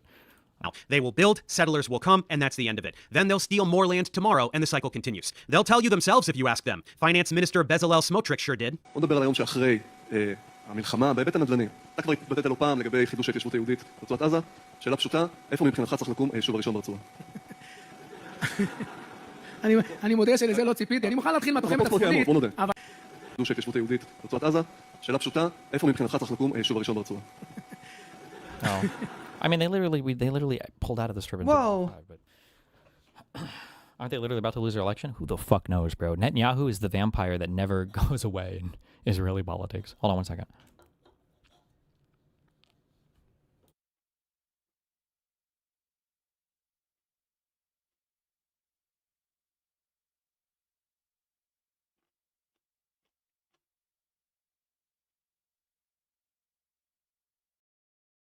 I guess we'll just sit here and watch the silence. I'm enjoying the silence. I'm enjoying the silence. I want to fast forward it, but yeah, we only have 25 minutes left in the stream, potentially. I almost want to enjoy the silence. Like it's kind of a good thing that he leaves. Look at that. That's wonderful. That's the best part of his stream. I'm sorry for if I ever complained about dead air on Destiny's stream. The dead air is honestly this is quite pleasant. In comparison.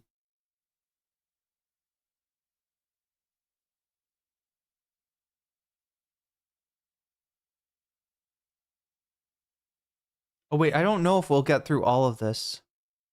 Only if we get to 100. All right. No, go back. Go back. Go back. Can he go back? What if I rewind him? Look at this. I'll make Destiny go back. Go back, Destiny. Destiny, go back. Go back, Destiny. Dusty, go back. Hold on 1 second. Go back, Dusty. What was that look? What was that look? There's a super sticker. We're at 60 out of 100. There's a chance, chat. Because I think with another hour, I can finish this and give you the top bonus content that is Vosh right now. But make sure if you've donated to let me know which of these topics you support. We got 0 for anything up here. Oh wait, let's I think I gotta scroll it up.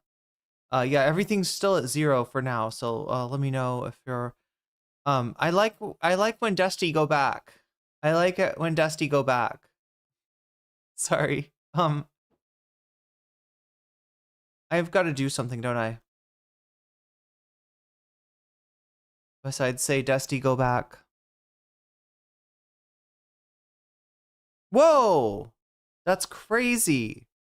650 out of 100. Amazing. No, there we go.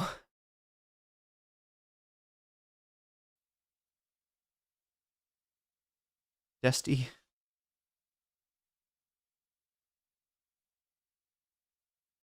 When you decide that you want to steal some land, first, you demolish every chosen people. Building is left. Do you understand now what has been happening since October 7th? Do you understand that it was never about terrorists or protecting Israel or getting back hostages or anything of the sort? Not for a single second was it ever about any of those things. Israeli officials... Like I said this a long time ago, imagine how fucked, like this would have been a political outmaneuvering. Imagine how fucked Netanyahu would have been if Hamas released all the hostages like a month into the war.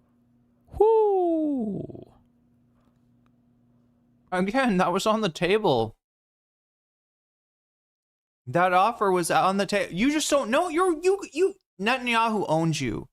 Destiny. I don't know if you know this. Netanyahu is he's cucking you. He's cucking you right now. Right? He's cucking your right hand.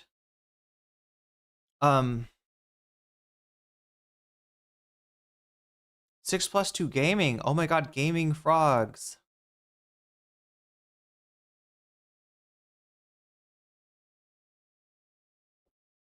We're at 617 right now. 20 minutes left. Let me hurry up. That would have been a tough position for Netanyahu to be in, but they kept them. Oh yeah, that would have really owned him. He wouldn't have known what to do there. Oh my god, he's so fucking ignorant. He is so fucking ignorant.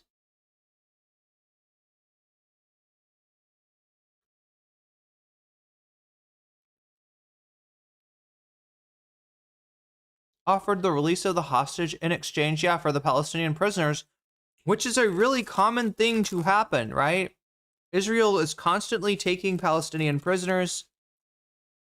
Part of the reason that people were kidnapped on October 7th was because of that very dynamic. And what's common to happen is a hostage exchange. Those hostages for so fucking long. Holy shit. Didn't give two shits about hostages. They were an excuse to keep bombing. There were deals on the table early on that involved a ceasefire in exchange for all of the hostages being returned, and they refused. And in exchange for Hamas remaining the power of the region that was going to be restricted by Israel, and it wasn't going to be a permanent ceasefire. We always leave the other conditions out, but okay. In October of last year. And in return for not, like, exposing their bare ass for the opponent to do whatever the hell they want to, right? Really? Really? That's the fucking cope? That's the fucking cope? If only Hamas had offered a unilateral total surrender that almost never happens in any armed conflict at all, because you usually do negotiation and hostage exchange and shit like that. That's fucking normal. They got all like you're treating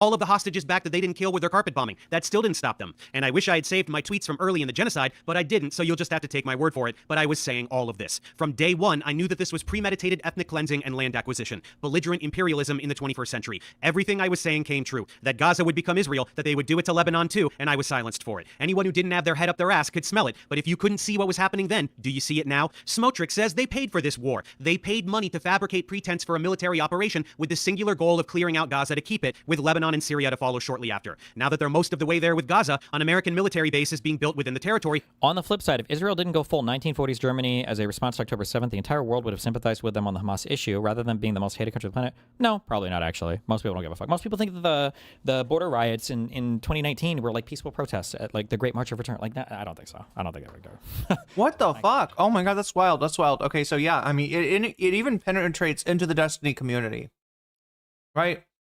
It's at his viewpoint is like untenable. It's at the point where I don't know if a good portion, but a sizable number of people within Destiny's own community are not buying the swill that he's serving, at least on this issue, right?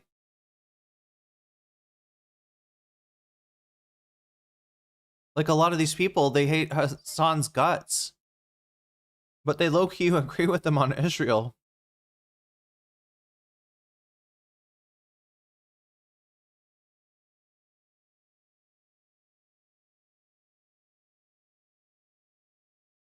Actually, most people don't give a fuck. Most people think that the border riots in 2019 were like peaceful protests. He's calling the March of Return the border riots. The border riots, right?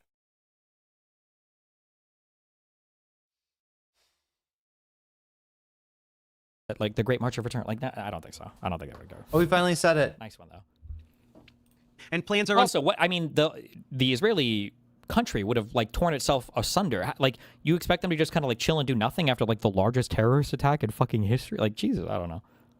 Way to round up remaining Gazans and put them into concentration camps while they clear out the rubble and start to build new Gaza. You heard that correctly. Zionist Jews are going to put people in concentration camps. And you heard the other thing correctly too. At Destiny, Hamas offered that multiple times. Israel said they weren't going to stop bombing them. It wouldn't have mattered. Then why keep them? Why not just release the hostages? You would 100x your international and even the domestic support. It would be so hard to justify. You know, that's not the, you know, I mean, you shouldn't be doing, you know, making decisions involving people's lives based on, you know, international PR or anything like that. But that's just not true. That's just not true, right? The understanding that the Palestinian resistance does have in the international community is due to, yeah, the events that unfolded. But no, Destiny, this is not something that they were in. And like the idea that, like, you know, you're in a situation where you're not in control, so you just like completely unilaterally disarm, you know, put yourself in a position where you're relying on the humanity of Israel. Like, okay, let's just anyway. Anything like the continue. Why would you always give them that thing to fall back on? The reason why, like, and again, nobody that makes videos like this will ever acknowledge, is because Hamas invites the civilian death. They want as many civilians to die as possible. They want as many civilians to die as possible. It is the goal, so that people like, you know, Professor Dave can jerk off of the. It's unfalsifiable, unprovable, ridiculous, and ghoulish claim that you make, sir. It's a disgusting thing that you just said there. It really is. You're nasty. You're nasty, Destiny. You're a nasty human being.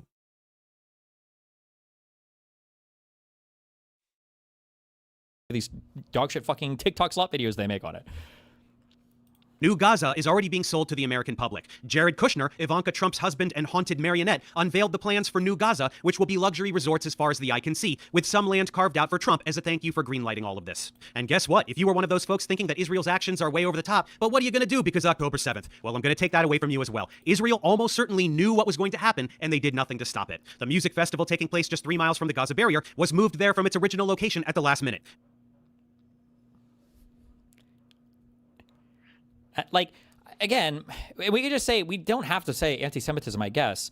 But if you were to make any of these claims at all about like, you would have to have proof. And if you were to dispute any of these claims at all, you would have to look at that proof.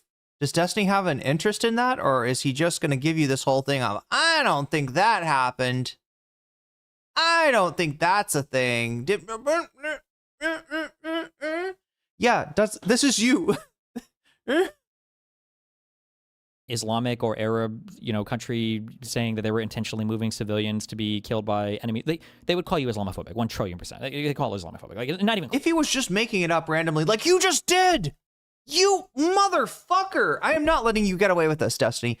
You just said that was it Hamas wants civilians killed? Is that what it was? Was that the claim that he made? Again, he's telling, well, I know the intentions of other people. You know what's going on in the intersubjective experience of people that aren't me. I know that. I can make I know, just like I know that what was going on off screen of Hassan Piker's live stream was he was pressing the shock the dog button, right? I know. They want many Palestinians killed as possible, right? You don't even offer any sort of like justification proof, and obviously you don't have any. But then you turn around and you're like, somebody makes a factual claim, which, look, if you want to, I think everything that he does is like listed, the sources, the sourcing is listed for what Professor Dave puts out generally. Look at it. Kick the tires, see if you find anything wrong with it. And if you don't, Destiny, here's the hard part. Here's the part that he doesn't want to do. Right? If you find that there's nothing, the claim is accurate, you got to change your mind about this thing and just admit that, that there were some weird things there is some strange, set of events. Now, obviously, Professor Dave can't make the claim of without more evidence of like what exactly the reason for that is, right? That's also going to be hard to track down. But in terms of the factual claim, look at it. Is it? You wouldn't even have to do a tenth of that. You're taking random quotes from Arabs? That's not fair. What, do you expect every Arab to denounce ISIS? Do you expect every Arab to denounce 9/11? Does every single Muslim have to say that they don't agree with the Ayatollah? Does every single Muslim have to denounce every single terror bombing in London, in Miami? People say this shit all the time, but for Jews, it's literally every single Jew. Israeli. Zionists. Military response to initial activity was delayed for hours in a way that is difficult to justify. Israeli soldiers were even ordered to cancel all patrols along the Gazan border on the morning of October 7th, with no justification given. 6:30 בבוקר, 7 באוקטובר, כתב המוצב. אצלנו ה-7 באוקטובר מתחיל לפני 6:30. Was October 7th, was that Yom Kippur or no? I never know this shit. Nathan Drake, it's idiotic to think because Hamas leadership intended this many Palestinians. Well, they're also accused Hamas leadership of giving orders to use rape as a weapon of war. This is a pattern. This is a pattern, is what this is. Intended this many Palestinians to be killed, given the devastation of Al-Aqsa flood is entirely attributable, yes, to the Israeli government's incompetence, and kind of spooky incompetence too, right? It's again, I think it's premature to draw conclusions, but fuck me, stupid fucking. That was October 7th to you. At the very least, a negligence, and this is where I end up on, 9/11 as well, right? There's not evidence that the Bush administration participated or had immediate foreknowledge or allowed 9/11 to happen. But what is provable and what is actionable, should have been actionable by the Obama administration, was negligence. Should have been actionable by the American people, right? Instead of George Bush being lauded and a rally around the flag being the response to 9/11, he should have been impeached. He should have been taken out of office. He did not do his due diligence. When that came to light, that the Bush administration had a memo, Osama bin Laden determined to attack, attack America. The answer should not have been, okay, you covered your ass, right? And if you want to draw a, you know, an inference by the fact that the people for the New American Century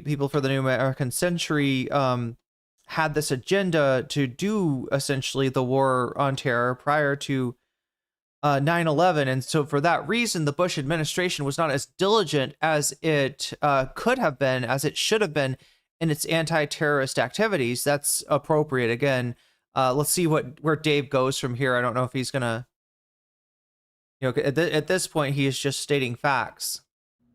It was Yom Kippur. I wonder if, I don't know if they normally get days off or whatever for holidays. I don't know, but like this would be such an insane. Do they really drink Manischewitz?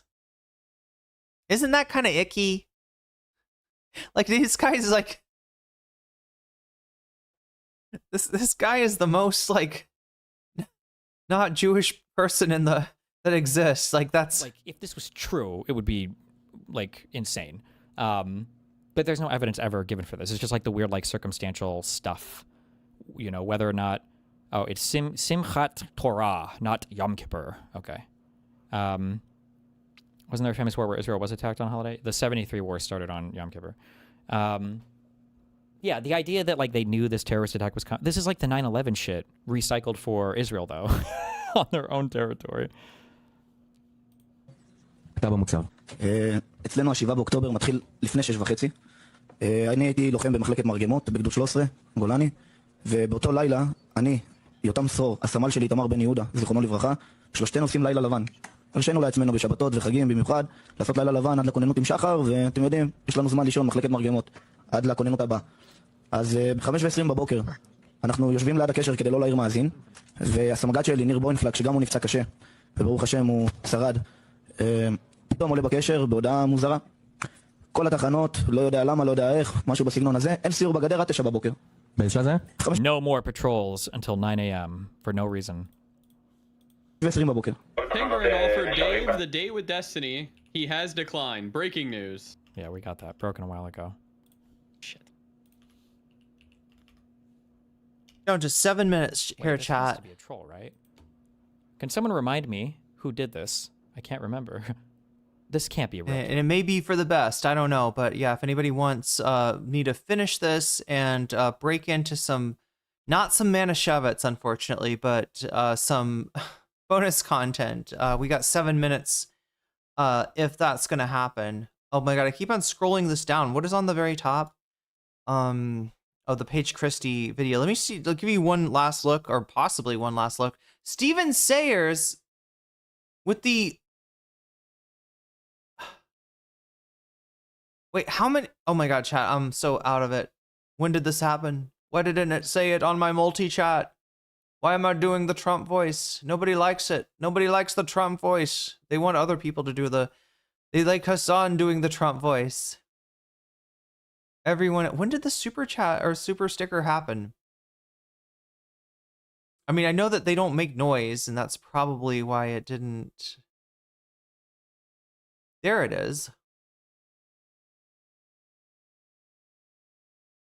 Okay, I'll fuck with it. That's a...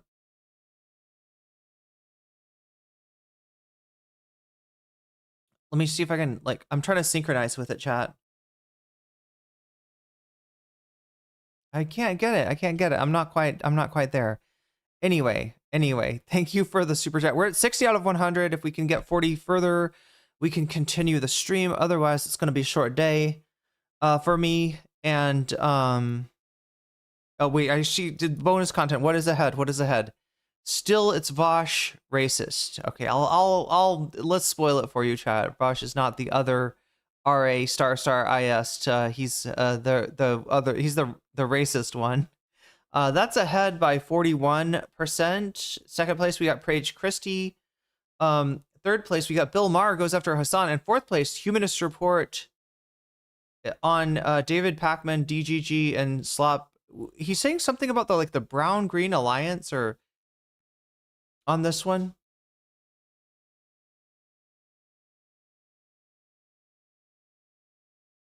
Anyway, it's basically the neo-McCarthyite faction of liberalism that we're talking about. People for a New American Century said it would be take a catalyzing Pearl Harbor style attack to motivate Americans to fund the military at the level PNAC wanted. And also, like, I want to point it out, Trump seems to want to fund the military a lot more. I don't know what's he's got going on. He's already fucked up so bad. He's going to be remembered as probably, yeah, he's going to be remembered as the president that killed America, that at least diminished.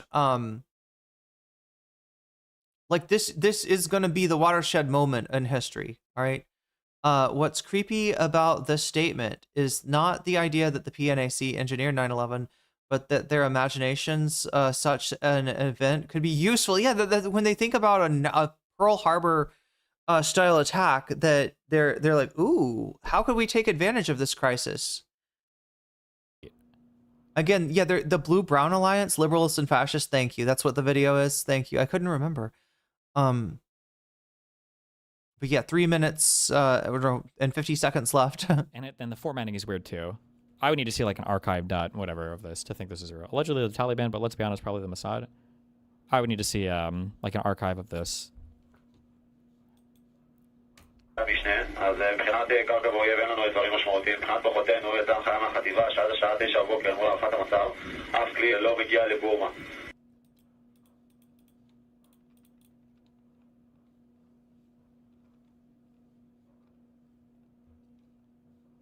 Oh my god, he's a third-party voter? Oh man. Wait, is he a Jill Stein voter? I don't know, apparently he says he votes in California so it doesn't matter. Oh, classic. Classic. This is scienceandculture.com. I don't know if there's like a Jew website or not, but... A what website? Jesus. Did you just say what I think he said?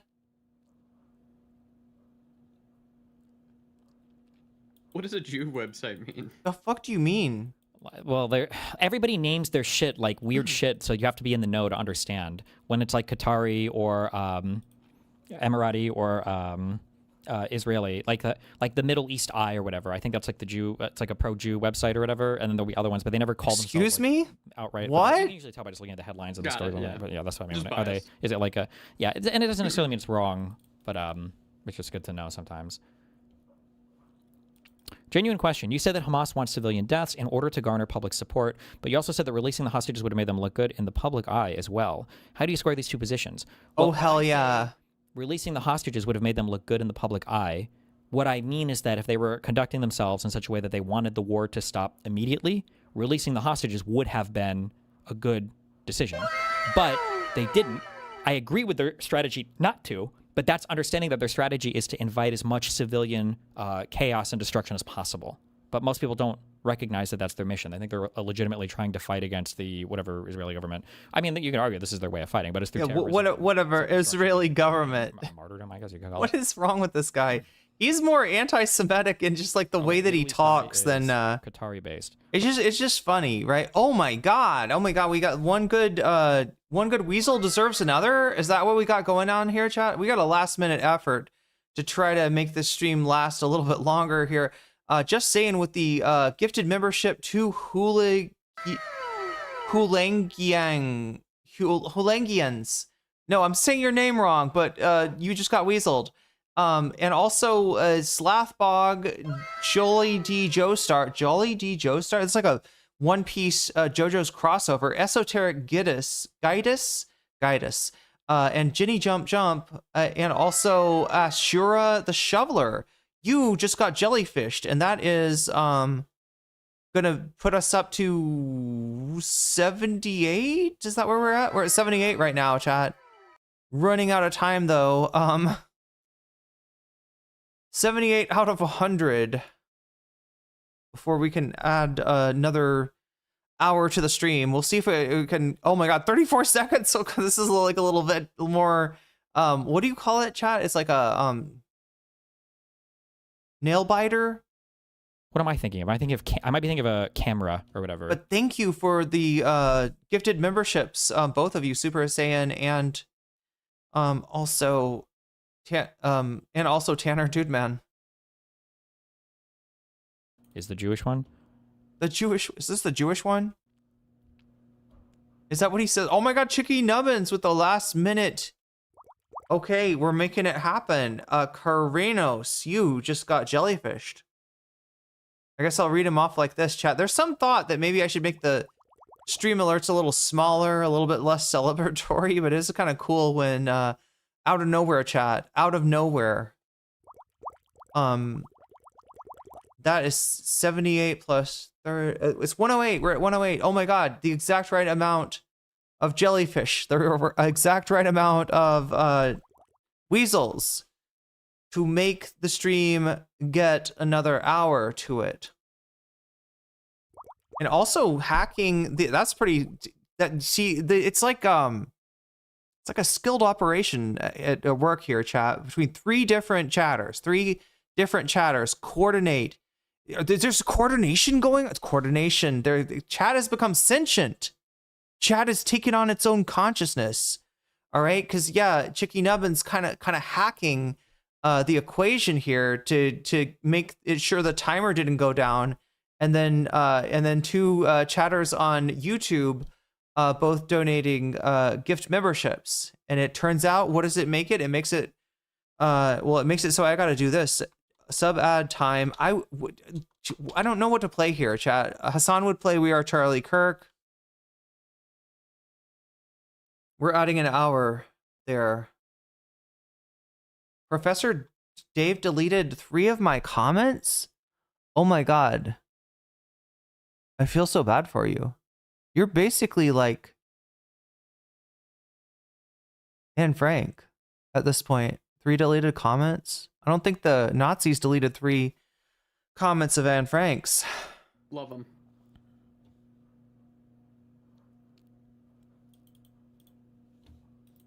Middle East Forum, might be? I don't know. Whatever. They're out there somewhere. I would hide you, chatter.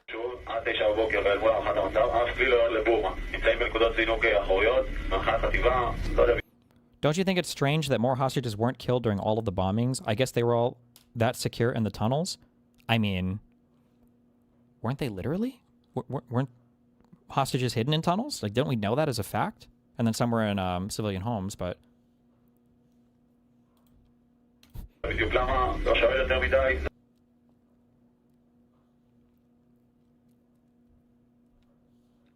don't think Professor Dave ever deleted any of my comments. But I was just like, I don't know. I didn't like the way, like, I felt like he went into the Matt Walsh back and forth. Did he debate Matt Walsh? I think it was just back and forth in videos. He went into the Matt Walsh thing like it's a knife fight and you go with a spoon. Professor Dave was too interested in like Matt Walsh's approval for that. You don't go into a debate with Matt Walsh in that way.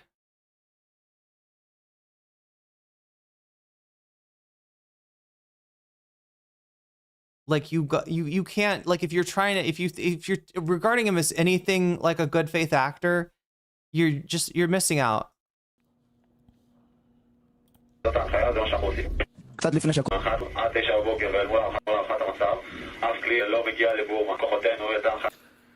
The brigade issued a directive for our forces pending a situation assessment until 9 a.m. I've played Knifey, Spoony. I'm usually the one with the spoon, Minty Treasure. No vehicle has approached Burma. I mean, is this saying that they're trying to let Hamas do the maximum damage and murder civilians? Or is it like there's a chaotic situation and they don't want people strolling into this place and then either getting killed or like, is that, I don't know. I guess we're just reading this as... But I mean, he tried. At least you tried, Professor Dave. No, I mean, like, it just sucks because it felt like he didn't know what he was dealing with there. He was just treating Matt Walsh like a guy. That was the problem. And I was trying to get, what did I do? I made a tweet. He did respond to my tweet, right? And I guess for what it's worth, most of the people in the thread agreed with me, but yeah, I just wanted him to I felt like you gotta, like, if you want to go and talk about, it was like the trans debate, right? And it felt like Professor Dave maybe just hadn't talked to any, like, and I don't just mean like, you know, you've never talked to a trans person before. I don't think that, but you know, that in terms of consultation for that debate, it would definitely behoove him, and not necessarily, I wasn't suggesting anyone in particular, but yeah, it showed, right? If you want to at least see like the argument on the level of the people being attacked if you're going to weigh in on something like that. Am I right? It was Crystal Nut or whatever, right? They just wanted them to be murdered, I guess. A reverse pogrom or whatever. Okay.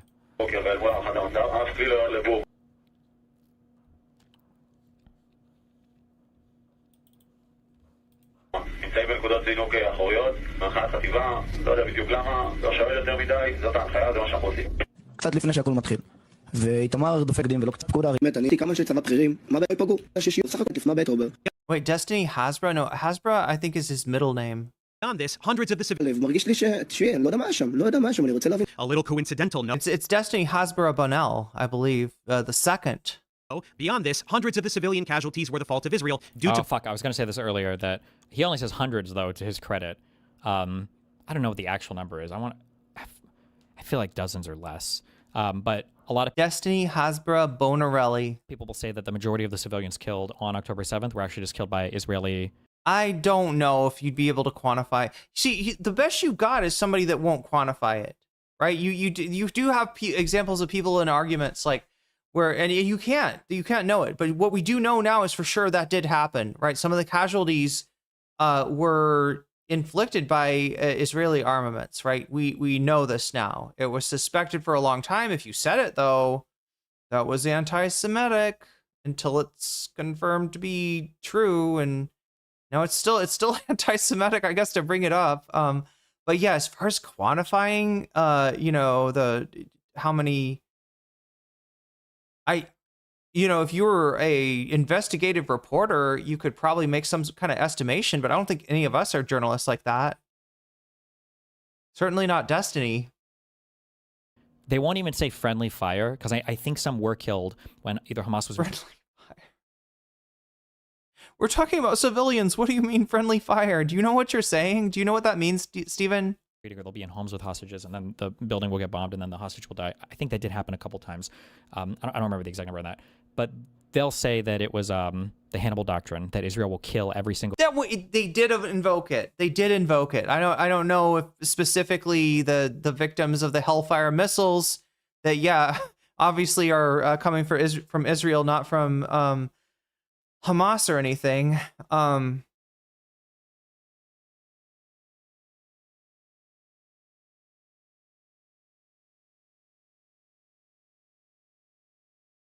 mean, they did. Isn't it like not called the Hannibal? It's the Hannibal Directive, right? It's the direct. It's not the doctrine, right? It's the Hannibal Directive.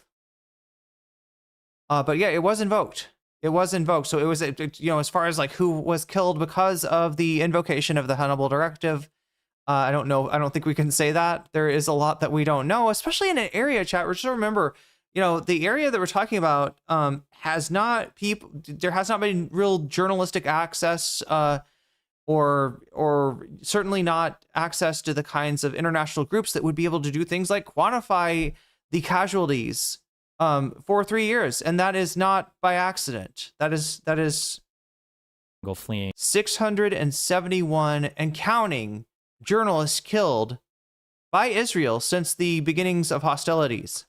Hamas person, even if they have an Israeli with them, because they always try to kill their own people so that they don't get taken hostage or something. I mean, it's a thing. It's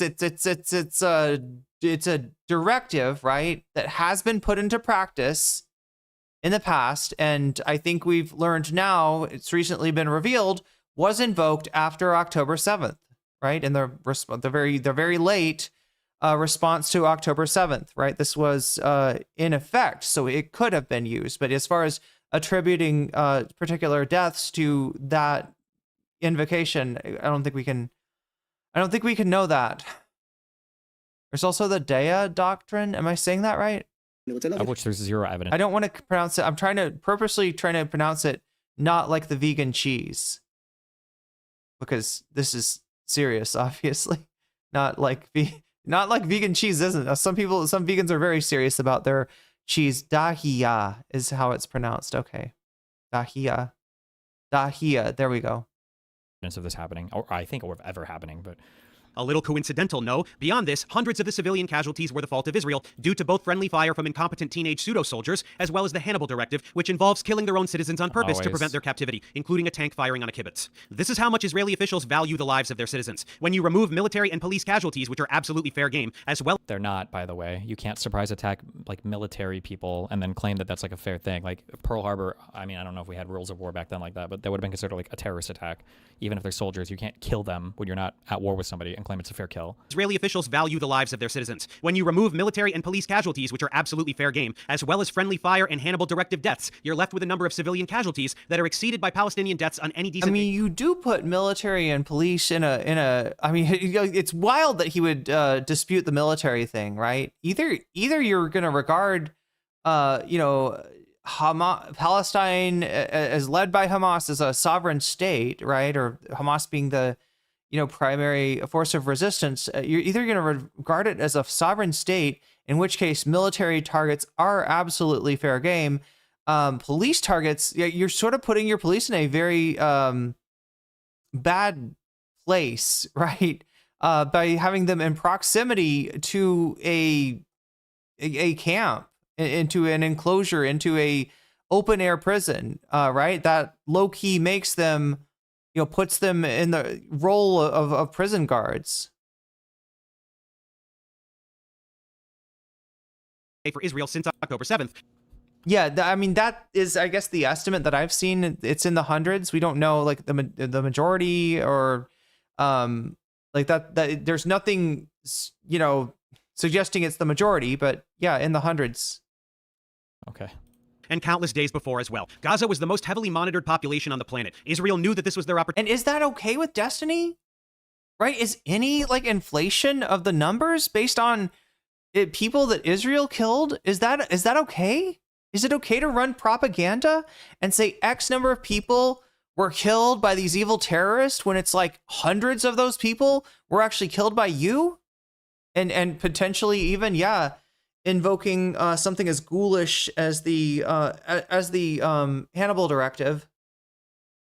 Opportunity to get 9/11 levels of support for murdering Arabs, and they took it, plain and simple. Now, if you thought that Israel was only a menace to its Middle Eastern neighbors, think again. Israel is a threat to the United States and every single American too. Let's go over the countless ways that Israel is specifically ruining the US. Let's start with some recent news. Israel is trying to force the United States to formally merge the American and Israeli military. I've seen so many libs, fucking, even big libs in my media sphere, falling for this fucking retarded shit that we're gonna merge our militaries. This is like the EU army talking point, bro. I wonder if Russia even does propaganda anymore, if, like, Americans take care of it all. No, a lot of these are probably foreign pushed Russian talking points. Jesus Christ.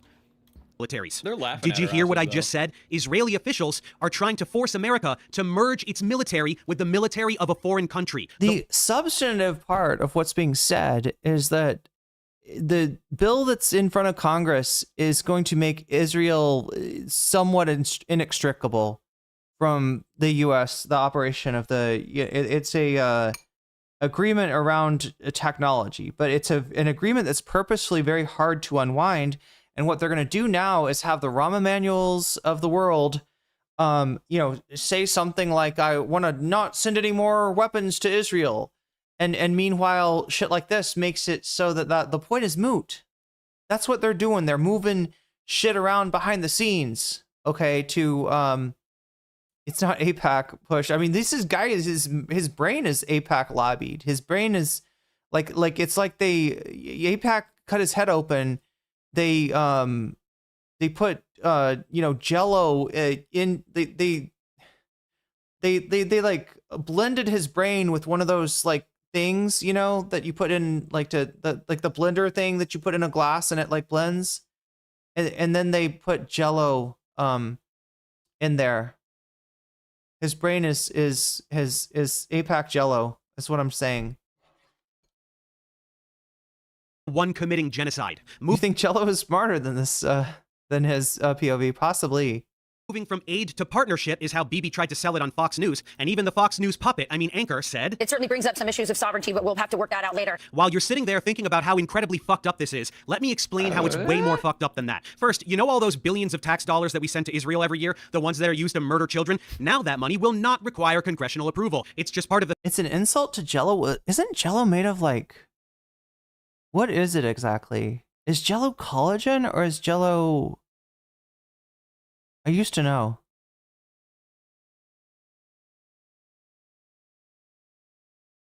I mean, brain Jell-O probably not as tasty as other types of Jell-O potentially. But what's the stuff in it? What's the is it collagen or some other? It's like some kind of a, is it bone? Bone goes in there to make it all wiggly and wobbly like that. The federal budget that the executive branch can arbitrarily provide at any time and in any amount. Next, the government is trying to bring back the military draft. If that were to happen, soldiers would be forced to fight for Israel. That would mean that young Americans could be drafted against their will and forced to go murder... This is... I think this is insane. No, we were never going to fucking merge. I don't know. I'm sure Netanyahu maybe would want it, like, ideally, but... Destiny, look at the Reddit post someone wrote on this vid. Oh, it's just, this is like the EU army memes. Like the European Union is going to make an army and start drafting Europeans to fight in EU wars or whatever. To fight for Israel. That would mean that young Americans could be drafted against their will and forced to go murder Arabs for Israel, while also potentially just getting murdered by Israel themselves via the Hannibal Directive. I mean, look, for real though, it's marrow. It's not, wait, isn't the marrow inside of the bone? Gelatin from boiled bones and connective tissue? That's how it works? Wait, I'm sorry, what? Let me lock in here.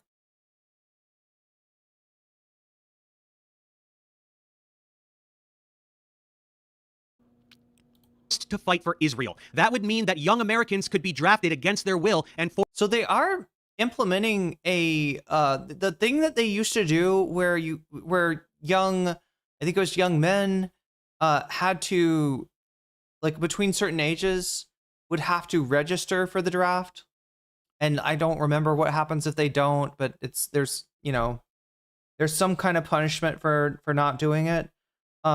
They're doing it automatically now. They're making that automatic, and it kind of looks to a lot of people like that there is some kind of a situation anticipated that would require a draft, that would require that the volunteer army cease and the military service be selective service, right? Like it was in Vietnam. The war that Trump dodged, exactly. The draft that Trump dodged, foreign sticks. Forced to go murder Arabs for Israel, while also potentially just getting murdered by Israel. Wait, they still have to, I thought they were going to do it automatically, so everybody's just like automatically registered. Like it makes it look like they are, a lot of people are thinking that some of the bigwigs in the military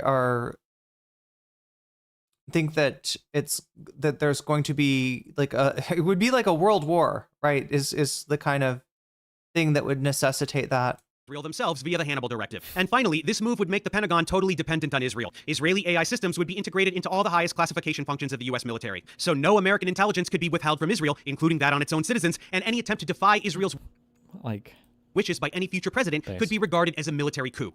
I need you to really wrap your head around the treachery here. Israel is another country, a totally separate country from this one. If it were...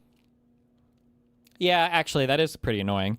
That is actually kind of weird too. At Destiny, isn't it funny that the evidence of half these claims are analogous to flat earthers using weird sources and pictures? Compare this vid against his others. That is true, but I don't know. The politics does something to the brain to like shut it off, I guess. Yeah.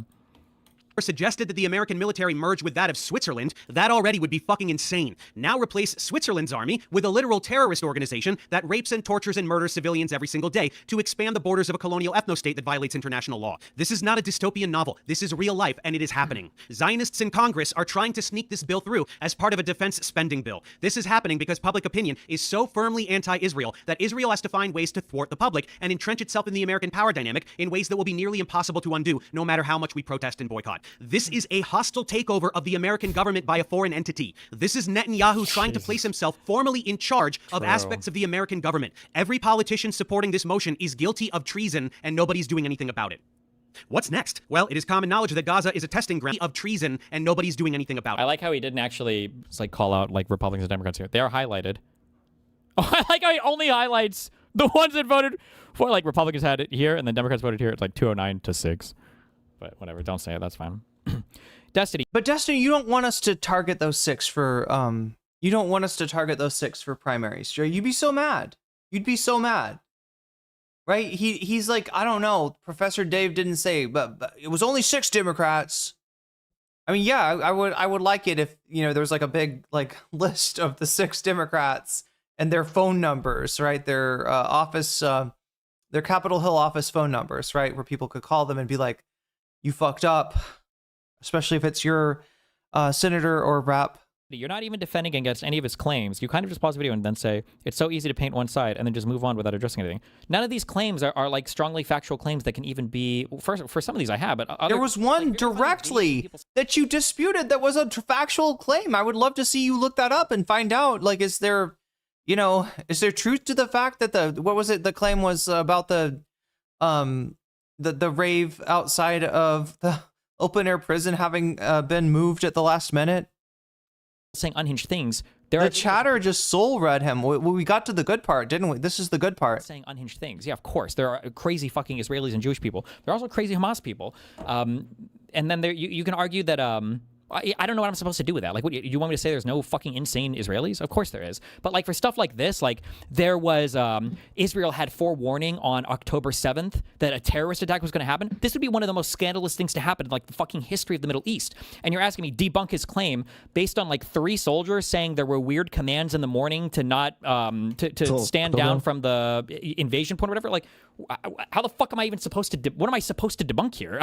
It's the crazy. Am I wrong? I don't think Professor Dave made the conclusion that Destiny is responding to here.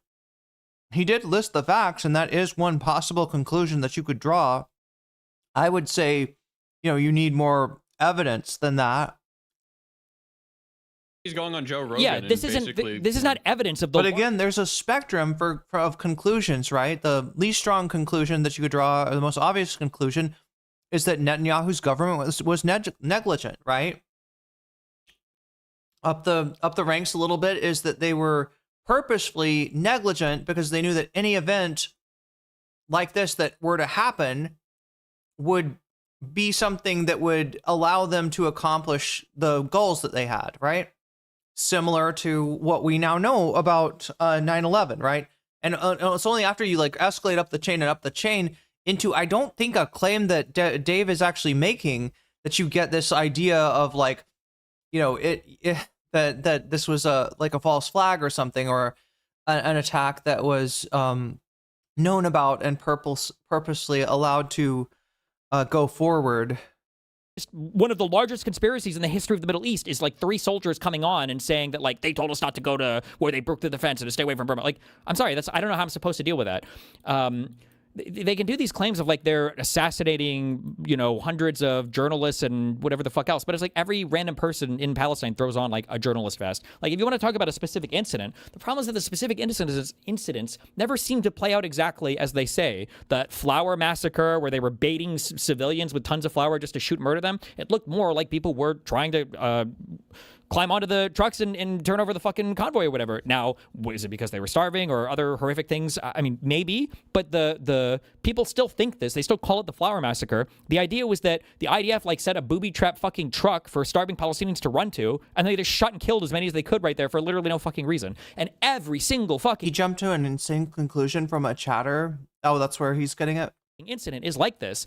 People say that... what was the name of the beach that was supposed to be Malwi?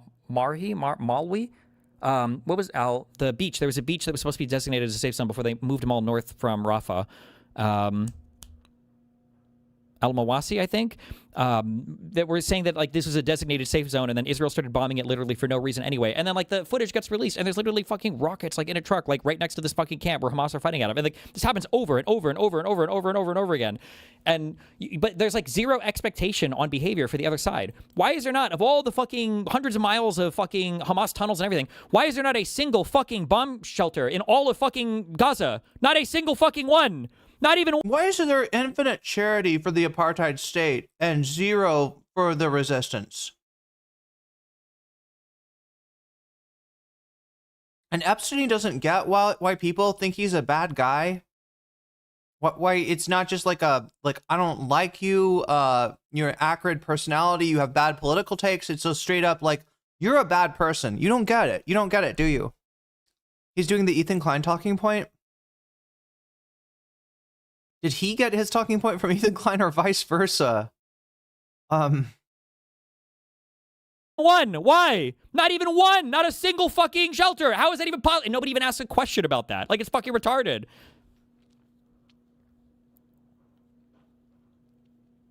No, I'm saying debunk his claim when he's citing a copious amount of sources and organizations deeming this a genocide.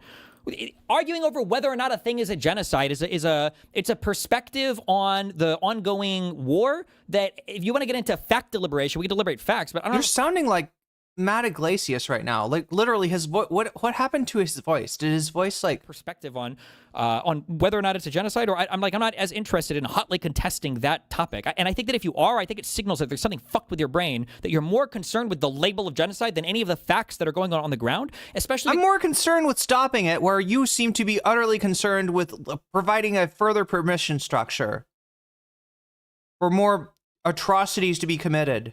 The people that seem to carry that genocide label the hardest are the ones that are pushing away any realistic solutions, and they just want to scream that the state of Israel should be completely disassembled as a Jewish state, which is a non-starter, obviously. And they know it's a non-starter, obviously. But yeah, a ton of international organizations, I'm sure there's 100 plus, have all said that they feel like what's happening in Israel, and there are organizations in Israel that say that. Like, how can I contest that? That's true. There are people that have said that. From dangerous Antifa, preparation for the crackdown on Americans. But don't worry, social media relations. If content is of Homeland Security to give ICE the exact same tech that Israel uses in order to perform its own human rights violations, while also lending its tech to federal agencies who use data mining software to aggregate information from every single American. Palantir is a major entity pushing us towards an Orwellian police state here in America. More on that in a moment. Let's see, who else? Elon Musk. He has a direct relationship with Bibi. Agreements with Israel regarding Starlink. AI collaborations. Plans for an Israel-exclusive autonomous Tesla rollout. Mark Zuckerberg, along with Musk, both routinely censor pro-Palestine content on Facebook, Instagram, and Twitter. Posts, stories, and entire accounts are regularly deleted, most notably anything depicting Israeli human rights violations. I guess I would have to read. I feel like I only saw a deluge, a cornucopia of pro-Palestinian propaganda post October 7th, and I think that like swarmed the entire media apparatus of the planet. I don't know where this idea that all of the pro-Palestine stuff was getting censored, but it comes from people that got censored, like Professor Dave, who got his fucking Twitter account banned. I mean, you're literally responding to a video of somebody who was deplatformed. Remember when Destiny used to think that was a bad thing? I don't know. Maybe it feels like Israel lost the PR argument on everything. And I think that's evidenced by the fact that people still believe in a lot of stuff that didn't happen, like that hospital JDAM a week or two after the war started. That's the only hospital you could even talk about. The rest of them are clear Israel fucking destroyed.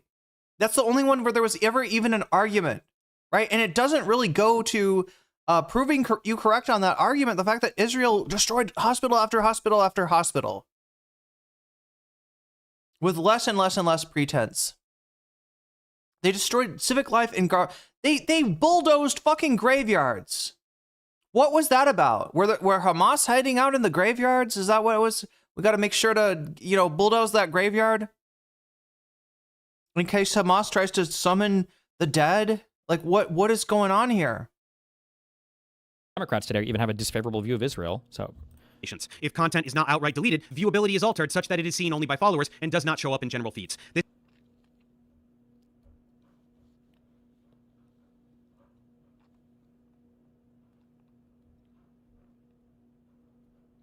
is in direct This is an AI answer too, right? Response to requests from Israel's cyber unit. In 2025, an investigation published by DropSite found that Meta complied with 94% of takedown requests issued by Israel since October 7. That same year. It is really crazy too that Professor Dave does like these super high quality science debunking videos of flat earthers and shit, and that comment in YouTube chat was true. He's using as his sourcing the same type of slop shit that conspiracy theorists that he argues against would use. Like, here is a TikTok video that has the spooky music and everything in the background playing while it gives you the opinion that you're supposed to have. It's like, Jesus. Found that Mera complied with 94% of takedown requests issued by Israel since October 7. That same year, The Intercept reported that YouTube removed 700 videos published by official Palestinian human rights organizations. And we heard, frankly, Intercept reported that YouTube removed 700 videos published by official Palestinian human rights organizations. And we heard, frankly, from high-level officials at Facebook who said, my job is to defend Israel. You know, so like... What is going on, Amanda Pennant Sensei? Oh my god. That chili paste is no joke. This isn't some sort of wild conspiracy. This is a thing that, you know, is happening in broad daylight, and there's nothing we can do about it because of these... At Destiny, you have repeatedly over and over again denounced the claim of genocide because of some arbitrary distinction you have internally. The arbitrary distinction that you're talking about is the law in which genocide is usually considered. And the question is whether or not Israel has like a special intention to destroy like the Palestinian people in whole or some part. But you have to draw a distinction between a war and a genocide. I've never in my entire life heard lefties draw that distinction. I don't think I put this up yet, but Crotchy, thank you for the super chat. Destiny's future is he becomes Alan Dershowitz. Well, I don't know if this guy is even going to get his bachelor's, let alone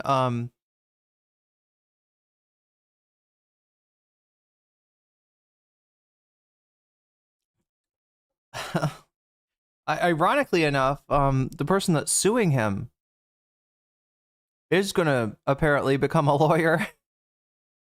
like the victim of his revenge porn is going into law school, from what I've heard. Can you imagine though what kind of law school would take this guy, and would he actually get through? Find me a single one that has talked about what acceptable military actions would be between Israel and Gaza, and I'll take you seriously. I've never seen It's only a war when he wants it to be. When it's convenient for his argument that it's a war. But yeah, thank you, Turner Dude Man, for the gifted memberships. Just saying, and Crotchy, that's like a 1, 2, 3 combo there that got us an extra hour. And I want to make sure to save the last few minutes here. I mean, are there more reads here, Direful, that we need to... Ever. On October 7th, it was bad to go to war with Gaza, so... consolidation of these monopolistic companies that manage the entire global internet space. Why would tech oligarchs who fancy themselves above the law comply with requests from a foreign government? Ponder that. Then, of course, there is Zionist billionaire Larry Ellison, who purchased TikTok in January of this year. This was the platform where young people were most consistently learning about Israel's war crimes, so the Zionist lobby decided to put a stop to that. Ellison has long-standing personal and political... I mean, this shit is just unrefutable. It's just facts. Right? With Israeli leaders. And him saying that, like, how come if Dave debunks all these science deniers... Look, here's the deal, Destiny. Dave debunks science deniers, and it tickles you. You're like, tee hee hee hee hee. Those stupid hogs, they're full of shit. And you don't go and look up like his sources. You just assume that they are true. And so then when you end up in this situation where you don't like what he's saying, it doesn't tickle your fancy the same way. You're like, oh my God, why doesn't he do the research like he does with the other ones, right? And research is when Destiny agrees, apparently. When dumbass, ignoramus, narcissistic monster, head Destiny, agrees with your viewpoint, then you've done your research correctly.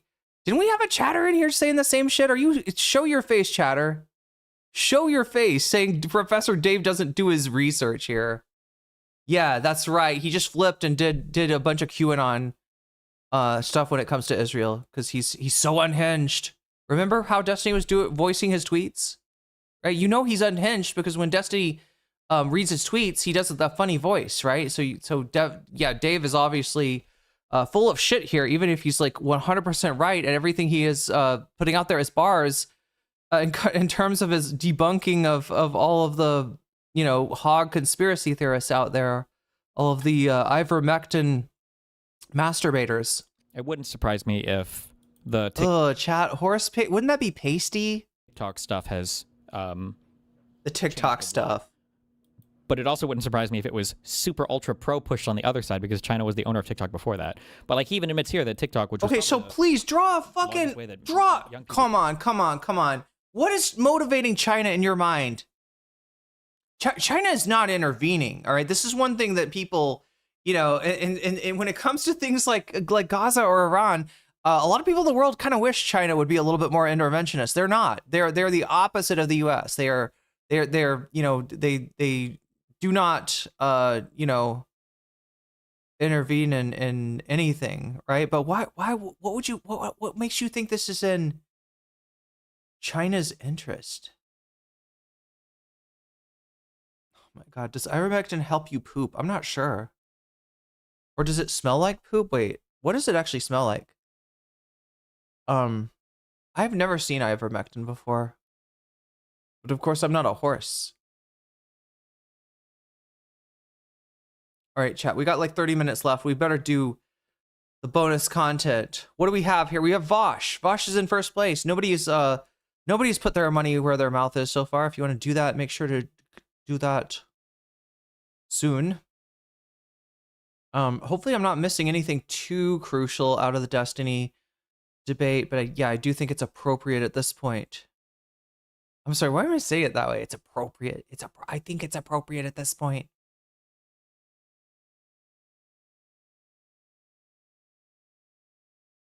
Wait, I just had...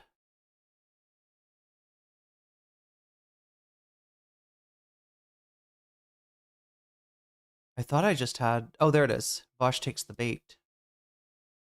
All right, so what's going to be the deal with this one, chat? I reacted to a Sleepy video yesterday that apparently was a little bit... was posted a little bit earlier than I realized. I made the assumption it was the... Wait, Vosh Pit? Oh no, I don't even know. Chat, look, so this is from... oh God. Oh no, I should have mentioned this. I should have looked at this. We're gonna do it anyway, chat. All right, after the Denims' decision, I think we'll be okay. Oh my God, why? Yeah, no thank you. No thank you, copy. Like, we're gonna get a copyright claim for... I was just about to tell you who owns this channel. I think it's White Nervosa. I think one of the attempted takedowns of my channel came from a video that I reacted to on this channel. Now, instead of taking down my channel or you know, serving me a strike or taking down my content or anything like that, instead YouTube just emailed me and they sent me the request for takedowns, the complaints that White Nervosa had issued. Saying that we did not find you to be in violation of anything. You were perfectly within your rights reacting to this content. But just so you know, this person seems to be pursuing, you know, this person might pursue like legal claims against you. And that never manifested. And if it had, there would have been no case. But I think White Nervosa kind of counting on the same thing that Ethan Klein was, that I would not be able to afford legal representation, would not want to engage in this matter, and so filed the filed the claim with YouTube anyway. But yeah, I think we'll go forward. We'll be brave here. See what this is about. This got posted a day ago. So, I mean, I don't know. We've run into two videos recently, right? The Sleepy video, I guess, I don't know. Somebody said was from months ago. And then the Kyla video humanizing Vosh apparently was from maybe years ago. That was an old video. So I don't know with this channel if it like I think at least it used to post new stuff from Vosh. I don't know. Maybe we'll get a read on whether it's new stuff or old stuff. We'll look at his background. That should tell us the background. You know, if he's skinny Vosh, if he's medium Vosh. Oh, I hate those transitions. I hate the glitch transitions. I'm just tired of them. Okay, wait. Is this new? I think this is new. I think this is fresh Vosh. Right, as fresh as it can be. This is heavily connected to Haley Stevens' campaign because Jim Clyburn just endorsed her. Jim Clyburn... Wait, is it old or is it new? I'm so confused. Wait, Cheshire Cat Smile says it's gotta be old? I smell a weasel. I want to smell some tea because I need some. Why am I so thirsty? This is new Vosh. We haven't watched new Vosh in like ever. or forever. In a very, very, oh my god, how am I out of water so fast? Ah, okay. I'm gonna make more tea. You know, I just got the weirdest, no, I shouldn't do it, chat. I shouldn't do it. I am tempted to play some Persona 2 after the time runs out, but I don't think I will. Because again, if I'm this as tired as I was today, like I didn't even realize it until I came on stream, and just like my brain was not functioning the way that I'm used to it functioning. It's his new office. Yeah, I think you're right. Well, no, I think it's the same area, but it looks like he's massively, like he's reorganized everything. You know what I mean? Like the door, which was always open, and I was convinced, chat. I was convinced that he had a horse living in that closet. He may still have a horse living in that closet, right? Wait, do we have a thumbnail? Oh my god, Vamps, are you in chat by chance? I don't know if I can dig this up, chat. Maybe Vamps can. I'm not sure if Vamps may have left for work already, but oh, you're here. Wait, do you have it? Do you have it? Can you send it to me? Because I believe there at one time, yeah. Okay. Wow, Vamps is on it. All right. At one time, I believe there was a horse in. Let me show you. As a Vosh expert, Voshologist. This is. All right, so right back there, you see where the hats are? I think that's the closet. Wait, is it? Maybe you're right, chat. Maybe he has a different room that he's in now. And it just has so much of the accoutrements of the previous. Oh, he's a Berserk. Of course he's a Berserk fan. God damn it. Vosh has got somehow he's got my exact taste in anime. And yet well, okay, let's not say my exact taste in anime. I believe there's a certain type of anime that Vosh likes that I am not a fan of, right? But he's got the Berserk, the mark of the struggler. Do you think I bet he sees himself as the struggler. I bet he is the accoutrements. Did I pronounce it wrong? Is the best pronunciation accoutrement? Accoutrement. Do I like JoJo? Yeah. I mean, I passed out last night, so don't be sorry. Oh my god, I almost passed out last night, and then I passed out again. I almost passed out again today. No, I was just really tired. The anime he keeps in his tax folder, yeah, it's not an anime that I am a fan of, particularly. It's accoutrement. Oh yeah, if you want to pronounce it in French. Oh my god, you would, because it's a French word. God damn it. It's also a word that I don't know. I picked up somewhere, probably I feel like people in the South say accoutrement. You got them there accoutrements. Them there accoutrements. You got to get all your accoutrements ready. Your accoutrements. Like, I don't know. It's heavily connected. All right, so warning, chat.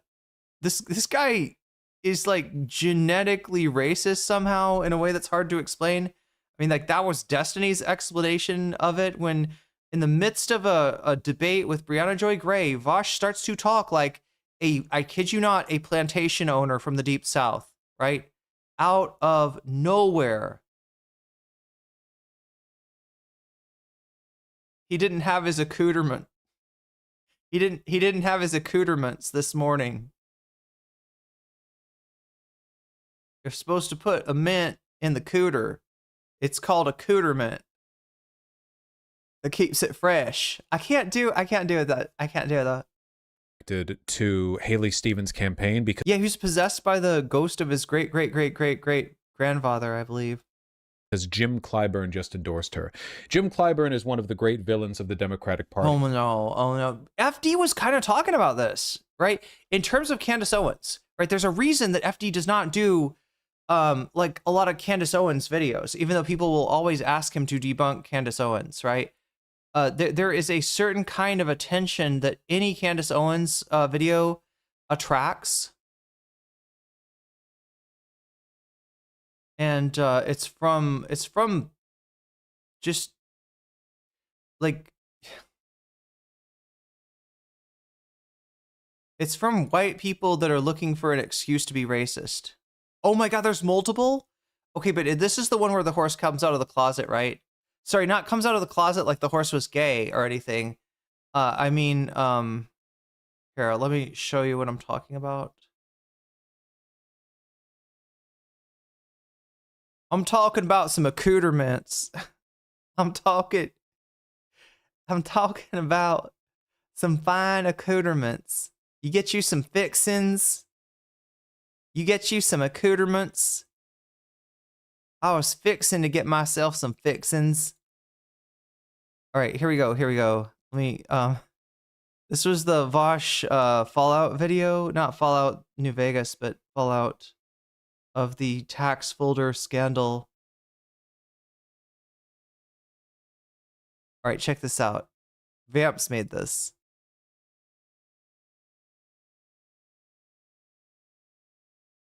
I was convinced that a horse lived in his closet, and so Vamps turned it into reality. Vamps made it real. Anyway.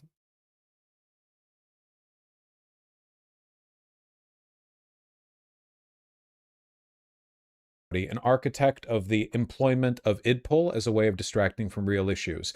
This ties back to the Congressional Black Caucus, which is a... But yeah, here's the deal. Is Jim Clyburn a piece of shit? Absolutely. It's not AI. It's not AI. That's like a real horse. Vamps was able to pose the horse like that. The photo shoot with the horse. I mean, it's exactly what it sounds like. Look, I've talked about... Was that when we snuck into Vosh's house and stuff, Vamps? We did the photo shoot with the horse in the closet. It was a real horse. It was actually in his closet, yeah. The hardest part was to get... The closet was actually kind of small, right? In my mind, like a horse, several whole horses could fit in that closet. And it turns out actually the closet's smaller than it looks like from the outside. So yeah, the hardest part was to push that horse back there into the closet. The easy part was to get it to stick its nose out, because of course we had carrots with, you know, peanut butter and lots of horsey treats. What else do horses eat? About this a lot before. I've talked about like idpol as a weapon here. The important thing is that I think they like beef jerky. I've said many times, cultural issues. But yeah, there's something about like, you know, black liberals or, you know, especially like black conservatives like Candace Owens that just like it provides the perfect the permission structure for the implicit racists to exercise their demons on these people. And in FD Signifier's words, he didn't want to be a part of that for understandable reasons, right? So yeah, I'm guessing that's where this is going. This was flagged for me by Direful. So let's get through the... Identity politics has been weaponized by the capital class in an effort to distract people from more fundamental issues. We've talked about this a lot in relation to like worker politics, right? The existence of slaves in America, black slaves we brought over from Africa, and then they, you know, had sex and had kids here, whatever. Like their existence has been used as a wedge, not only against their own well-being, but against the well-being of the white working class for as long as America has existed. You know, the most obvious examples of this are the competition between sharecroppers and free non-sharecropping farmers. The fact that sharecroppers were subjected to incredibly exploitative employment terms meant that you could undercut non-sharecropping farmers. In the North, unions were busted in part due to a widespread... I mean, look, chat, this was all true, and then this was used as kind of like a wedge issue. To, you know, now he's talking about like what, like, you know, conservative, I guess a conservative or, well, not even that, but he's talking about it from one aspect of the issue, right? The idea that the exploitation of sharecroppers, you know, allowed, you know, for the depression of wages, right? For like white workers, right? But this also works the other way in that dynamic was used to stoke racism, right? Many similar like in terms of the type of labor that's used on the docks and you know, this is like a classic wedge issue whose general result is like antipathy against black people by working class white people, but he's kind of looking at it from the other angle.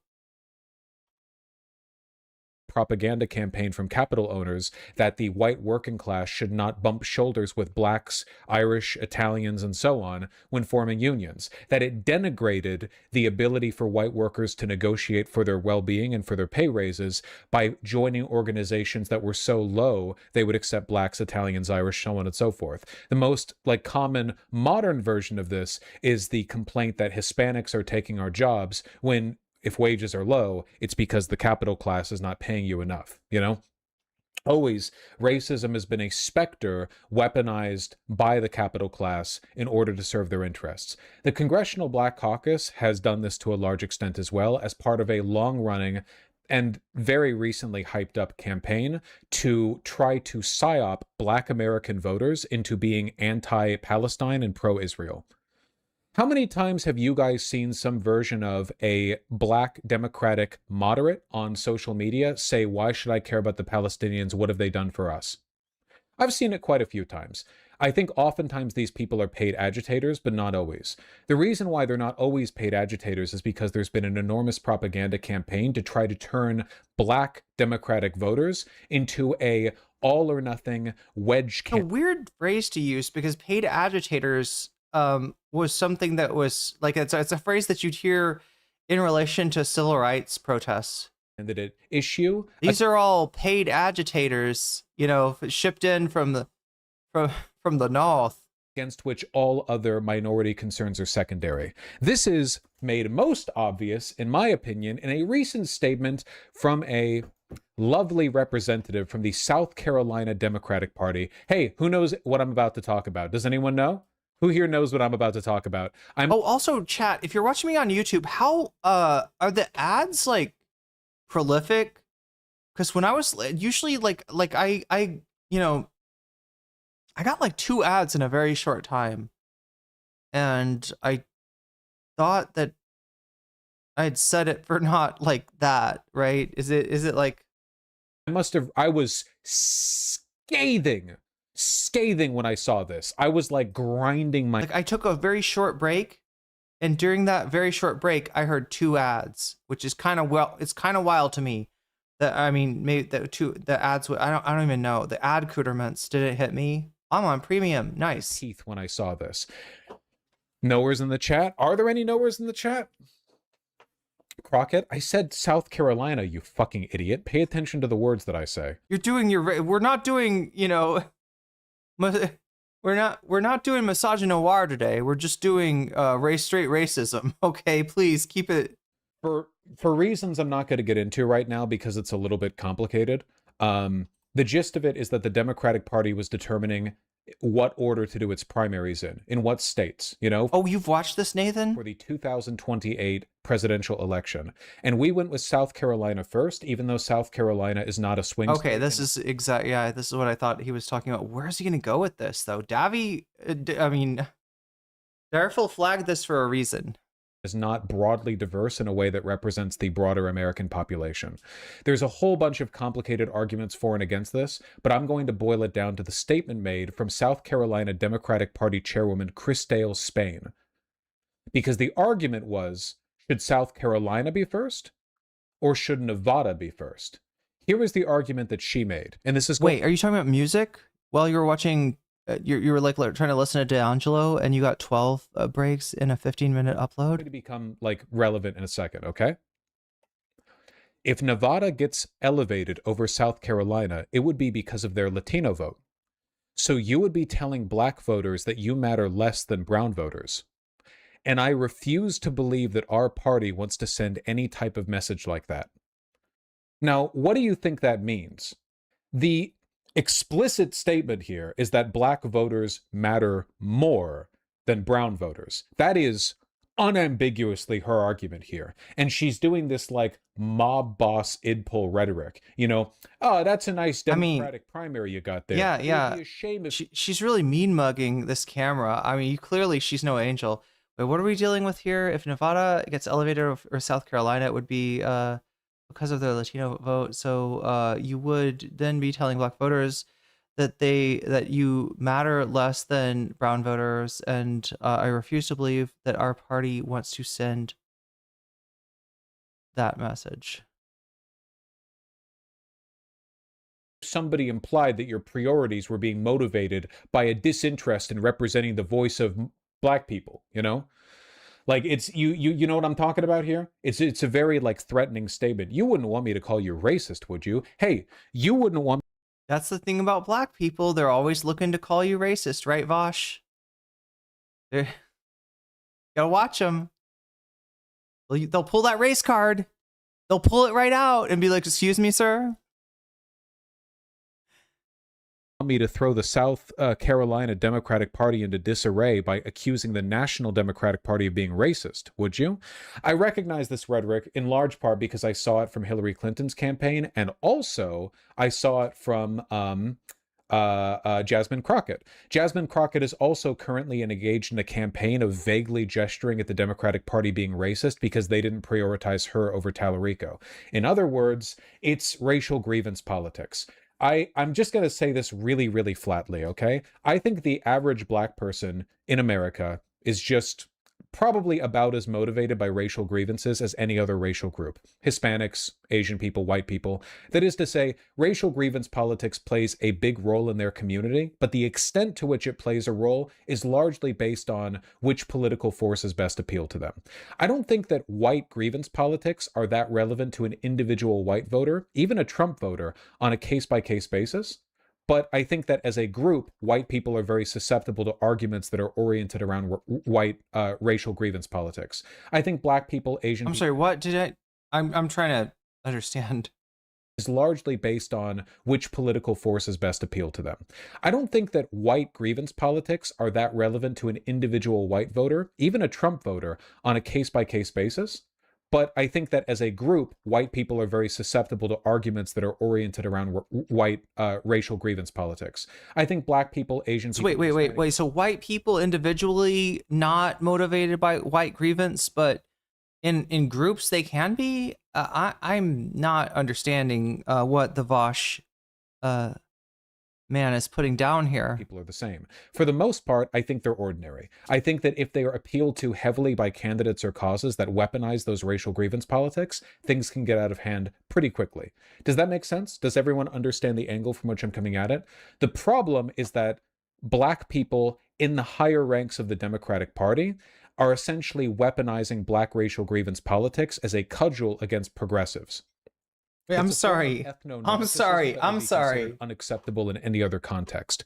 Can you imagine? Look, is there an attempt to divide people with wedge issues amongst the Democratic establishment? Yes.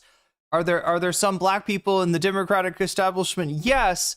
But your statement of black people within the Democratic establishment are like the only ones doing this is just bullshit. I wonder why you would say that. What would make you fixate on just the black people within the Democratic Party leadership when it is clearly, a big portion? It is clearly the dead enders of the loser liberal contingent that's been controlling the party since the 1980s that will use anything, including a racial or a wedge issue or an attempt to cast the progressive candidate as being, well, that's persons for the Brooklyn white hipsters, right? That's they are against your interest, whereas the parties absolutely got your back. White person saying this, like, imagine the white head of the Vermont Democratic Party saying, "You be telling people." Why is he saying white in that way? It's like he's got a chip on his shoulder. Like the way he's doing the white thing, it's not like... Well, they matter less than brown voters if you don't select us as first for the 2028 presidential primary. That would be He could be chat. He could be in Django Unchained. You put this guy in a plantation outfit, I think he would fit right in to the cast, right? This guy is ready for his. I'm ready for my close up, Mr. Tarantino. Insane. GOP says it. The GOP does occasionally say it, and we do call them racist, in fairness. Or New Hampshire for a real example. Well, because New Hampshire is also a red state the way South Carolina. But I get that there's like a certain way that white is sometimes said, but it's like he's saying it in a way that, like the way that Bad Empanada was saying goy, right? As if you got a chip on your shoulder and you're like, this, you think of me as a stupid, goy. I am being I'm being looked down on and discriminated against because you think of me as a goy. Like the way that he's saying this white thing, the H in white is I don't know. It is. Sorry. Does everyone understand the point that I'm making? Oh God, we got to get to the. Is unacceptable because it promotes racial infighting. It turns what should be a tactical consideration, how we structure the 2028 presidential primaries, into a politics of racial grievance, into an argument between which group matters most. This is very, very cynical and is largely being done to prop up these people's careers. Black people in America do not in any way, shape, or form benefit from hit the hard B. South Carolina going first in the primary ticket. This is this woman's effort to weaponize race baiting as a way of promoting her career and her interests. Like, she benefits if South Carolina gets chosen first. Not the black people in South Carolina, but she personally. Does everyone understand what I'm getting at? I actually don't see how that benefits her. Am I missing something, chat? Is there something obvious I'm missing? Ethno-narcissism being weaponized by Democratic leaders, cynically weaponizing IDPOL in an effort to promote their wedge causes in a way that sounds like it's anti-racism, but really isn't. Because she's the chairwoman of the state party for South Carolina. If the first primary or caucus is there, then very, very, very bad. Jasmine Crockett does this all the time. Jasmine Crockett right now is... And again, chat, my problem with Jasmine Crockett is that because she is, kind of postures as a fighter, a lot of people assume a more progressive set of policies than she actually has, right? That is pretty much my only problem with Jasmine Crockett. It sucks that she got gerrymandered out of her district, and as much as like I don't agree, I mean, there's a lot that I probably don't agree with her in terms of her policies, yeah. And she's, not great on issues like Israel. She's she did get a raw deal in terms of the redistricting. But yeah, that's it. And I feel like there's a real danger in like focusing on her in this way, right? And the same way that FD was talking about with Candace, the same shit, the same way conversations about Candace turn unproductive really quickly. Is implying that the Tallarico Democratic Senate campaign is racist. She's vague posting about it. This is really bad, because if she manages to depress even a few percentage points of black turnout in Texas, it would be really, really bad for Tallarico. Now, Tallarico has not run a racist campaign. The people of Texas chose him over her because she fucking sucks. And we all know that if Tallarico had lost, he would not be sitting the campaign out and implying that she was an anti-white racist, even though she probably is. Definitely is, actually, I should say. Those comments she's made about white and brown people, pretty fucking bad. Certainly Tallarico's not said anything like that. But what she's engaging in ethno-narcissism, right? A cynical appeal to her own racial identity as a marginalized person in an effort to throw off... Okay, so look, we got 2 minutes left. I want to make this work somehow. All right, Nathan, you said something about you were with Vosh, in terms of the criticism of and again, I don't disagree that that kind of the again losing a primary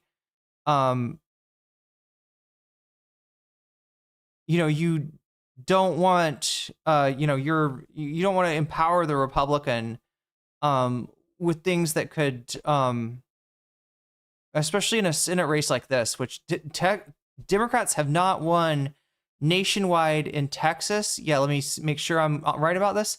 I believe since Governor Ann Richards was defeated by George W. Bush. Am I right about that, Chad? Is it that bad? I don't think they've won statewide. I mean, senator or governor since Ann Richards, Richard's son. She was governor of Texas for the longest time, Democrat. I don't think they've won. So that if Talrico manages to pull this out, it'll be a minor miracle. So I'm kind of like I don't disagree with that. I'm nervous though because it's kind of like when dudes like Vosh set their sights on like a black woman they disagree with. They cross the line into racism without realizing it. They tend to cross the line. This is yet to be seen. But Nathan, you were saying that he brings up Professor Flowers. He's still aggrieved. He's still got a chip on his shoulder about somebody he demonized and subjected to all kinds of harassment, mischaracterized, put words in her mouth, and generally like reacted as a fucking paragon of white fragility. All right, so let's see what we got here. I want to make sure. I'm going to give us some more time here. Oh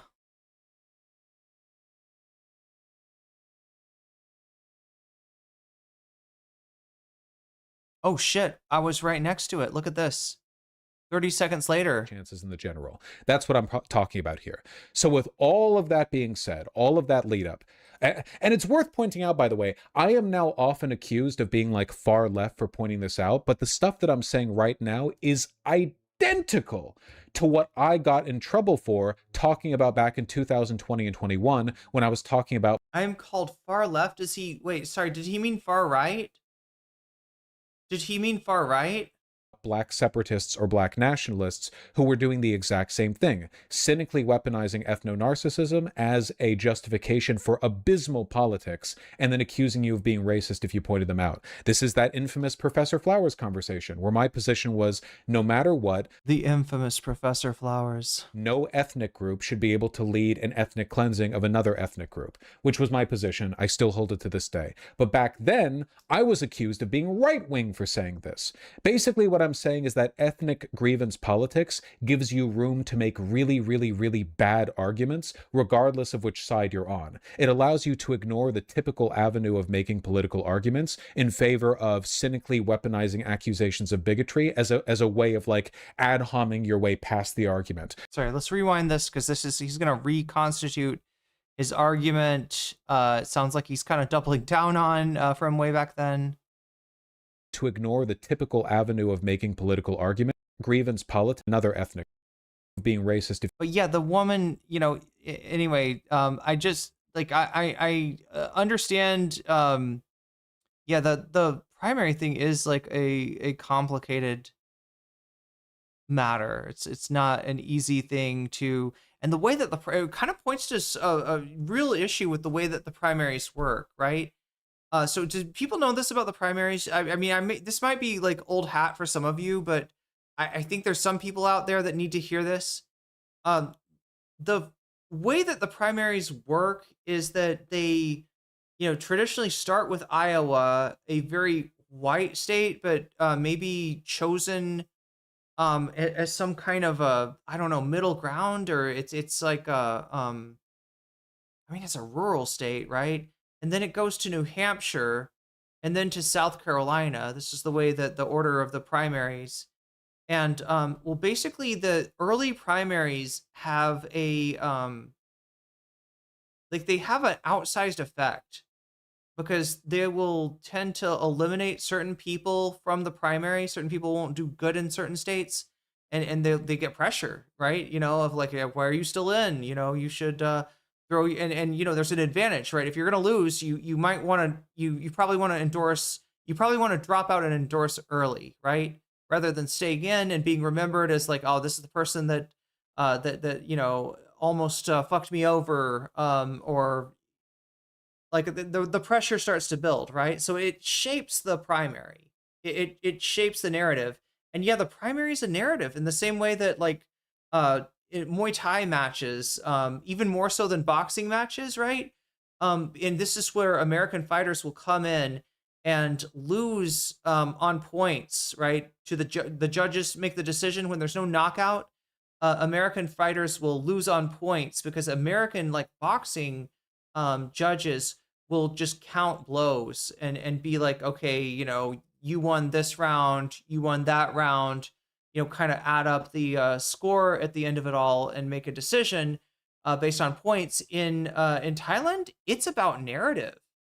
And so you can, and traditionally Thai fighters will start off really slow, test their opponents, just you probe them and see how they react. And yeah, this does make them vulnerable to early knockouts and such. But it's part of the reason for that is that the rounds that really count are the rounds past round 3, where you know, and this is almost the opposite, right? Where the beginning has an outsized effect on dictating the shape of the primary, right? And so that is why you know, this is a you know, this is a matter of contention, and that yeah, certain groups are going to feel that you know, you're going to have both at the same time, like, you know, states and groups wanting to be more representative, wanting to shape the primary more, and then at the same time you're going to have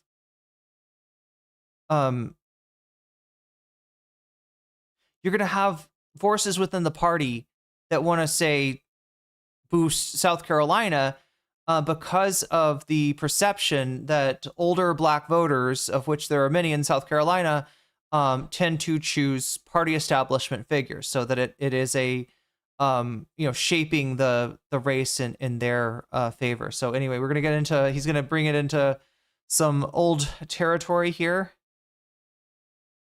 some familiar territory.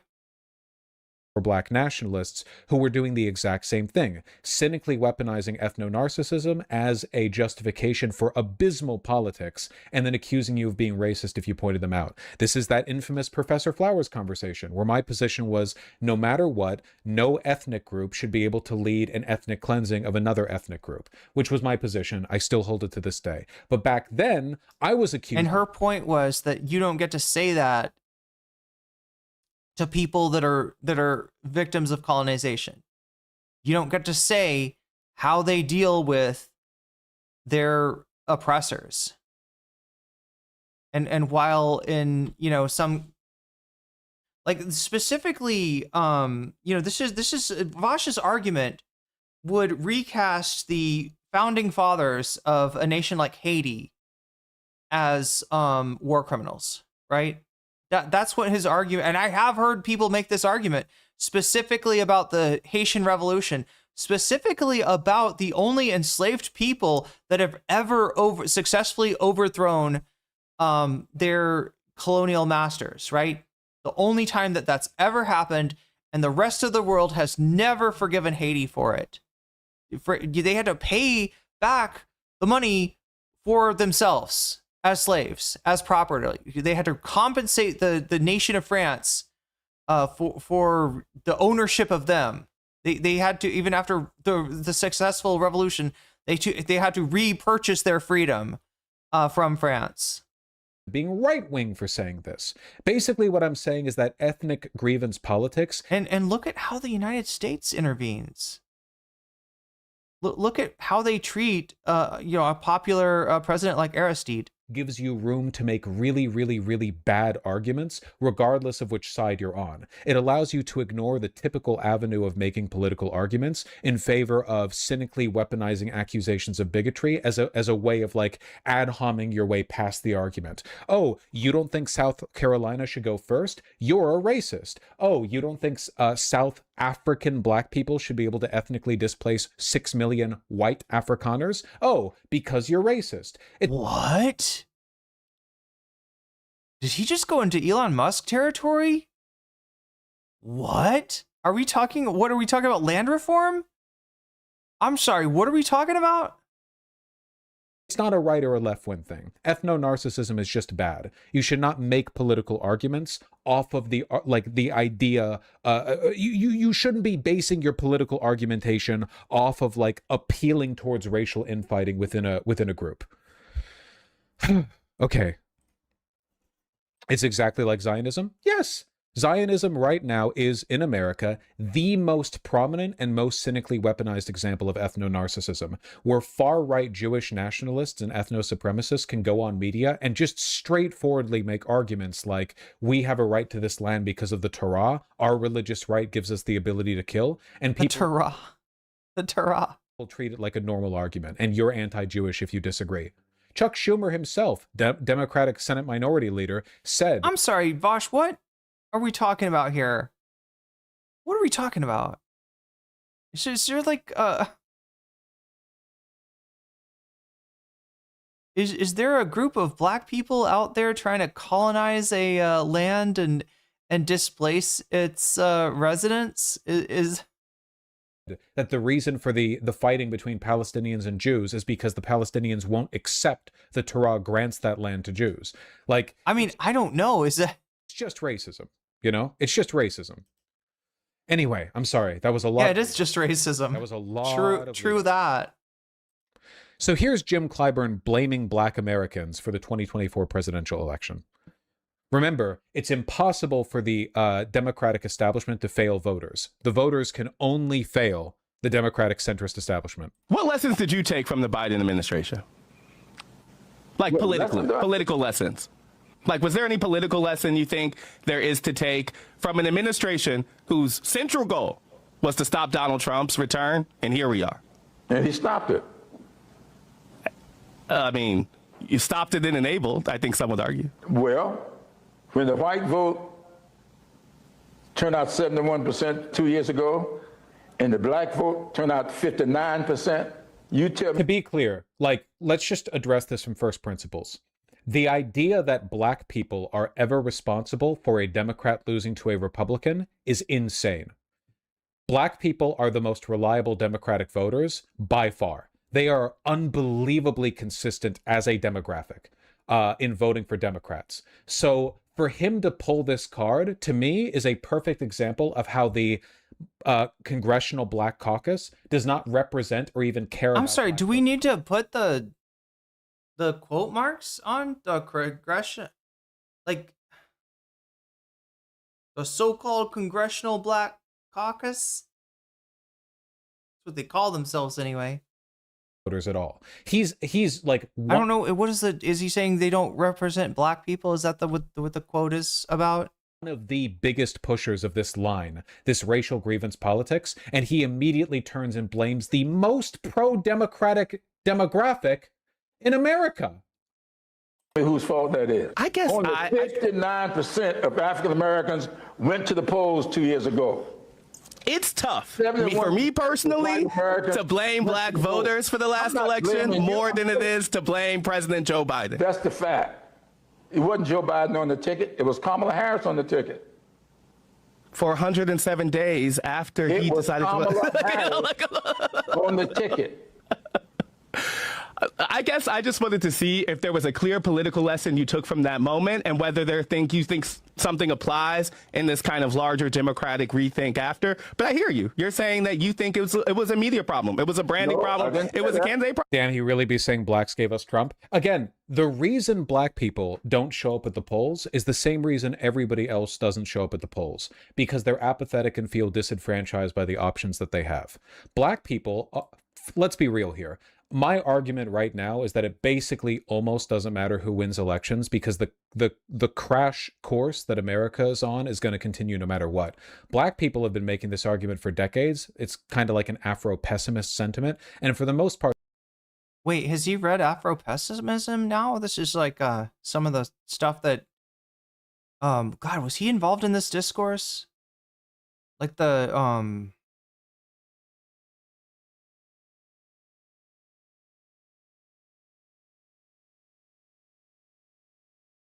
the John Brown discourse. There was an Afro-pessimist article that somebody shared. I think it was a Twitch streamer. I don't think it was I don't think this had anything to do with Vosh, but basically, it talked about it questioned like the degree to which white people can function as allies. I mean, this is a discourse too. What is an ally? Is this like the goal of white people in terms of fighting against racism. And they give the example of John Brown, who did lose his life in his fight against in the fight against slavery, right? In the case of John Brown, as like an example of the closest that you're gonna come to like allyship, right? And that is to say that like until whiteness is deconstructed, right? The notion of allyship is really hard. It lacks meaning. It lacks substance. It's questionable, right? And that the project of deconstructing whiteness is like a process that seems to take more than a lifetime, right? It's not getting done by a lot of white people, if anything, right? If any white people, and then this was taken as like, oh, so you're saying white people unalive yourself? And that's not what the fucking article was about. But there was a streamer that I argued against that took up that position, that this was like anti-white racism. Yeah, there's a whole crew of like white fucking streamers on Twitch claiming Destiny orbiters, to be specific, people like Senth, that were claiming anti-white racism over an Afro-pessimist article from, oh my god, another friend of the VOD. How am I having trouble remembering her name, chat? Oh my god, I'm trying to remember her name. I remember Trolleys. Anybody want to help me remember who this Twitch streamer was? Trolley emotes. Anybody know who I'm talking about? God, I'm hoping there's some old Twitch heads in here somewhere. They've been right. I can't remember her name. But yeah, she got yelled at and did she got like banned or something? Right. No matter who wins, local, state, or federal, black people have continued to get fucked over. Well, I gotta say that this with him talking about Afro-pessimism implies that Vosh has, I don't know, tried to continue to educate himself, tried to continue to learn since the Professor Flowers debate. I think it really does get to him that a lot of people saw racism from him in that debate, and that it's because it's implicit, because he's like, no, I'm just saying the truth, right? He feels unfairly treated. But yeah, he's got some kind of a guilty conscience, I guess. 1 minute left. I gotta see what else we can glean from this chat. The black community has not been enriched at all since the civil rights movement. The average black wealth in America is like $5 per household. Like, nothing has changed. They've been promised the world, the moon, time and time again. They even got their first black president, and nothing changed. Don't get me wrong. Republicans are still far more racist than Democrats. The problem is that the underlying forces that are ensuring continued racism against black people, systemic deprivation, are much more fundamental than the top-level cultural issues we engage with, right? The George Floyd protests happened. George Floyd was murdered, BLM protest. Hundreds of millions of Americans participated in some form or another. What happened after BLM? Biggest protests ever, by the way. What happened after BLM? What changed for black people? Nothing. So I would say that black Americans have been given plenty of reason to be pessimistic and feel disenfranchised. And you know what Kamala Harris was? She was a nothing candidate. If black people looked at Kamala Harris and thought she was a nothing candidate, they were right to think that. They were right to think that. It's correct. It's true. The Democratic Party continuously fails its voters and does a bad job advocating for them. Clyburn is a perfect example of this. Dude is like the most fucking entrenched deep state centrist fucker in the party, or at least one of them. He is the reason why the Democratic Party is the way it is. Standing for Okay, yeah, this is true, SM. This is true. What you say.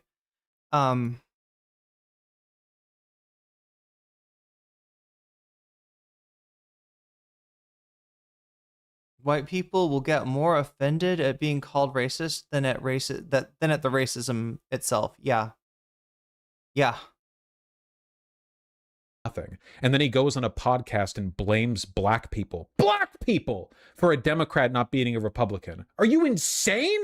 I didn't say that. I mean, so yeah, I don't disagree with him here, right? That is nuts to, scold black people over, over Kamala's, failed campaign. It's just same as it's, ridiculous to scold Palestinian people for not voting or like I said, if you had family in Gaza, right, the proposition of voting for Biden or Kamala is completely different. It had nothing to do with that 59%. If that 59% had been 69%, she would have won. I guess, so is the argument that black people let Kamala Harris down? Oh, in many instances, absolutely.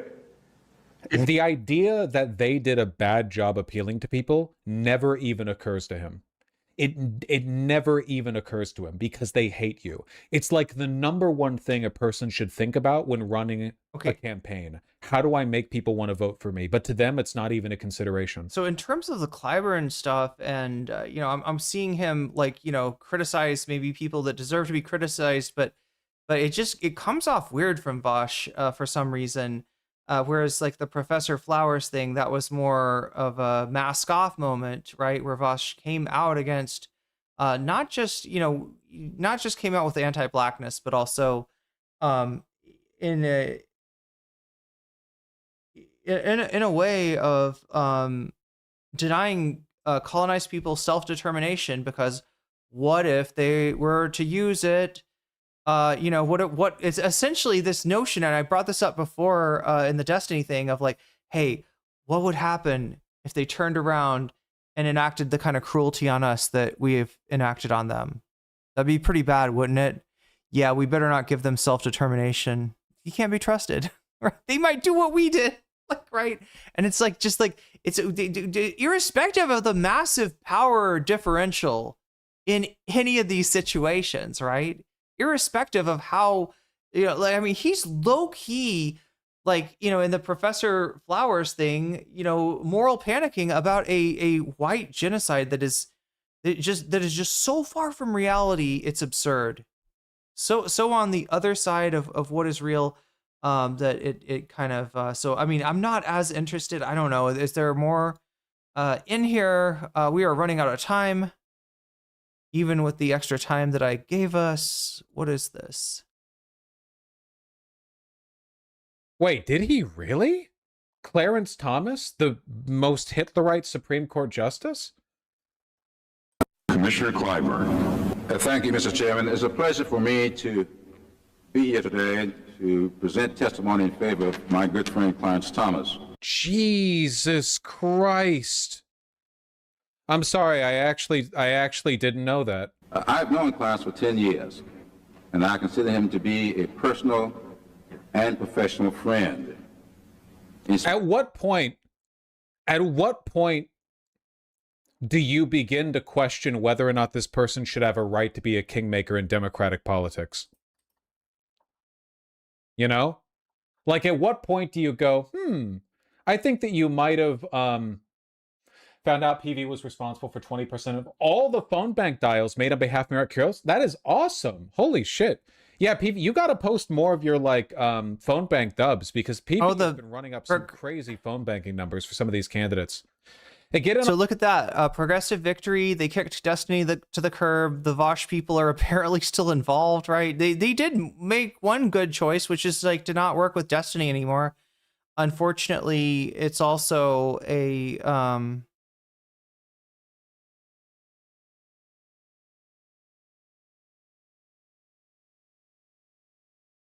unfortunately, sorry, what am I saying?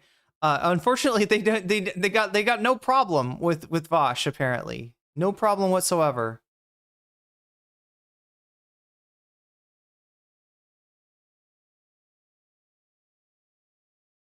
All right, chat. That is going to have to do it for me for today. I'm reading you into neurodetergent to get your brains cleaned, right? With neurodetergent. I don't think we've raided into neurodetergent for a hot minute here. We're going to raid in. I'm going to brainwash you, okay? Neurodetergent is going to brainwash you. We got to get those brains clean after having watched Destiny's just inhuman Hasbro slop. Hasbro filth, right? Just absolutely having our minds inundated with the most foul substance known to humankind. So make sure to be here, not tomorrow, right? Because tomorrow's my day off, but on Monday, Tuesday, Wednesday, skip Thursday, Friday, Saturday, we're thinking of moving the video game stream to Saturday. What do you think? I mean, I don't know if it's easy, if it's Saturday, like, I don't know, I got to take a poll or something for the community, right, to find out which day is going to be better. But I think we're going to move it to Saturday just to give me a little bit more recovery time. We'll see. Maybe we'll see if it works, right? If nobody, comes that day, or if it somehow doesn't work out, then we can always change it back. While we're doing that, chat, let me shout out my Patreon, because I do that at the beginning and ending of every stream, to everyone who supports me on Patreon at the $5 level or above. And hopefully, oh my God, not in time for the raid though. I try to time it well. Anyway, chat, shouts out to all my fancy weasels over on Patreon.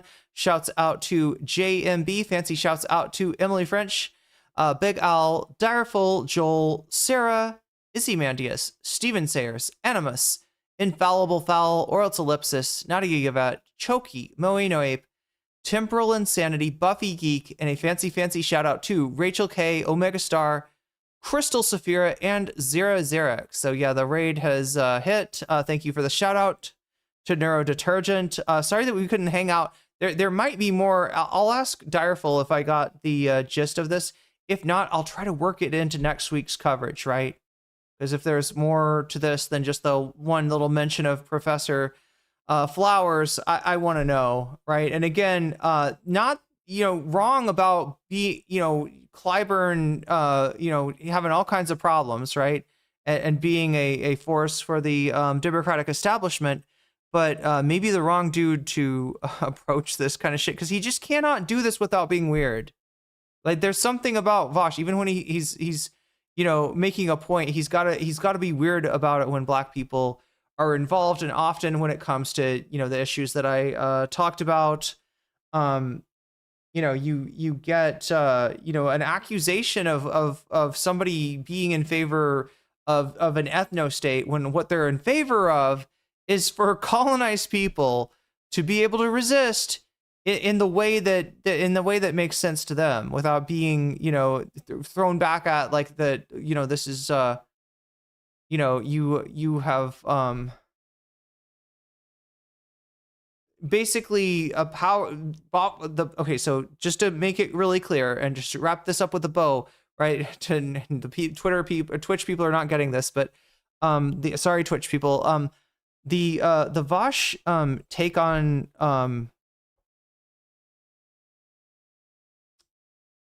these kind of issues, it lacks a power analysis. It lacks a acknowledgement of the objective power relations, right? That is purposefully ignored, not taken into account. And so therefore his analysis is like, well, if it's not okay for white people to make an ethno state up in the mountains in the Ozarks, then why should it be okay for yada yada yada, essentially people to colonize people, to remove their colonizers, right? And just taken to the extreme of, yes, the prospect of white genocide by Vosh in this was the Professor Flowers debate, it's lacking a power analysis, which is a pretty ridiculous thing for somebody calling themselves a leftist to do, even for somebody calling themselves a progressive to do. So yeah, you got to kind of question Vosh's takes. And if you hear people talking about Vosh's racism, this is kind of the this is the neighbor, this is the area, this is where it manifests. So anyway, much love, everyone. Thank you, mods, for keeping us safe. Thank you, Thumb Gang, for liking the stream as much as you did. We were at 60 a while ago, 60 likes a while ago. Hopefully we can get it as close to 100 likes as possible. If not at 100 likes, hey, just do your part and like the stream on the way out, and that helps a lot. And understand that if you're liking the stream, right? If you're hitting the like button on the stream, that in and of itself means a lot to me. I get that people cannot, most people out there, you got no business trying to support the stream financially. You got to support yourself financially. Take care of yourself, take care of your family. But if you want to take care of me, take care of me with a like, okay? Because that actually is bigger than you can realize. That's more important than you can realize. That's a kind of metric that will down the road just bring more and more people into the community, and hopefully people that you'll have fun chatting with and getting to know. So much love, everyone. Take care of yourself and each other. And until Monday, 7 p.m. Pacific, 10 p.m. Eastern, that's when the stream starts. And we go Monday, Tuesday, Wednesday, skip Thursday, Friday, Saturday, skip Sunday. That's the schedule. Until Monday at 7 p.m. Pacific, 10 p.m. Eastern, I will say bye.